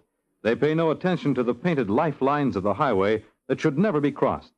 It's these drivers who often pay with their lives for that foolhardy act.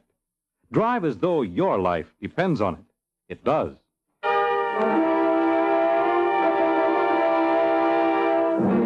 And now back to the adventures of the Falcon.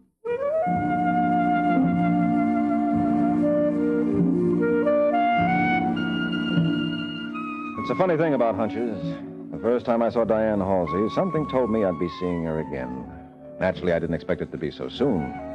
But the credit for bringing it all belonged to DeSantis.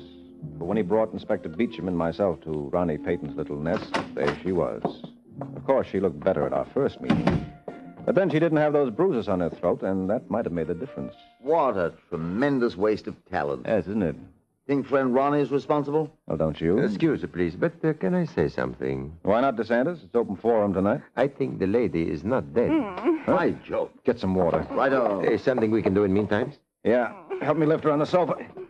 Easy. Piano. That's the way. Got the water, Inspector? Well, will you look who's here? Ronnie. Get away from me, Julio. You brought him here. I know, but... And who... What's that girl doing on my sofa? Well, I hope you don't mind. There was a draft on the floor. Who is she? Don't you know? If I did, I wouldn't ask. Who killed her? She's not dead, Ronnie. She isn't? No. But don't feel too badly, old thing. You still got one murder to your credit. Here's the water, Welling. Thanks. You are Diane? You've got to believe me, Inspector. I didn't kill Bruce Graham. Then who did? Diane. You know, I rather suspected you'd say that. How's the patient, Welling? She'll be all right. I tell you, she killed him. Naturally, you've got an alibi for the time. Yes. I was in a cinema in Limehouse. Oh, how ordinary. I'm disappointed in you, Ronnie. But I can prove it with the attendant. You see, we had an argument, and I reported him to the manager. But you believe me, don't you, Julio? Well, I don't know about him, Ronnie, but I do. Now, come, Waring. No, he's telling the truth. You mean this? Sure, DeSantis. How could Ronnie have killed Bruce Graham when we both know it was you? Hey, now we all know.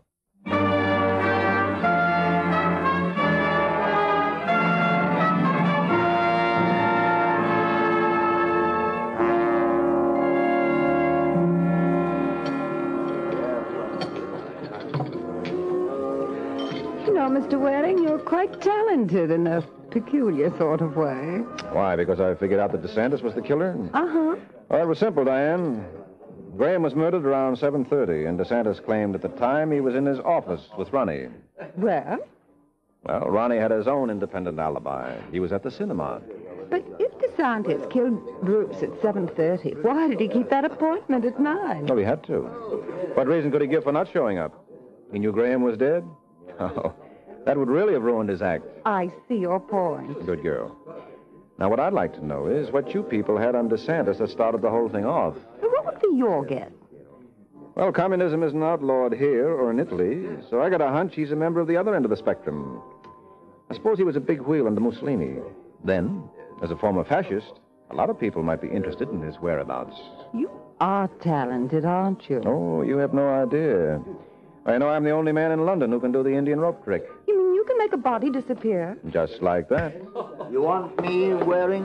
Yes, she's all yours, Inspector, for blackmail. Why, you rotten filthy... Oh, I'm sorry, Angel. I know exactly how you feel. Because making a body like yours disappear is a dirty trick on me, too. Good night, folks.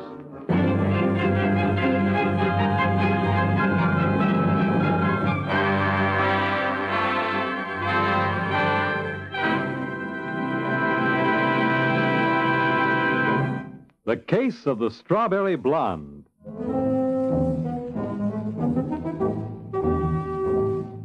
The Case of the Strawberry Blonde. That's the title of next week's adventure of the Falcon, when Mike Waring learns that when a gal reaches for the peroxide, someone is bound to die. The adventures of the Falcon are based on the famous character created by Drexel Drake, produced and transcribed by Bernard L. Schubert, written by Eugene Wang, and directed by Richard Lewis. Les Damon was starred as the Falcon, with Frances Cheney as Diane. This program came from New York. Fred Collins speaking.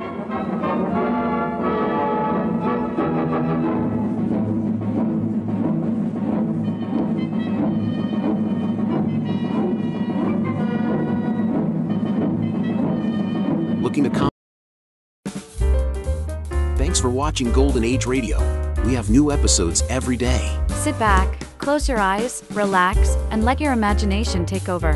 That's right. Radio is theater of the mind. So listen while you work, rest, drive, or sleep. Just be inspired. Let us know your thoughts. We strive to provide the best programming for you. Visit g3pl.com for your WordPress needs. Subscribe for more videos.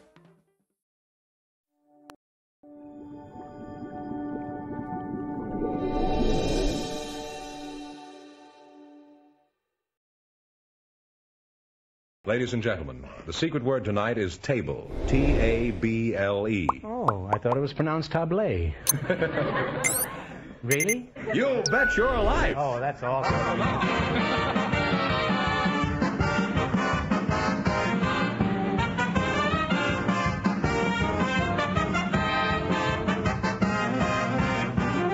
The more than 3,000 DeSoto Plymouth dealers of America present Groucho Marx in You Bet Your Life, the comedy quiz series produced and transcribed from Hollywood. And here he is, the one, the only... Land sakes, that's me, Groucho Marx.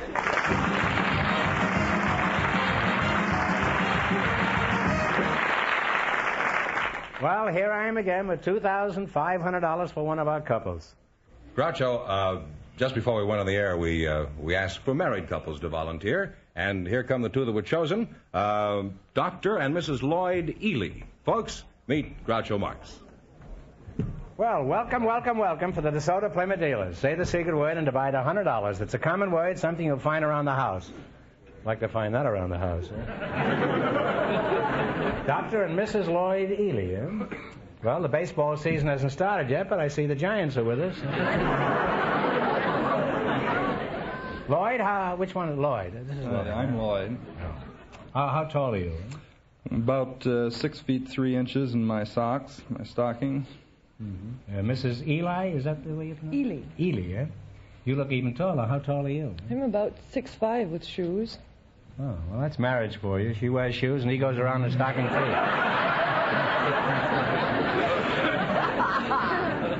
How much you weigh, Doc?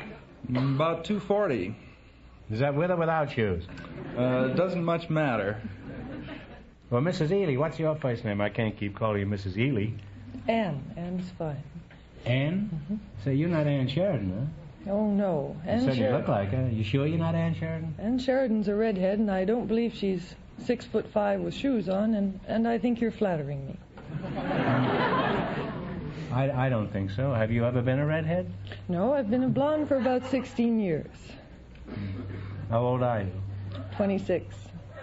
Now, Doc, are you a dog doctor or a horse doctor? And if you're a horse doctor, what do you hear from Mare Island? Well, I'm not a horse doctor. I'm a resident physician in internal medicine at Wadsworth. You just take care of residences? No, not exactly. Veterans. It's a veterans hospital. Oh. You're pretty young to be in a veterans hospital, aren't you? Well, you have a point. Yes, I have. It's right on top of my head. How do you like keeping house for a doctor, Ann? Do you find it exciting? I don't keep house. I, too, am a resident physician at Wadsworth Veterans Hospital. You're both doctors? Say, this is an amazing medical discovery. Mm-hmm. I've got 500 pounds of doctor staring down my throat. You work in a hospital, too, huh? Yes, I do. Well, one good intern deserves another. How long have you two been married? I presume you are married. 4 years and 8 months. Mm-hmm. When did you meet old Sawbones here, Ann? I met him in the first year of medical, when I was a medic.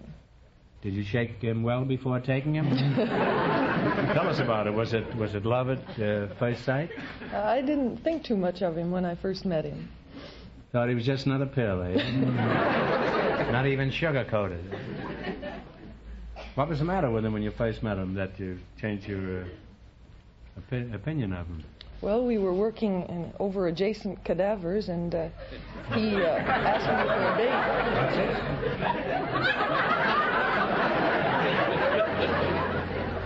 date. You were working over what? Adjacent cadavers. What a lovely name for a summer resort. Spending a weekend at adjacent cadavers. Wish you were here. Well, was it easy to distinguish him from the cadavers? Not at first, huh? He was fairly quiet, huh? And what happened? We were working... How did you know whose hand you were holding? At any rate, he asked me for a date at one of the fraternity balls, and I thought it was a bit late, and I didn't like the way he asked me. How did he ask? Thought it was a last resort. Mm-hmm. Well, that's the summer resort, I guess. Doc, that's you, Lloyd. How is your bedside manner? For example, how do you cheer up a patient? Well, try to reassure them, explain the disease that they have, what they can look forward to in the future, and try to make them as happy as possible. Do you ever tell them jokes? Well, rarely. Rarely. My stock isn't too good. Well, do you have any rib ticklers at all? I'm always in the market for a real corker, you know. I have a few. Could you knock one off here? Well, I occasionally tell the one about seeing a man in the hospital hall who was hopping up and down on one foot. And I asked him what was the trouble. And he told me, well, I saw my doctor the other day. He told me to take pills for 2 days and then skip a day.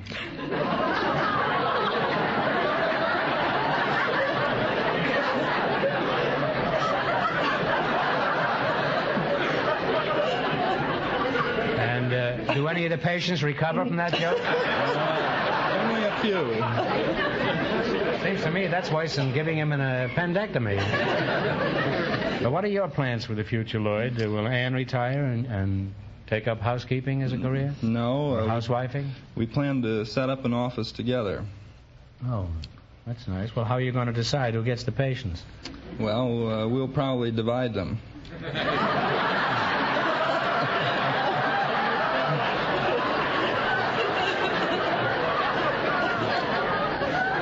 I had no idea you were both taking surgery. They don't bother splitting fees. They just split the patient. Well, you're a charming and interesting couple. And, Doc, if she ever gets mad and sticks her tongue out at you, be sure to send her a bill.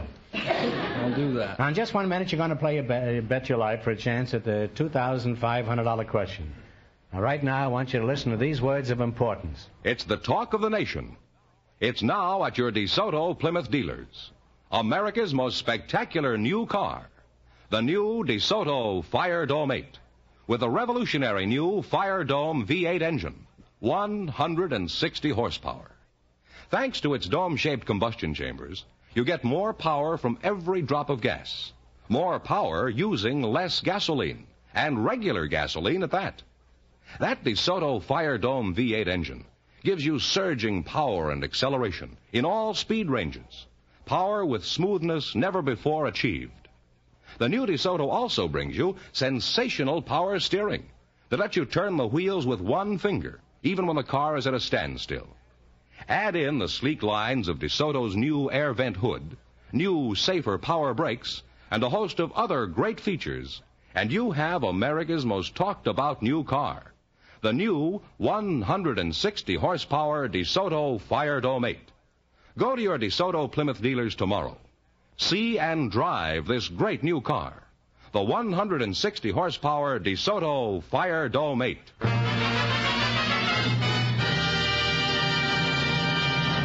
All right, now let's see how you work together as a team. George, explain the rules, You bet as much of your $20 as you want on each of 4 questions, and the couple that earns the most money gets a chance at the $2,500 DeSoto Plymouth question later in the show. Here we go. Let's see how high I can build you $20. You selected sciences ending in ology as your category. Here's your first question. How much of the 20 will you bet? 1950. What is the science called that deals with the structure of the Earth? Geology. Geology is right. Well, you're on your way. You have $39.50. Remember, you're going for $2,500 tonight. How much of the $39.50 will you risk now? $39. What is the science called that deals with the skin? Dermatology. That's true. You've now climbed to $78.50. And here's your third question. How much of this vast loot will you bet this time? 78. Oh, all right. 78. What is the science called that deals with human behavior? Psychology. Psychology is right. How do you spell it, Doc? P-S-Y-C-H-O-L-O-G-Y. Say, that's right good, huh? You now have $156.50. I thought that was Physio Wally School. You have $156.50, and how much of this are you going to try this time? All of them. All right, all of it. All right, what is the science called that deals with ancient things and relics of early races of mankind? Archaeology. Paleontology. One answer now. Do you think it's paleontology? Come on, kids, time's a wasting. Archaeology. Archaeology is right. You're pretty alive. She talked him out of it, too. You wind up with $313. Well, thanks and good luck from the DeSoto Plymouth dealer. Thank you. Lovely luck.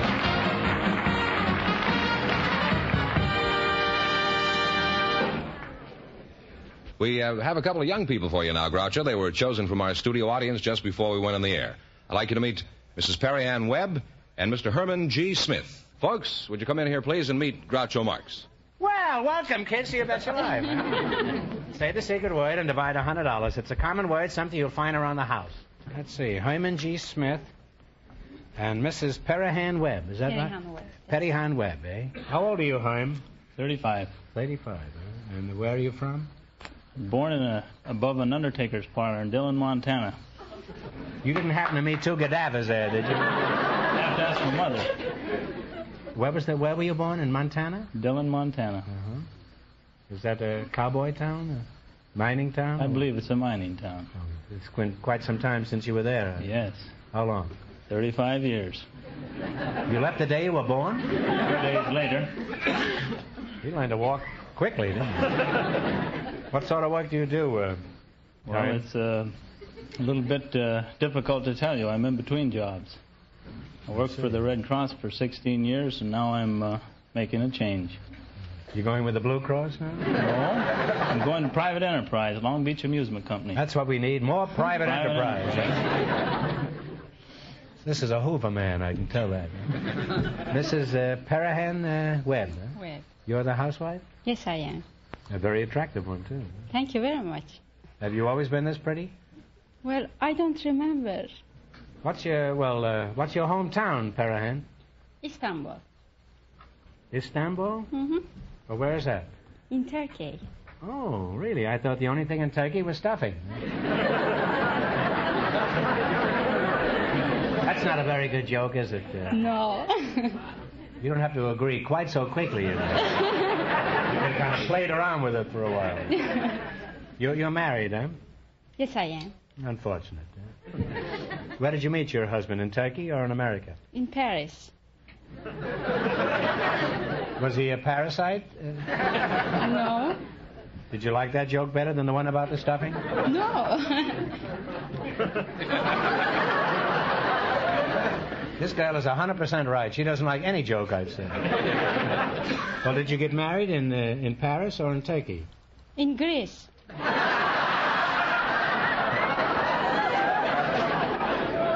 Got married in Greece, eh? Yes. Out of the frying pan into the fire. No. What does your husband do? He's in the army.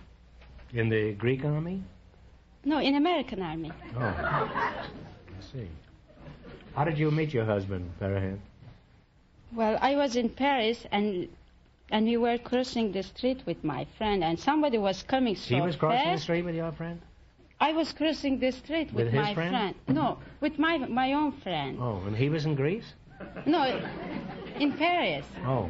I was in Paris, and he was in Paris too that time. Oh, he was in Paris? Yes. Huh? Oh, I see. And then after I was crossing the street, and somebody was coming so fast, and he put the brake, and he went, whoosh! He was in a car? Yes, he was driving the car. Oh. And this was then an after- army car? No, he was his own car. Oh. Yes. So he put the brakes on real fast? Uh-huh. And? And then after, I scared, of course, and my friend also You are? scared. I scared very much. You were scared? Yes, Why? I was Did he scared. look so horrible? Or? Well, we almost got killed. Oh. And then after he got out from the car, he said, I'm sure I didn't mean to kill you, but I can take you where you go. I didn't mean to kill you, but I'd like to have another go at it. And then after, I said, okay, take us home. And we ride the car. And you make And he a took practice us of home. getting in cars with strange men and driving around Paris? Well, it's not so bad.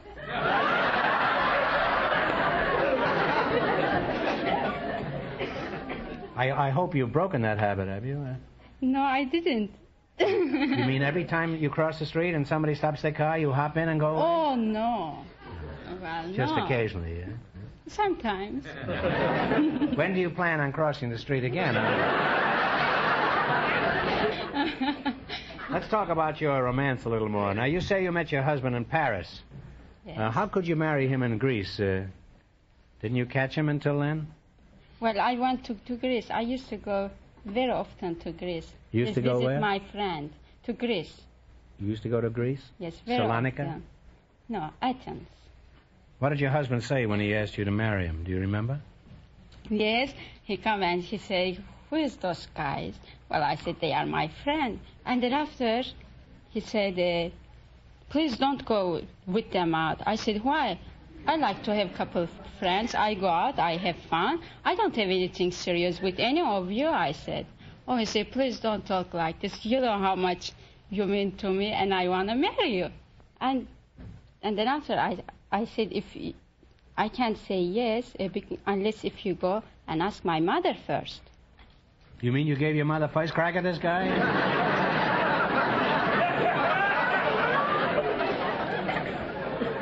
They do things different in Athens.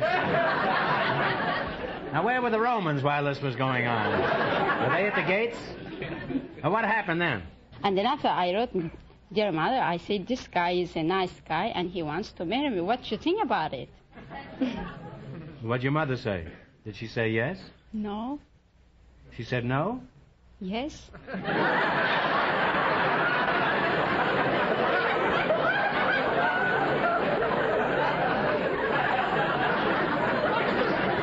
She certainly changed her mind in a hurry. Well, I've enjoyed talking to you two.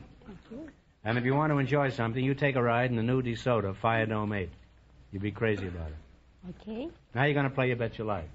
You beat our other couples, and you'll get a chance at the $2,500 question. I can't tell you how much you have to win, but George is going to remind our listeners. Our two doctors won $313, and the secret word is table. Let's see how high I can build you $20. You get 4 questions. All of these questions can be answered by pronouncing a single letter of the alphabet. Now, here's your first question. How much will you bet? And talk real loud. And talk it over between you. 1950? Yes. Okay, 1950. 1950, yeah? All right, give me the name of an insect that can be answered with one letter.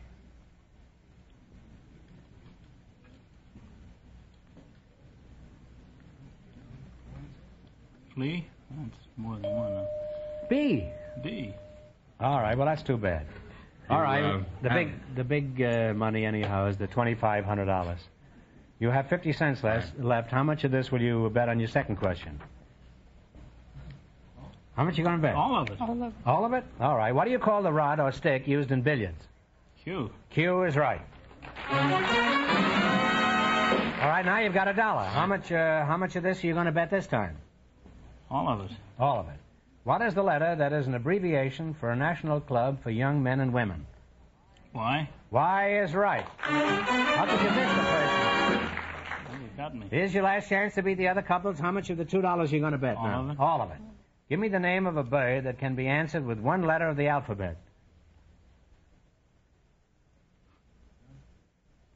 Take a stab if you don't know. What? Nothing? Nothing. Jay. Jay bird. Blue jay. They went broke, Groucho. It's a corn plaster. All right, well, we can't let you leave here with... How much have they got, $2? Nothing. Nothing. Well, I'm going to give you one question. You get it right, and you'll win $25. You ready? Ready. What color is the White House? Happens to be white. White is absolutely right. Here there, kid.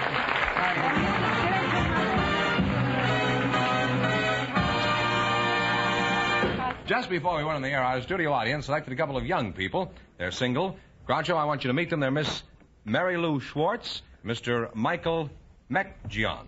Come on in here and meet Groucho Marx. Right there. Welcome for the DeSoto Plymouth dealer. Say the secret word and divide $100. It's a common word, something you'll find around the house.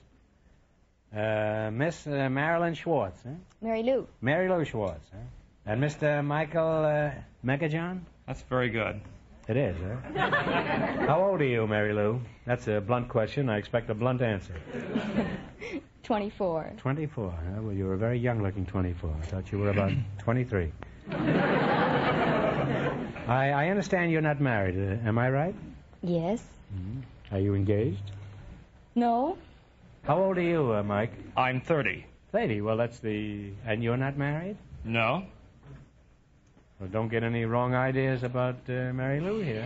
I'm not. I'll thank you to go out and find your own girls. Are you interested in matrimony, Mary? Yes, I could be. Just as leap year, you know. Have you made any plans to do any leaping? No. And why are you wearing your third finger on your left hand?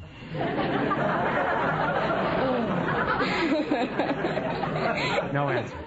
Well, let's find out something about you two. You two may be more compatible than you realize. And Lloyd's will give you 8 to 5. This boy doesn't leave this program single here tonight.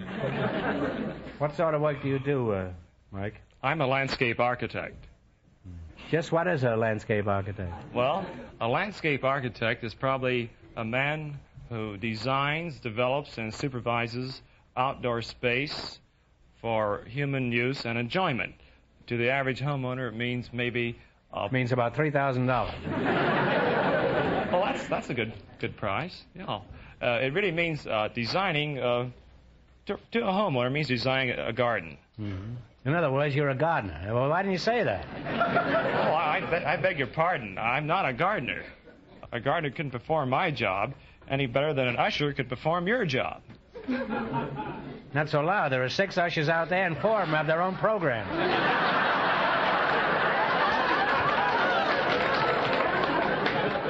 And the other 2 have their eye on this job. Well, I originally started out thinking I could get you two together, but it seems like I'll have to resort to trickery. I'll bet you a dozen roses, Mary Lou, against your phone number that I can get you to propose to Mike here. You want to bet? Huh? I'll bet you can't. We'll see. I'll give you a little practice quiz. Huh?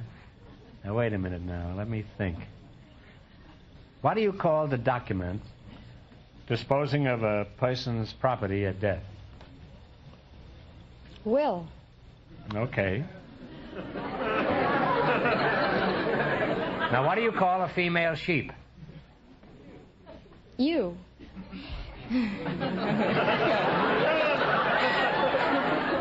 Oh, am I sucking her in here?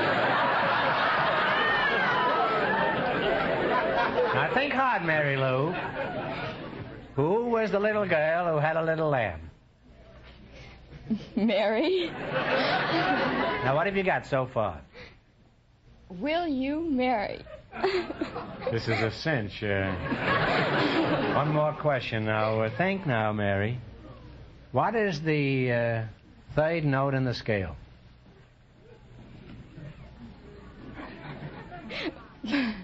Fa. Why, you scoundrel, you, huh? Why, Mary, it's supposed to be me. Your scale is even crookeder than the one in the butcher uses. Well, you're going to play You Bet Your Life. You beat our other couples, and you get a chance at the $2,500 question. I can't tell you how much you have to win, but George is going to remind our listeners. The 2 doctors still lead with $313. Here we go. Let's see how high I can build you $20. You selected names of states. Here's your first question. How much will you bet? 19. Nicknames of states. Oh, I beg your pardon. 19? Nicknames of states. 19. All right. What state is nicknamed the Sunflower State? Kansas. Kansas is right. Oh. You're on your way. You have $39. Remember, you're going for $2,500 tonight. Now, how much of the $39 will you bet on your second question? 39, you say? You don't have to kiss her. Just tell her what. 38. $38, huh? All right. What state is named the Show Me State? Missouri. Missouri is right. You now have $77. Here's your third question. How much will you bet? What'd you say? Okay. Talk over. Talk okay. 75. 75. She all right. chooses. What state is nicknamed the Hoosier State? Indiana. Indiana. You climb to $152. Here's your last chance to beat the other couples. How much of the $152 are you going to try? 150. 150. What state is nicknamed the Buckeye State? Ohio. Ohio is right. Your arms around me. Give him a big kiss. And you wind up with $302. This is killing me for the roses tomorrow. You know? And that means that our 2 doctors with $313. In just 1 minute, get a chance at the $2,500 DeSoto Plymouth question.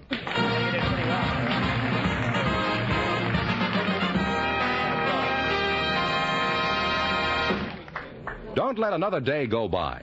Now is the time to get your car ready for spring. But remember, don't take it just anywhere. Take it tomorrow to your DeSoto Plymouth dealers and ask for a springtime live action tune-up. Here, expert mechanics will go over the engine of your car, adjusting carburetor, distributor, and timing, checking your car's electrical system after the heavy load of winter.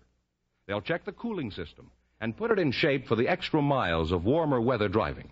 And they'll see to it that your car is properly lubricated to factory specifications. You'll drive out in a far peppier car, ready for thousands and thousands of miles of trouble-free economical operation.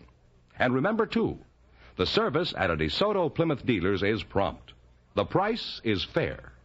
So drive in for that springtime live action tune-up tomorrow. You owe it to your car. You owe it to yourself, for this can mean a summer of happy driving and trouble-free operation for your car. Just look for the famous sign of better service, the friendly sign of a DeSoto Plymouth dealer. And here comes the two doctors. He's real joy. The winning couple, all set for the DeSoto Plymouth $2,500 question. All right, here we go for $2,500. And if you lose this money, you can go home tonight and at least you'll know what to take in the way of medicine. However, I'm not rooting for you to lose. I'll give you 15 seconds to decide on a single answer between you. Think carefully and please no help from the audience. Here it is. One of the sights of London is a famous waxworks where celebrities of all kinds are displayed as wax figures. For $2,500, what is the name of this world-famous oddity? Talk it over.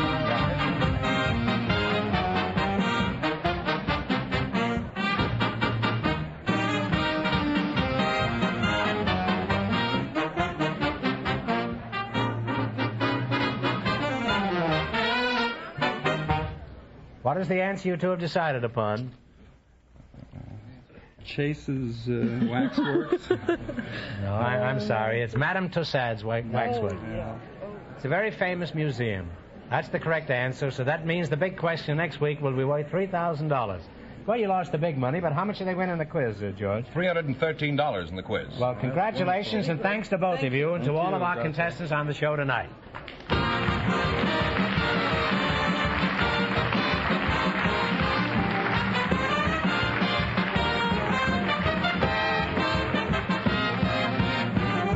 Be sure to tune in again next Wednesday night at the same time for the Groucho Marx Show, when the big question will be worth $3,000. And don't miss Groucho's television show, also presented by the DeSoto Plymouth Dealers of America. And remember, all dealers who sell DeSoto also sell Plymouth, two great cars, both products of the Chrysler Corporation. And when you drive in, tell them Groucho sent you. Good night, folks. Remember, see the DeSoto 508 tomorrow.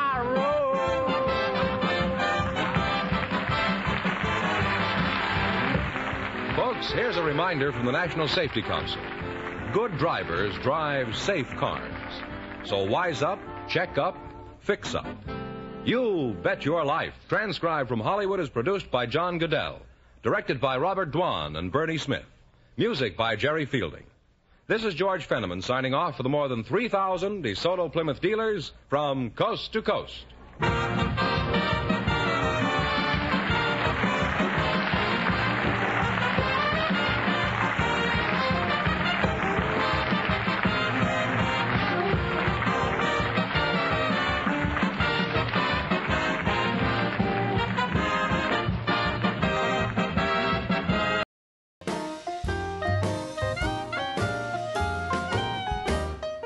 Thank you for watching Golden Age Radio.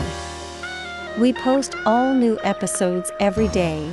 rumble.com/c/GAR. Kellogg's, the greatest name in cereals, presents Wild Bill Hickok!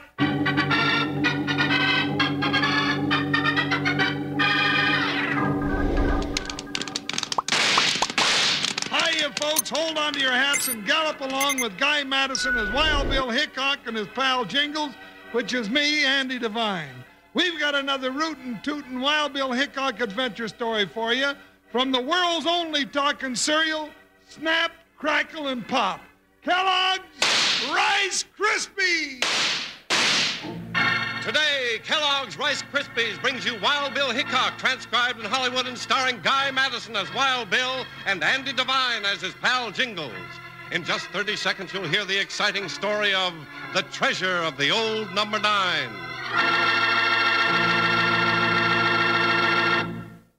Start your day off with a Snap, Crackle, Pop. Have the talking cereal, Kellogg's Rice Krispies, tomorrow morning. They're fun to eat, talk right up, and tell you how fresh and crisp they are. When you pour the cream on them, they go snap, crackle, pop. And boy, do they taste swell. You bet they do. Remember now, have a big bowl of Kellogg's Rice Krispies for breakfast tomorrow morning.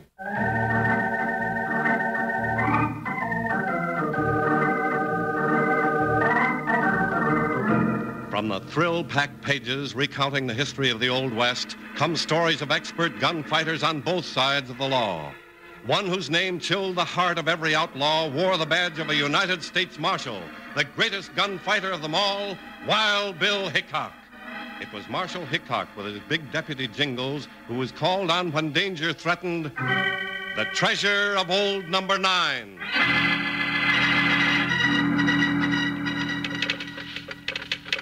With first word on train robbers, file all points message to Wild... Oh, Mr. Ranny, Hickok. Well, now... What's that about Hickok? Does it say Wild Bill Hickok? Yep, sure does, and a lot more. Says them train robbers are moving west, and the first word we hear about 'em, we're to get a message to all points so's Wild Bill can get here as fast as he can. Here? Well, what makes you think something's going to happen here? Well, might happen here as well as any place else. And if it does, I'll get the word to Wild Bill so fast he'll make his hat spin. Say, be quite a feather in your cap to help catch the Choya gang your last week on the job, Mr. Ranny. Yeah, sure would at that. Well, probably won't happen. I'll retire and sit on my porch to listen for old number 9's whistle going through twice a week. Well, she's carrying gold today and stopping here for water. That's right, son. Got your baggage ready off for the express car? Old Mike ain't going to want to tell him none. Oh, he won't have to on account of me. By the time she's through at the water tower, I'll be done. Yeah, there she is. Old Mike's pulling her right on time. Come on, let's get out there. Ain't she a beauty, Mr. Ranny? With her red stack spreading black smoke and a long trail behind her? Yeah, she sure is. You should have seen her scare the Injuns in Buffalo when we first brought her from the east. I bet that was a sight. Yeah. Well, I'd better get... Mr. Ranny, look! Well, I'll be dead burned. Tim! Riders. 5, 6, 7 of them wearing masks. All right, get to that express car. Tim, it's them. It's the Choya gang. After the gold. We can't stop them. There's too many. No, but by gum, we can send that telegram to all points for Wild Bill Hickok. Come on. Hey, where do you think you're going? Don't answer him. Duck inside. Hurry, Mr. Ranny. Now, if I can just raise somebody. Oh, come on. Somebody answer me. There's the answer. Go on, send the message. To all points. Hurry, Mr. Ranny. The leader of that gang's coming this way. Emergency. Get word to... Hey, what's that? U.S. Marshal Wild Bill. Oh, no, you don't, you old sandabber. You ain't sending no message to Wild Bill Hickok about this robbery.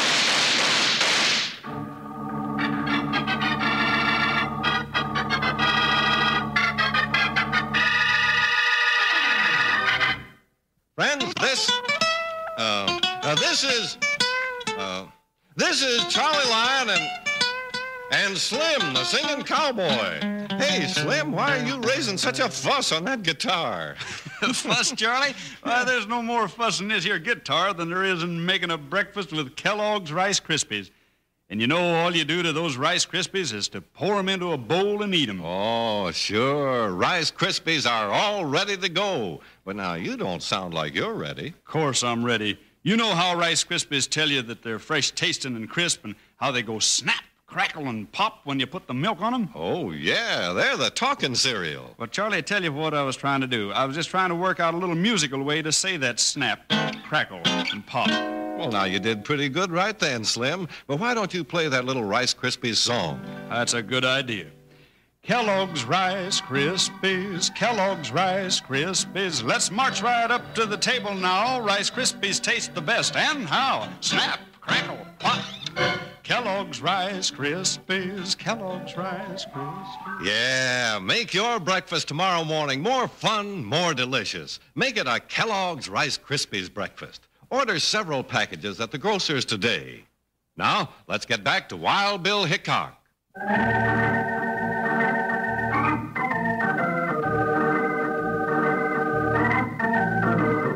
10 miles to the east of Pop Ranny's station, Wild Bill Hickok and Jingles were waiting in the town of Virgil for any news of the train-robbing gang.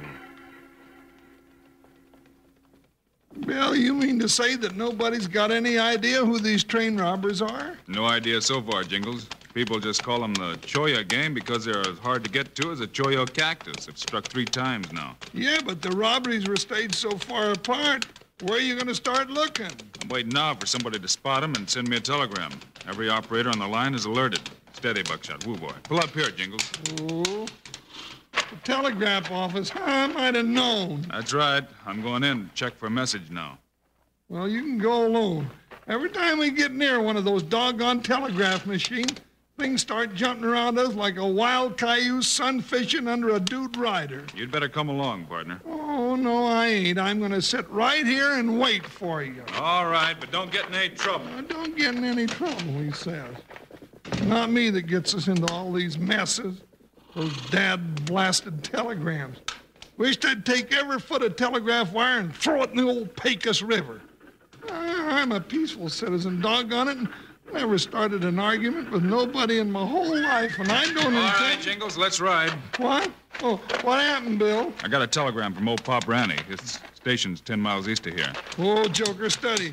What's doing over there, Bill? That's the trouble. I don't know, but there's something dead wrong, and I mean to find out what it is. Hi, Buckshot. Come on, Jingles. Get your hair in the breeze. Hi. Jump, Joker. We're in for it again. You heard what Bill said. Pound the trail. Oh!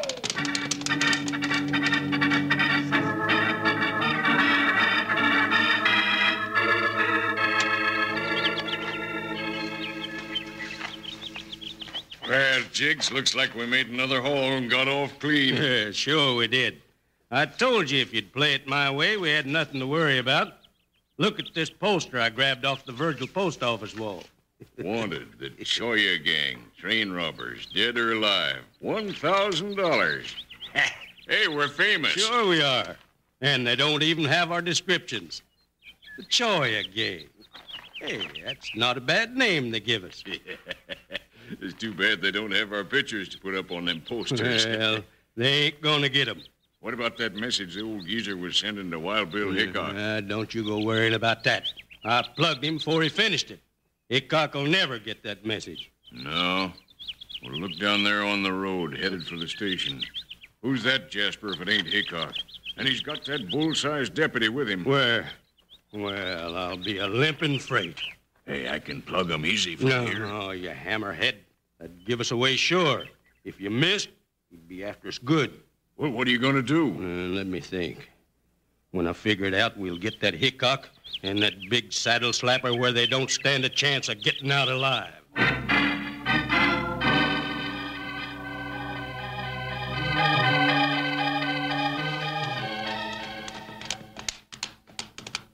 Well, there's the station, Bill. You reckon this is all a wild goose chase? I don't know, partner, but that message was meant for me even if Pop didn't get a chance to finish it. How come he didn't? I don't know. I've seen that kind of a telegram before, Jingles, and it usually meant the operator was plugged in the back. You mean you're thinking that... Oh, that's what happened here? Only one way to find out. Woo, Buckshot, woo, boy. Sure looks quiet enough around the station now. Yeah, maybe too quiet. All right, get him up or I'll plug you. Hey, now, point that hardware the other way. It makes me nervous. Maybe you better holster that 6-gun, Tim. Huh? How'd you know me? I'm Marshal Hickok. I've got a list of all stations and the men in them. I guess you're the assistant here, Tim Malloy. That's right, Mr. Hickok. Gee, I was never so glad to see anybody in my whole life. Well, you look a little pale, Sonny, for somebody who's so toad-hopping glad to see us. Maybe you better sit down. You know, you'd be pale, too, if you'd have been here this morning. That's just what we came here to find out about. Oh, then you got the message Pop was trying to send? Yes. Where's Pop? Well, he's up at the undertaker's. Shot in the back, was that it? Well, just like you guessed, Bill. Yeah. He only had a week to go before his retirement. Why, those sneaking sidewinders? Well, it was the Choya gang, wasn't it? Yeah. How'd you know? Oh, I'm doing a little guessing myself. Pretty good, too, huh? All right, Tim. Let's start from the beginning and tell me the whole story, just as it happened. Well, Pop and me was in here just before old number 9 was due, and he was talking about retiring. Then we got the message saying to notify you if we saw any sign of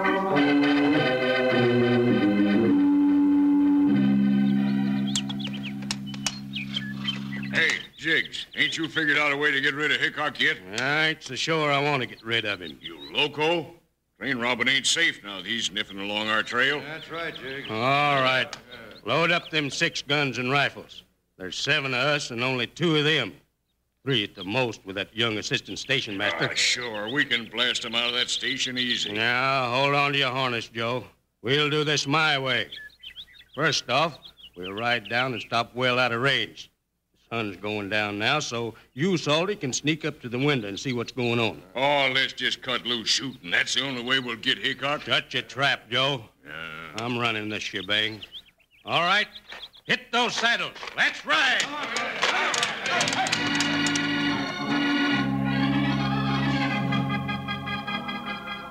Then me and Pop, we ran in here, and Pop started pounding the brass as hard and as fast as he could, trying to get the message through.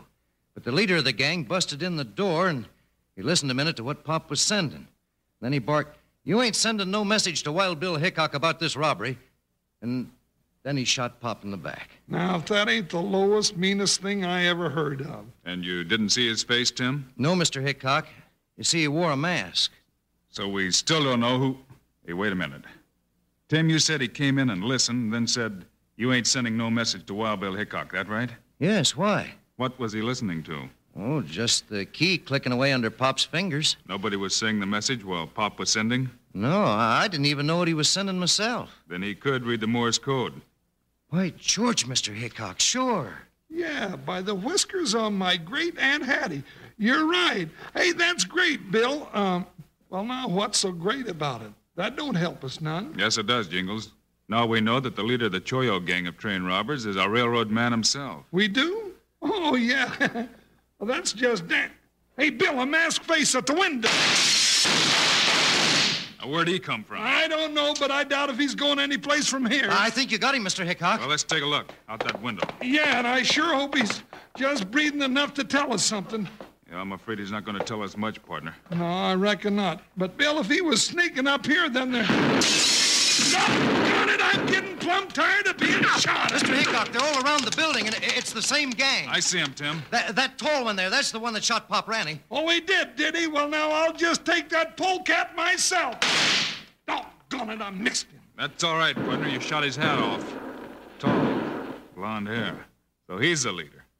You keep shooting, Jingles. I got an idea. What are you doing, Mr. Hickok? Hey, I didn't know you were a telegraph operator. Wild Bill Hickok can do most anything, Tim, when it needs to be done. Sure made him whistle that time. Keep him busy, Jingles. We've got to get this message through.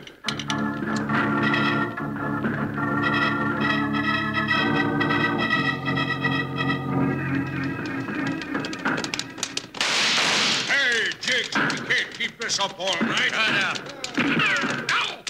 Hey, that jughead's too good with a 6-iron. That shot potted my hair. And I've already got salty. All right, pull back and take cover behind those tiles piled up over there. Red, Shorty, you take the north side. Hold up and keep shooting. Okay. Where are you going, Jiggs? Around the south side where I can get closer. Maybe I can figure out a little surprise for Mr. Wild Bill Hickok and his friend.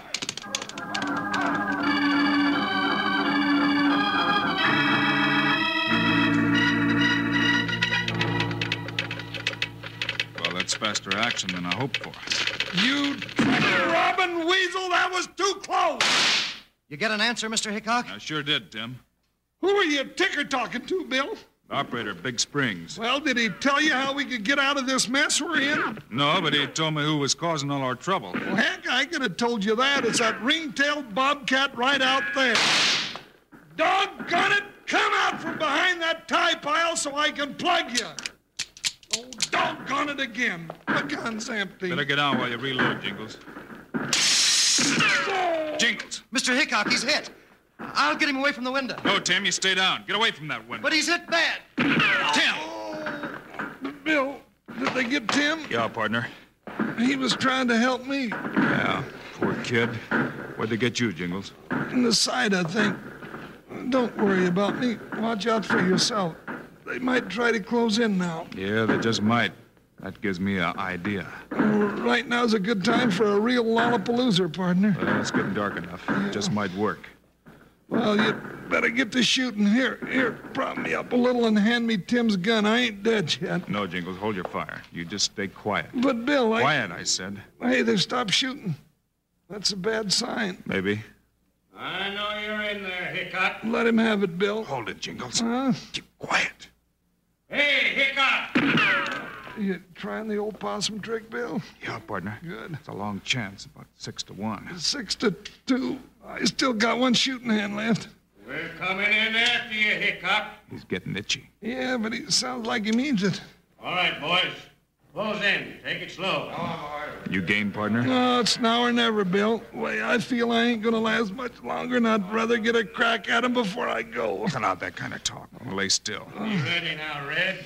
Shorty, you take the east door. All right. Joe Brad, you come with me. So they're splitting up, huh? Coming in both doors. That's gonna make it tougher, Bill. Yeah. All right. Bust down those doors and go in shooting. Here they come down! Jigs, it's a trick. Why, blast them. Let them have it.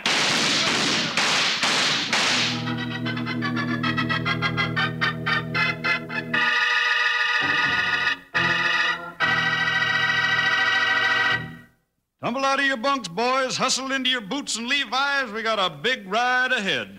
Let's parade over to the chow line and get a breakfast under our belts that'll start us off singing Kellogg's Rice Krispies, Kellogg's Rice Krispies. Let's march right up to the table now. Rice Krispies taste the best. And how? Snap, crackle, pop.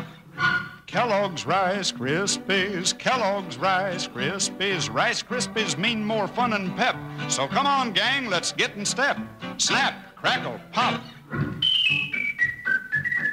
Kellogg's Rice Krispies, Kellogg's Rice Krispies. Add milk or cream, that's all you do. Then listen to 'em talk to you. Snap, crackle, pop. Kellogg's Rice Krispies, Kellogg's Rice Krispies. Sounds like good eating, doesn't it, partner? If you don't have plenty of Kellogg's Rice Krispies at your place, you better rustle up some for breakfast tomorrow morning. Now, ask your mom, will you? I'll bet she'd be glad to get you a couple of packages of Rice Krispies the next time she gets groceries. You'll go for them because they're mighty, mighty good. Now, let's get back to Wild Bill Hickok.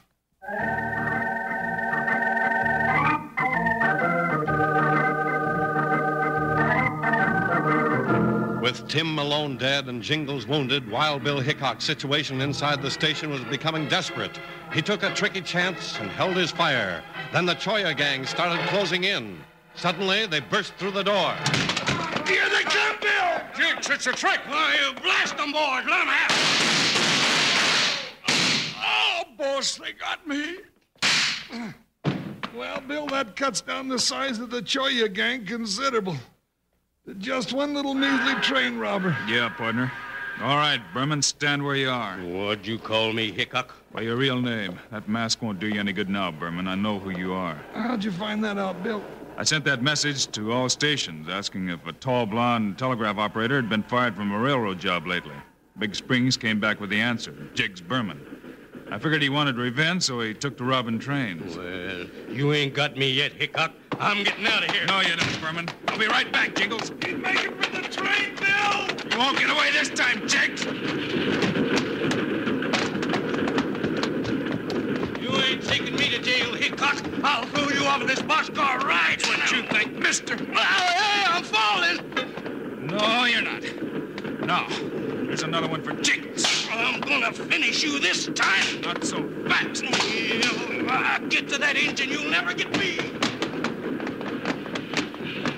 It's only a matter of time, Jiggs. Hey, what's going on up there? Look out, Mike. That man's a killer. Hey, what do you think you're doing? Get away from that throttle. Out of my way, you old coot. I'm taking over this engine. No, you don't, Jake. Watch out, Marshal. He's got a shovel. I see it. Yeah, I got a shovel, and it's gonna make a big hole in your head. That takes care of your shovel, mister. Now I'm taking care of you. The saints be praised, you knocked him out. All right, Mike. Stop this wood burner and back up to that station again. What for, Marshal? I've got to get my partner to a hospital. Take this varmint to jail and put a few ex-train robbers in the morgue.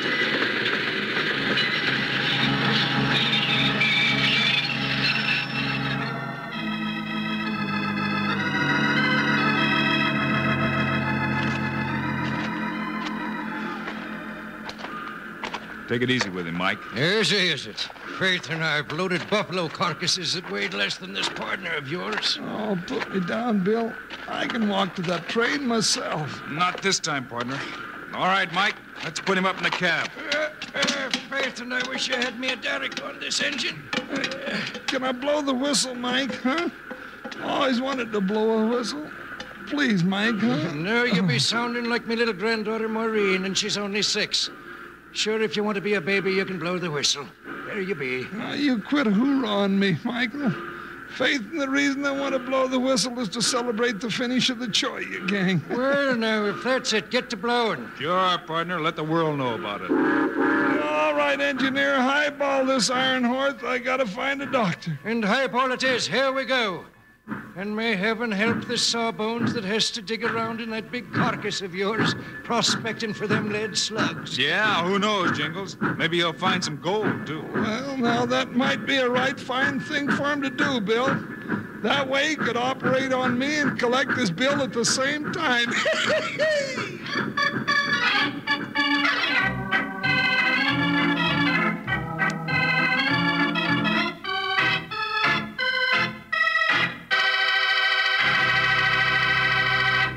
And now, here are the stars of Wild Bill Hickok, Guy Madison, and Andy Devine. We'll be back your way on Monday, folks, with another Wild Bill Hickok story for you, so be with us then. Yes, sirree, Bob, because we've got a humdinger all about how Wild Bill gets tangled up with one of the deadliest outlaws of the Old West, and the story Outlaw's Bargain. Meanwhile, Andy and I also hope you'll remember to get Kellogg's Rice Krispies. Right, it's the world's only talking cereal. You bet it is. Andy and I think Kellogg's Rice Krispies are great. So long. See you Monday.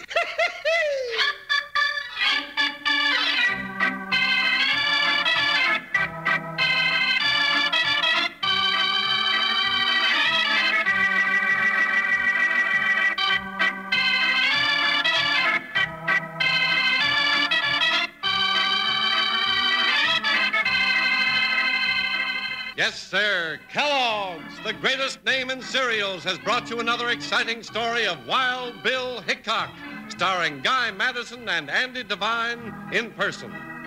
Today's cast included Fred Shields, Lou Marcel, and Bill Baucom.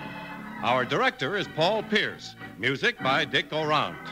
This is a David Heyer production transcribed in Hollywood.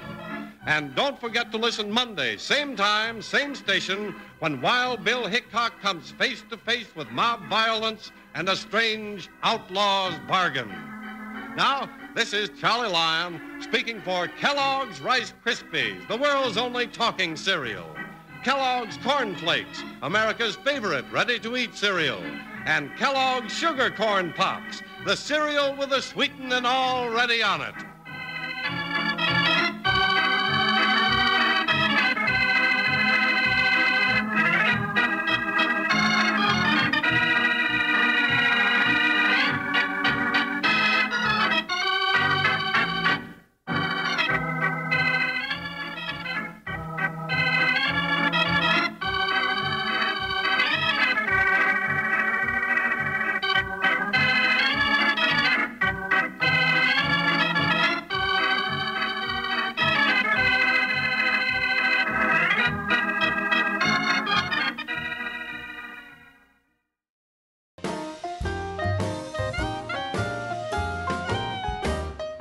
Thank you for watching Golden Age Radio.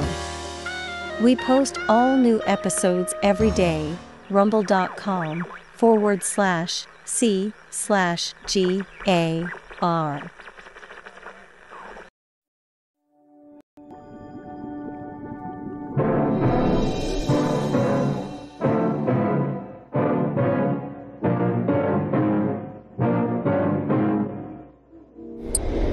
cause an innocent boy to spend 6 years in prison.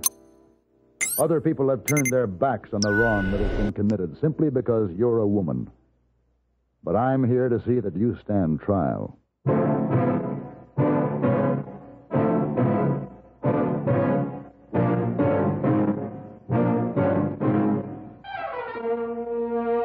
Have Gun. Will Travel. Starring Mr. John Daner as Paladin. San Francisco, 1875. The Carlton Hotel, headquarters of the man called Paladin.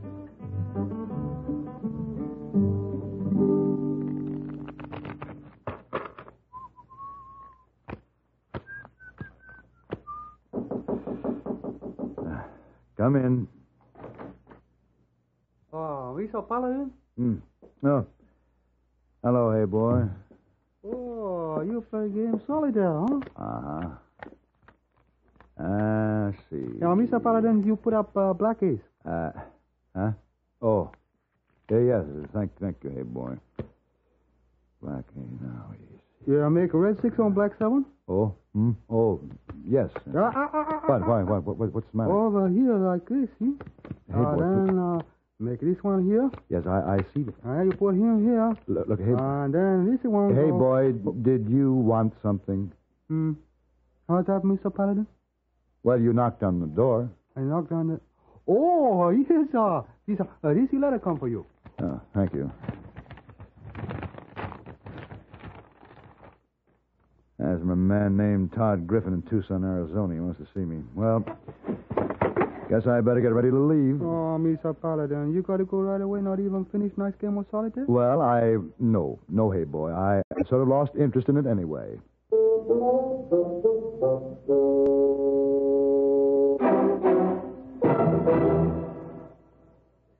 Dandruff bothers most men, most women, too. So listen. Today, you can get rid of embarrassing dandruff in just 3 minutes. Yes, with Fitch Dandruff Remover Shampoo. Unsightly dandruff's gone in 3 minutes. It's the quickest, easiest of all leading shampoos. That's not all. Using Fitch regularly is guaranteed to keep embarrassing dandruff away. Simply apply in the unique Fitch manner. Before you wet hair, rub in 1 minute. This way, Fitch shampoo penetrates right down to the scalp. Next, add water. Lather 1 minute to wash every trace of dandruff out of your hair. Then rinse 1 minute. All that loosened dandruff goes down the drain. In 3 minutes with Fitch. 1 rubbing, 1 lathering, 1 rinsing, dandruff's gone. And never forget, Gentle Fitch can also leave your hair up to 35% brighter. To get rid of dandruff problems forever, brighten hair too, use Fitch regularly. Get Fitch Dandruff Remover Shampoo today, only 59 cents.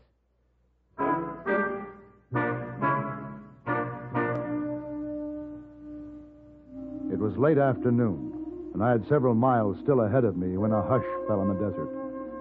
The sky deepened in color, and a thin winter rain started to fall. The dust settled, and the new-washed air was clean and spicy with sage. When I reached Tucson, I was soaked through, and I decided I'd better have a warming drink before I checked into the hotel. I stopped at the Cantino, a quiet saloon in the old section. I finished my drink in a hurry, paid for it, and started to leave.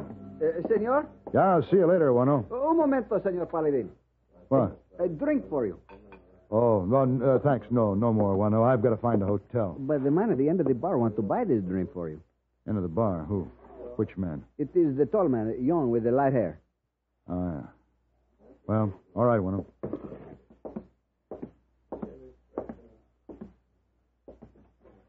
Well, thank you. Don't mention it. Your health. You don't remember me, do you, Paladin? Well, Abilene. Curly McLean. Yeah. I'm sorry it's been such a long time. Sure. I'd never forget you. But then I've got something to remember you by. That slug of yours is still in my shoulder. You asked for it. No, I know. And I know it didn't have to land in my shoulder. You could have put it where it would have finished the job. And you'd have been within your rights. You were just a hot-headed kid, and what you really needed was a good spanking, but you didn't leave me any choice. Yeah, I know. Remember what you told me? No, what's that? You said if I didn't simmer down and get wise, I'd see the inside of a prison. You were really going for trouble. I want you to know I took your advice. Oh, glad to hear it. I left Abilene, broke up with the old bunch, came here to Arizona, took a job, worked hard. Well, good. What are you doing now, Curly? I just finished 6 years in Yuma Territorial Prison. Oh. I've been out just 2 weeks, 5 days, and 10 hours. I won't ask you any questions, Curly, but just tell me this. Can I give you a hand? Have you any plans? Thanks, no. There's a little matter I have to see to before I settle on anything. And I have a business appointment tomorrow afternoon. Suppose I look you up tomorrow night. We'll talk. Sure. I'll be around.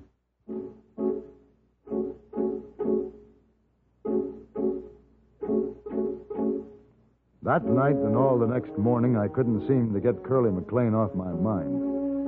When we had our little run-in back there in Abilene, he was a wild one, hell-bent for trouble, but I felt he was a good kid who just needed a little help in the right direction. And I'd tried to give it to him. I thought I'd succeeded. I wondered what had gone wrong along the way. I started early for Todd Griffin's ranch, which was some distance out of town. I inquired for him at the house and was directed to the corrals. Mr. Griffin? Yeah? I'm Paladin. Paladin? Oh, yeah.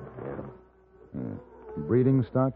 Yeah. Brought him in to strengthen my herd. Yeah. Nice layout you have here. Yeah. I figure it's quite a bit to show for the 5 years I've been in business. I'll tell you why I sent for you, Paladin. I make it a point never to wear a gun, so I'll have to hire one. What makes you think you'll be needing a gun? A man is looking for me to kill me. How do you know this? He made the threat 6 years ago that he'd kill me the first chance he had. Why have you waited 6 years to get concerned about it? Well, this is the first chance he's had. He'd been behind bars until a week before last. Oh? Name is McLean, a young fella. I'll show you his picture. If he ain't in town already, he will be soon. You can be sure of that. You want me to protect you from him. Yeah. Do you have any particular plan? He ain't very smart. We'll figure something. Mr. Griffin, why did he make this threat? What do you mean?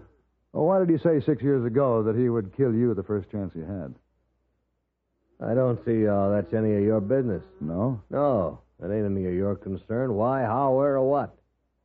For a darn good fee, I'm offering to hire your gun. Now, if you don't want the job, you say so. I'll get somebody else. No, I'll take the job, Mr. Griffin.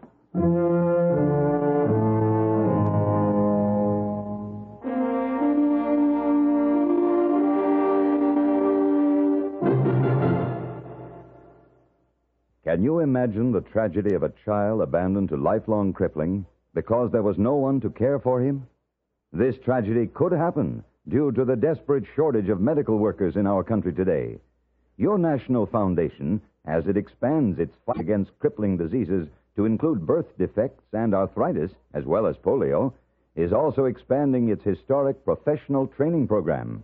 This program aims to help meet shortages of doctors and scientific researchers, nurses, physical therapists, occupational therapists, and medical social workers.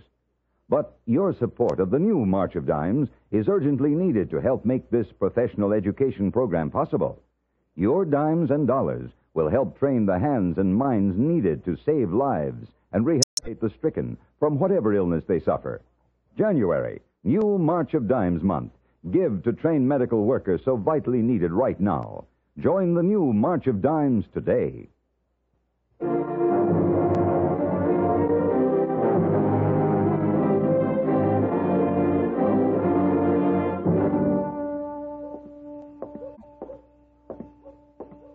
Curly. Hey, Curly, hold up. Oh, Paladin? You're a hard man to locate. I think I've missed you by one hand at every poker game along the street. I like to keep moving. Oh, why? What's on your mind? What do you mean? Are you looking for someone, Curly? Is it any of your business? Yeah. Griffin has hired me to protect him. So that's it. Is he right, Curly? Does he need protection from you? I guess you could say he does, because I'm aiming to kill him first chance I get. Why? I've been saving up a lot of hate. Come on, I'll buy you a drink. Why don't you forget this, Curly? Paladin, I ain't going to forget one dirty minute of those 6 years in Yuma.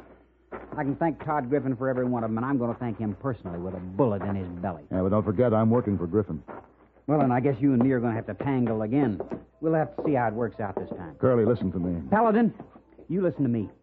I don't want any more of your advice. I followed your advice once, remember? I don't understand. But... All that fine talk you gave me after our little fracas there in Abilene, straighten out, settle down. It didn't work out, Paladin. All right. You want to tell me about it, Curly? Okay. I came to Arizona, took a job, worked hard. I was driving a team for a freight line. It was owned by Todd Griffin. We serviced the mines in Bisbee, carried equipment, supplies, and every once in a while they'd send a payroll along with us. No guard or anything, just tossed it in. Figured it would be safe that way. Big payroll? Real big. Huh. Big enough for Griffin to set himself up with that cattle spread he's got. What do you mean? One time when the payroll was going in, it never got there. The wagon was found abandoned halfway up the grade. The money was gone. I didn't happen to be driving that night. Griffin, in his report, said I was. Your word against his? Yeah. Wasn't there anyone who could prove you weren't driving? Yeah? The woman I was with. Only she was part of the frame. She swore in court she hadn't seen me. Said I told her I had to work that day. Is that woman still in Bisbee? Last I heard, she was in Phoenix. What's her name? Carrie Porter. Why? I'd like to see her. Maybe she'll tell the truth. Maybe we can reopen the case. Will that give me back the last 6 years? Will killing Griffin? No. But I'll be pretty sure he won't be enjoying the next 6. Curly, will you make a deal? What's that? Will you give me a week? And promise me that you won't make a move for a week? All right, Paladin. I've waited a long time. I can wait another week if that's what you want. But 1 week, that's the deal.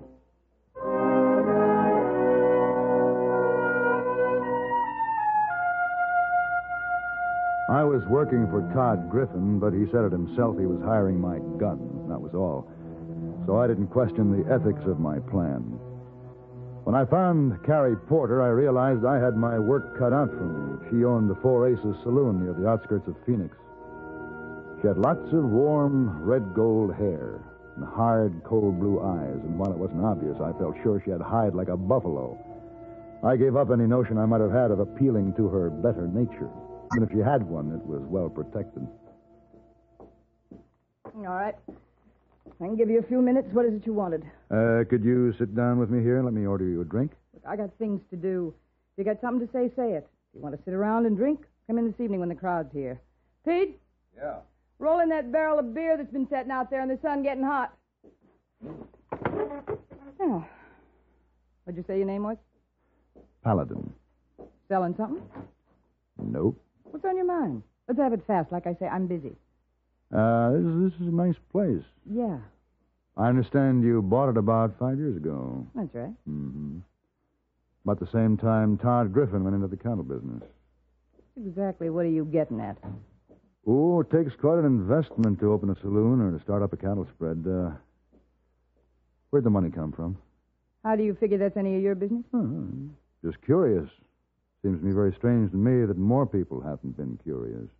I think you better get out of here. Maybe it's because people always take the easy way out. Maybe rather than face the truth that a terrible wrong has been committed by society, it's easier to look the other way. Now, see, even if it's plain as day that you and Griffin set yourself up with loot from a payroll robbery, it's better to accept it than admit a mistake and face up to the fact that an innocent boy spent 6 years in prison. All right, Paladin, your time's up. Pete? Yeah, be righto. Just put your gun on the table, Paladin. Pete has you covered, but he won't shoot you. We have another way. Oh? We get nosy people like you in here every once in a while. First, we just warn them. So far, that's always been enough. I see. Yeah, Miss Carey? Pete's a good bartender, but that ain't why I keep him here. Now, you can try to put up a fight. You look like the kind who will, but believe me, it's no use. All right, Pete. All right. Now, you wait a minute.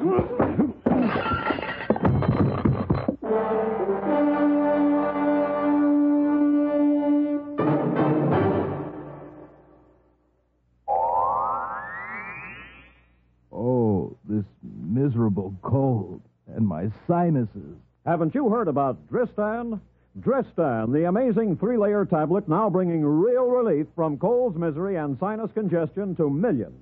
Dristan decongestant tablets not only help drain all 8 sinus cavities, critical areas of colds infection, but circulating through the blood, Dristan's decongestant reaches all congested areas, shrinks all swollen membranes, relieves pressure and pain. An exclusive anti-allergent helps keep breathing passages dry and clear. Pain relievers reduce body aches, fever, and vitamin C helps build body resistance. This is Dristan. Today, Dristan is widely imitated, but the exclusive Dristan formula cannot be duplicated. There's nothing like Dristan. So for real relief from colds, misery, and sinus congestion, accept only Dristan decongestant tablets.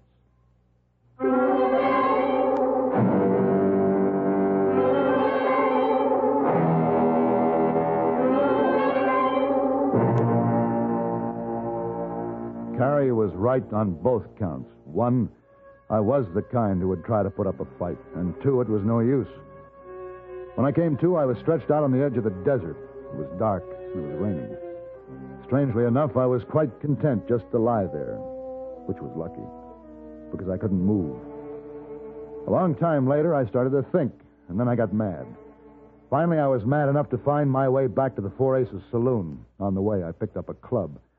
The place was closed. Pete was locking the back door. Who's that? Never mind locking that door, Pete. I'm going in. Hey! This is for you. Now, take care of it.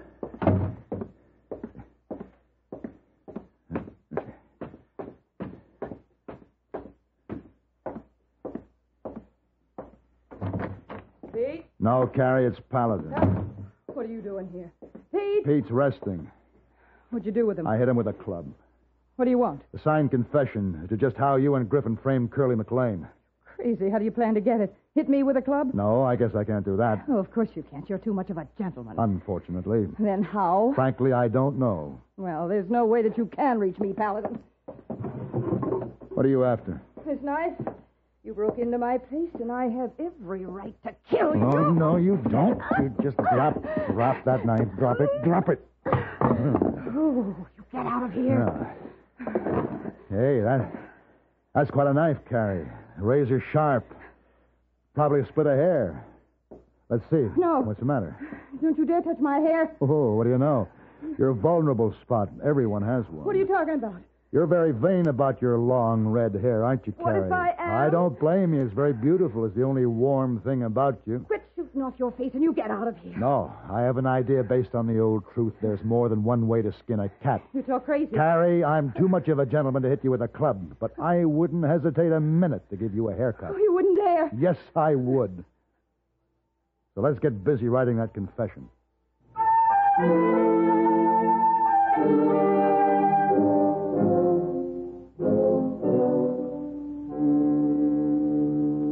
Carrie Porter wrote the confession, and I marched her to the marshal's office with it to make sure it would stand up in court. Then I started back to Tucson. I reached there one day past the week Curly had agreed to give me. He wasn't in town, so I rode out to the Griffin Ranch. I dismounted at the gate and searched the grounds. Finally, out by the tool shed, I found the 2 men. Griffin was cowering against a corner of the building, and Curly stood over him with a gun.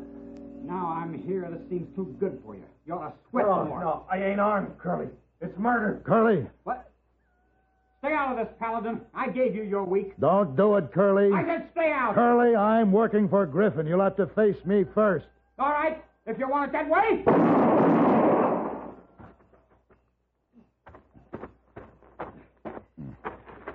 Curly? You ain't learned to shoot any better in all these years. Shoulder again. Yeah. That's the other shoulder this time, Curly. Give you a little balance. You shouldn't have stopped me. Don't worry, Curly. Griffin isn't going to enjoy the next 6 years. Or maybe the 6 after that.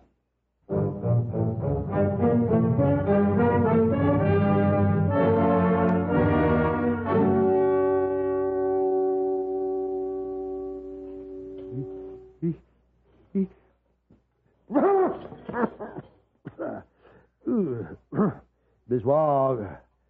Miss Wog. Miss Wog. Oh, Mr. Paladin, you keep covers up. You get chilled. Miss Wog.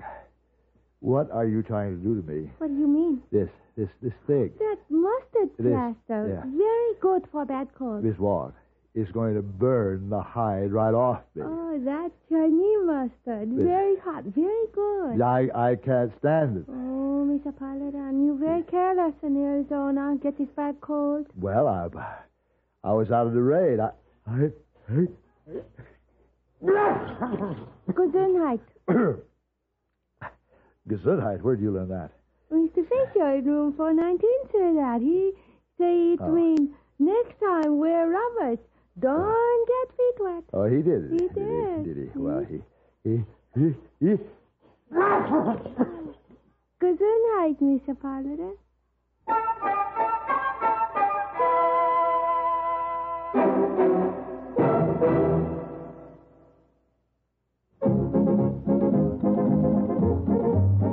Winston tastes good like a cigarette should. Winston tastes good like a cigarette should. Winston gives you real flavorful, rich tobacco flavor. Winston's easy drawing too. The flavor comes right through to you. Winston tastes good like a cigarette should. A modern filter? Sure, Winston has it. But that's only the beginning of a Winston. Up front, up where it really counts, Winston packs exclusive filter blend. Light, flavorful tobaccos, specially selected and specially processed for filter smoking. Filter blend. That's why it's fun to smoke Winston, America's best-selling filter cigarette. Winston tastes good like a cigarette should.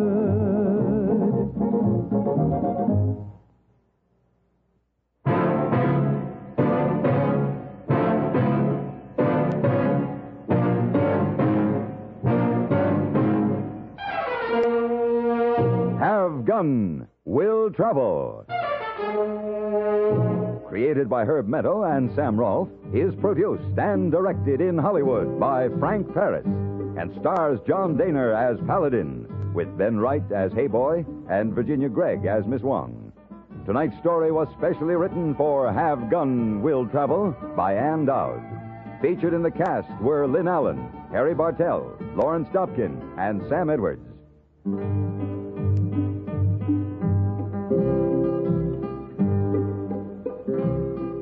This is Hugh Douglas inviting you to join us again next week when CBS Radio presents Have Gun Will Travel.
Thank you for watching Golden Age Radio.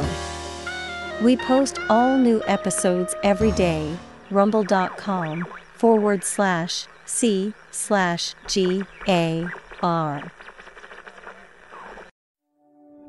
Listen, you whoever you are.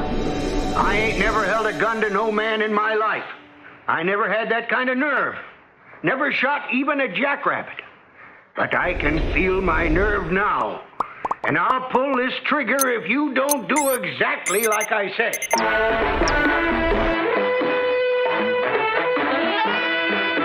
Theater 5 presents Incident at Shadow Valley.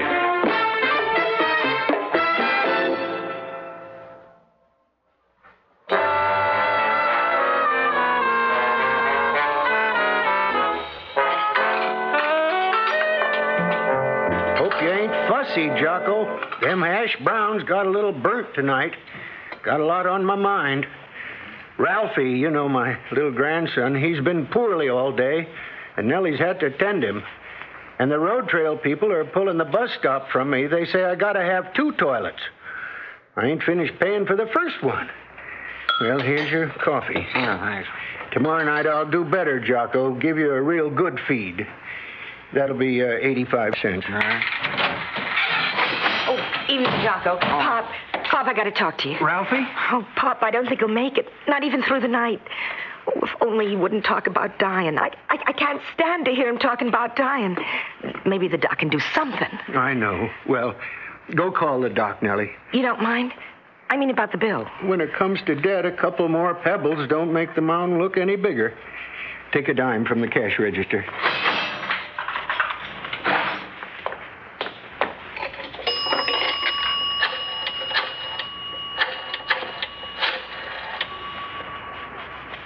Clara, this is Nellie at the Last Chance Diner. Get me Doc Landers in Las Flores. No, not good at all tonight, Clara.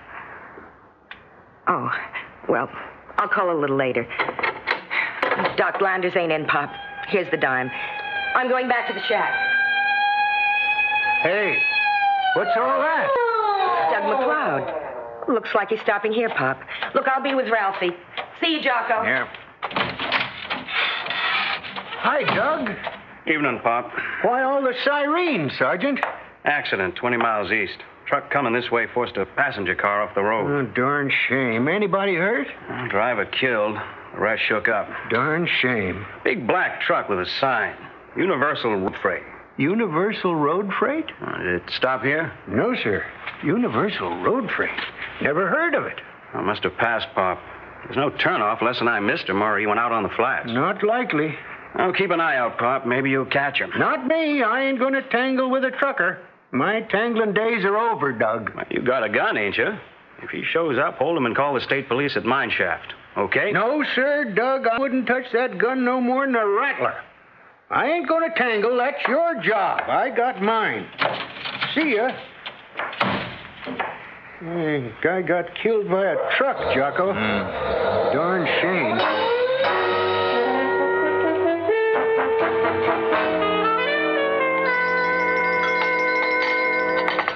Here's your meatloaf, Harry. Oh, thanks, Pop. My wife says I shouldn't eat meatloaf. It gives me gas. But I love it. Hot roast beef sandwich, Jim. Thanks, Pop. Where's Nellie? Pass the ketchup, Harry. Yeah. Nellie's busy out back. Ralphie's poorly. Yeah?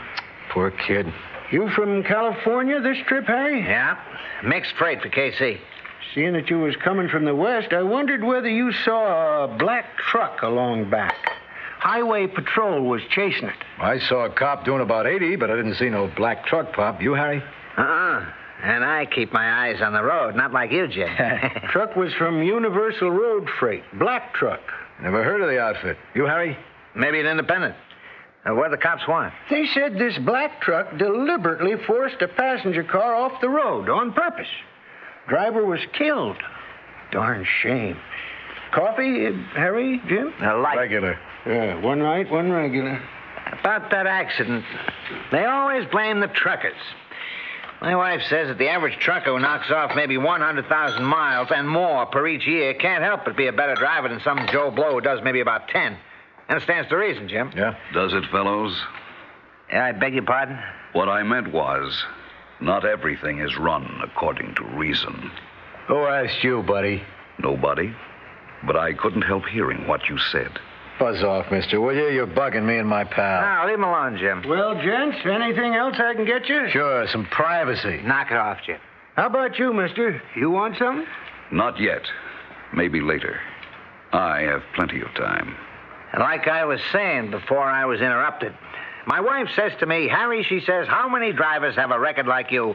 1 million miles in just over 8 years without a scratch. Hey, I didn't know that, Harry. That's a real record. Did you ever hear the expression, pride goeth before a fall? He's here again, Harry.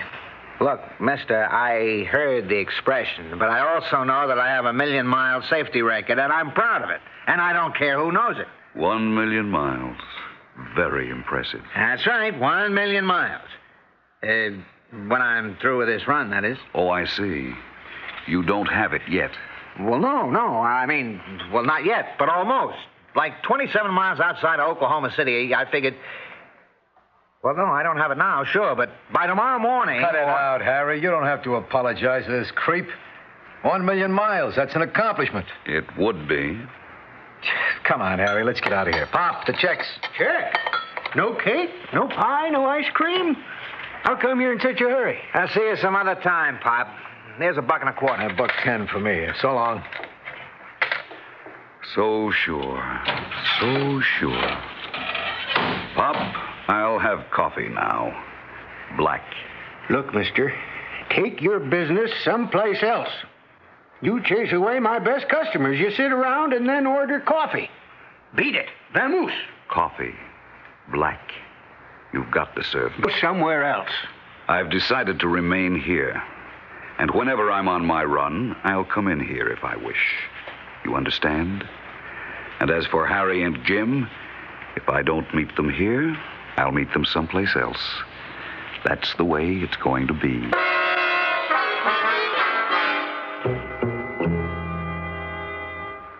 Another cup of coffee, Pop. Black and fresh this time. I serve what I serve, mister. Fresh. Look, mister, I've been working for pretty near 24 hours steady. My head is full of troubles. Don't try my patience. You chased all my customers away. I'm going to close up tonight. I can't make it till morning. I'm staying. Last Chance Diner, it says. Shadow Valley, Arizona.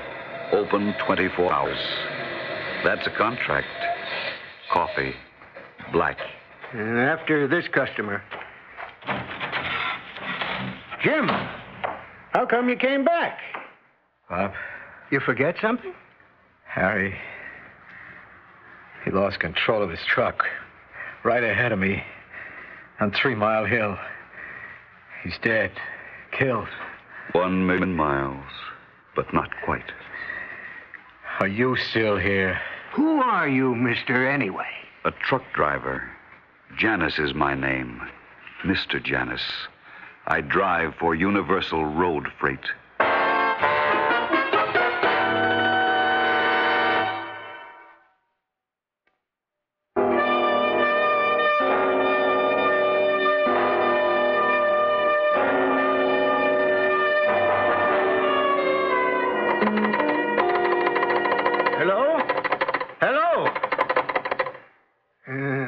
Sounds dead.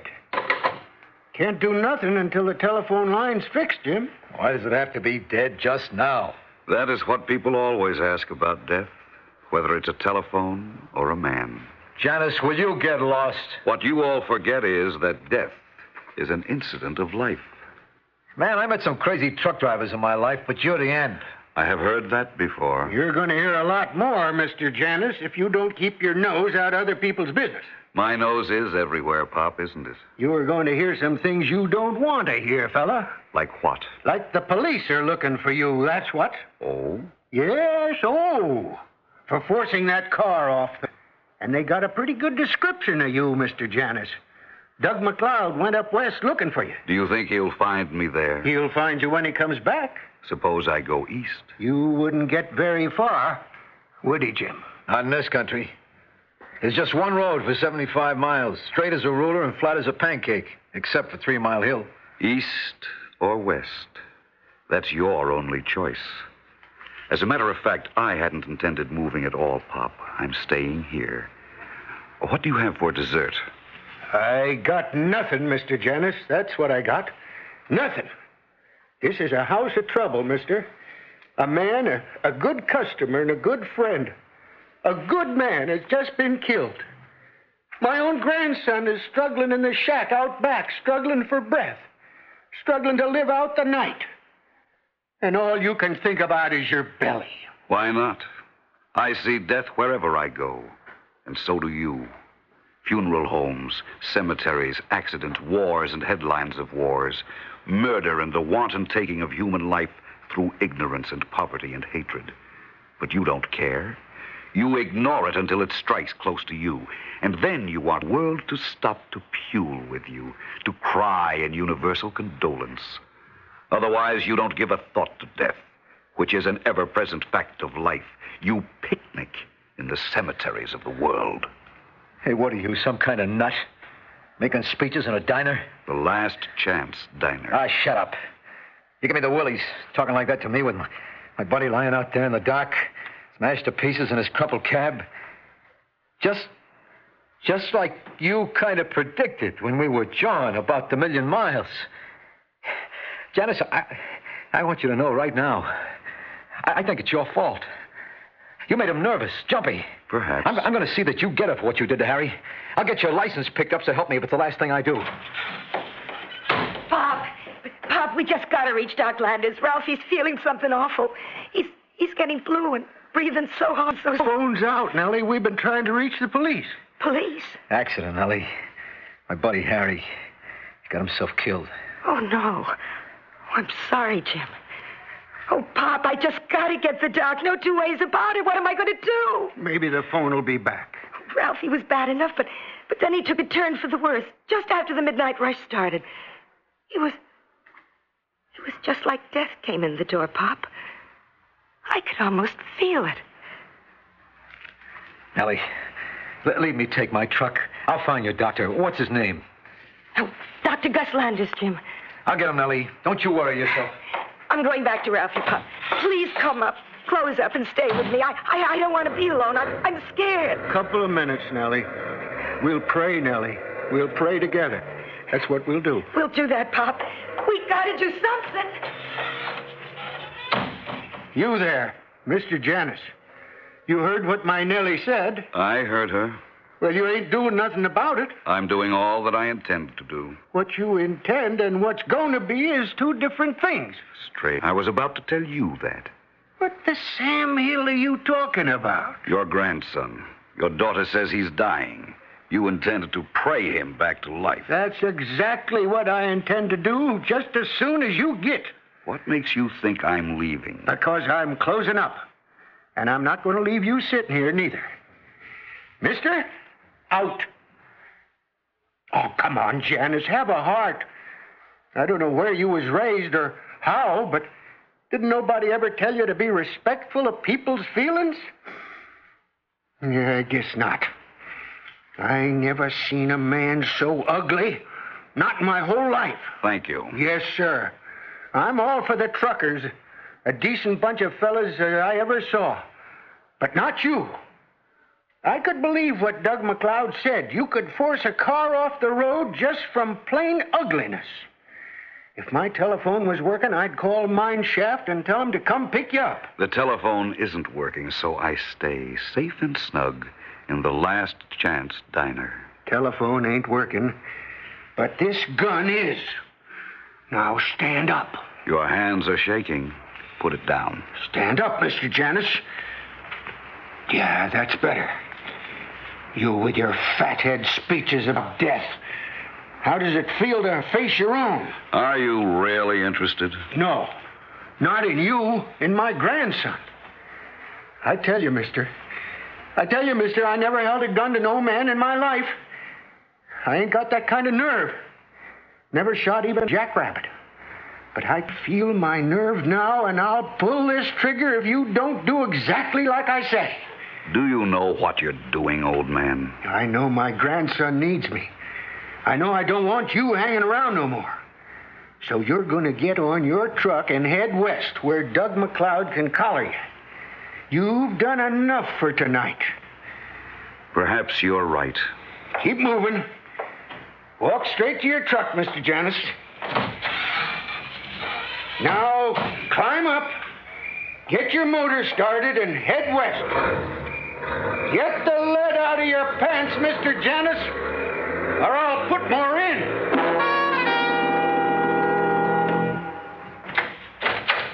Nellie. Shh. He's asleep. He's breathing right easy and regular. Don't make no noise. I want him to sleep. Pop, now, when that truck drove off, Ralphie took a turn for the better. Yeah, when the truck left. I know. Yeah, I heard you shout, Pop. What were you shouting for? That fellow wouldn't leave, but I made him. Queer-looking geezer. We're clear of him. You say that again. I'll go tidy up and wait for Jim and the doctor. Oh, Jim, you get the doctor? I call him Pop from Ernie's Grill up the road. Doc can't come right away. He's that busy tonight with sick and dying people. What do we tell Nellie? The boy's a little better. He'll last. Oh, good. That character he left, huh? That pest, Janus? Yeah. Made him head west so Doug McLeod could net him. Bet he's got him now. I sure hope so. He can't get away, not in these parts. Imagine me holding a gun on him. I'm still shaking, but I'm glad I chased him. So mean. Hey, that's Doug McLeod. What's he stopping here for? Search me. I sure don't want that Janus in here again. Pop, any sign of that truck? You're kidding, Doug. I sent him up west 5-10 minutes ago. You must have passed him. Fella named Janus. An ugly, mean fella. You know, I think he done it. That accident. You sent him? Well, I haven't passed anyone for 15 miles. How do you get here, anyway? And before? I checked every truck coming this way. Pa, got some juice or a soda? Ralphie asked for a drink for the first time since morning. He's better, Pop. Nellie, I couldn't bring the doctor. Oh, thanks, Jim. But I think he's on the mend. Ever since that truck left. That's it. That's the reason. Because I threw him out. What's all this, Pop? You threw who out? Janus. I couldn't stand him. He gave Nellie the creeps and scared Harry to smashing the truck. Nobody wanted him. What the heck are you talking about, Pop? That fellow with the truck. The black. You were looking for him, and you couldn't find him east nor west. And I know why. Because he came from nowhere. And he went nowhere. And wherever he went, he brought mortal trouble. But when he tried to stay at my place, I fought with him. Nellie heard me. Yeah, that's right. I fought with him, and I won.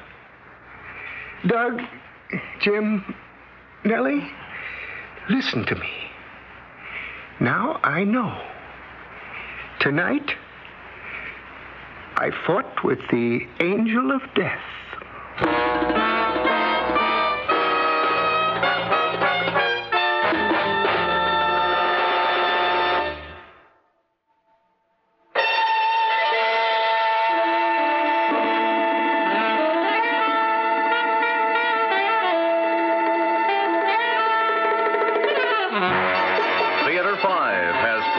Incident at Chateau Valley, written by Raphael David Blau and directed by Ted Bell.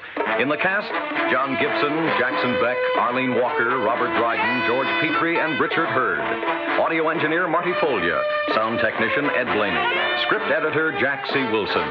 Original music by Alexander Vlastotsenko. Orchestra under the direction of Glenn Osser. Executive producer for Theater 5, Edward A. Byron. We invite your comments. Write to Theater 5, New York 23, New York. This is Fred Foy speaking.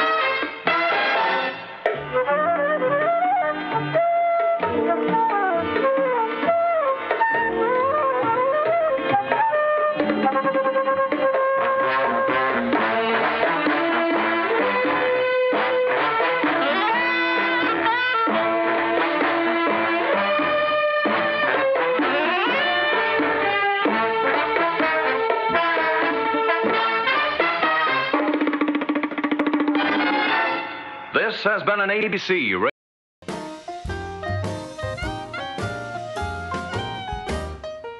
Thank you for watching Golden Age Radio.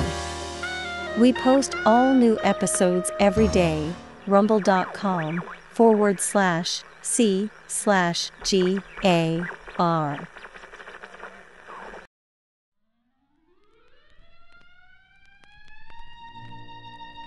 Thank you all for tuning into Golden Age Radio today. We hope you enjoyed the classic tunes and captivating stories from the past. Absolutely. It's been a delightful journey through time, and we truly appreciate each and every one of you for joining us. We have a fantastic lineup prepared for tomorrow's broadcast, filled with even more nostalgic melodies and thrilling dramas from the golden era of radio. So mark your calendars and set your alarms because you won't want to miss it. Join us again tomorrow at the same time for another unforgettable session of Golden Age Radio. Invite your friends and family to come along too. Let's make it a delightful gathering filled with timeless entertainment and warm memories. Once again, thank you for being part of our wonderful audience today.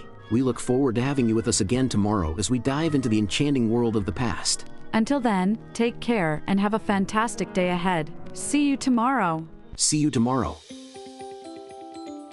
Attention all business owners and aspiring database wizards. If you want to take your data management to the next level, G3PL.com is your ultimate destination for expert Microsoft Access support and training. That's right. G3PL.com believes that every successful database journey starts with a dedicated individual guiding you to success. That's why we're proud to introduce G3PL.com, a Microsoft Access expert.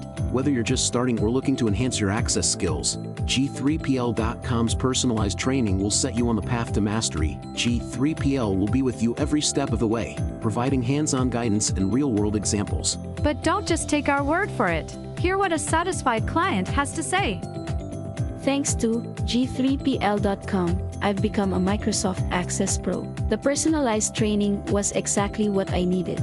I learned to create and optimize databases, run powerful queries, and automate tasks with VBA. Now, I'm confidently handling complex projects with ease. It doesn't stop there. G3PL.com is your go-to for top-notch support and solutions. Exactly. If you're struggling with your existing database, G3PL will troubleshoot, optimize, and fine-tune it to perfection. G3PL.com designed a custom database that transformed our business operations. We needed a streamlined system to manage our services and customer data. Their expertise delivered a tailor-made solution that exceeded our expectations. I can't thank them enough.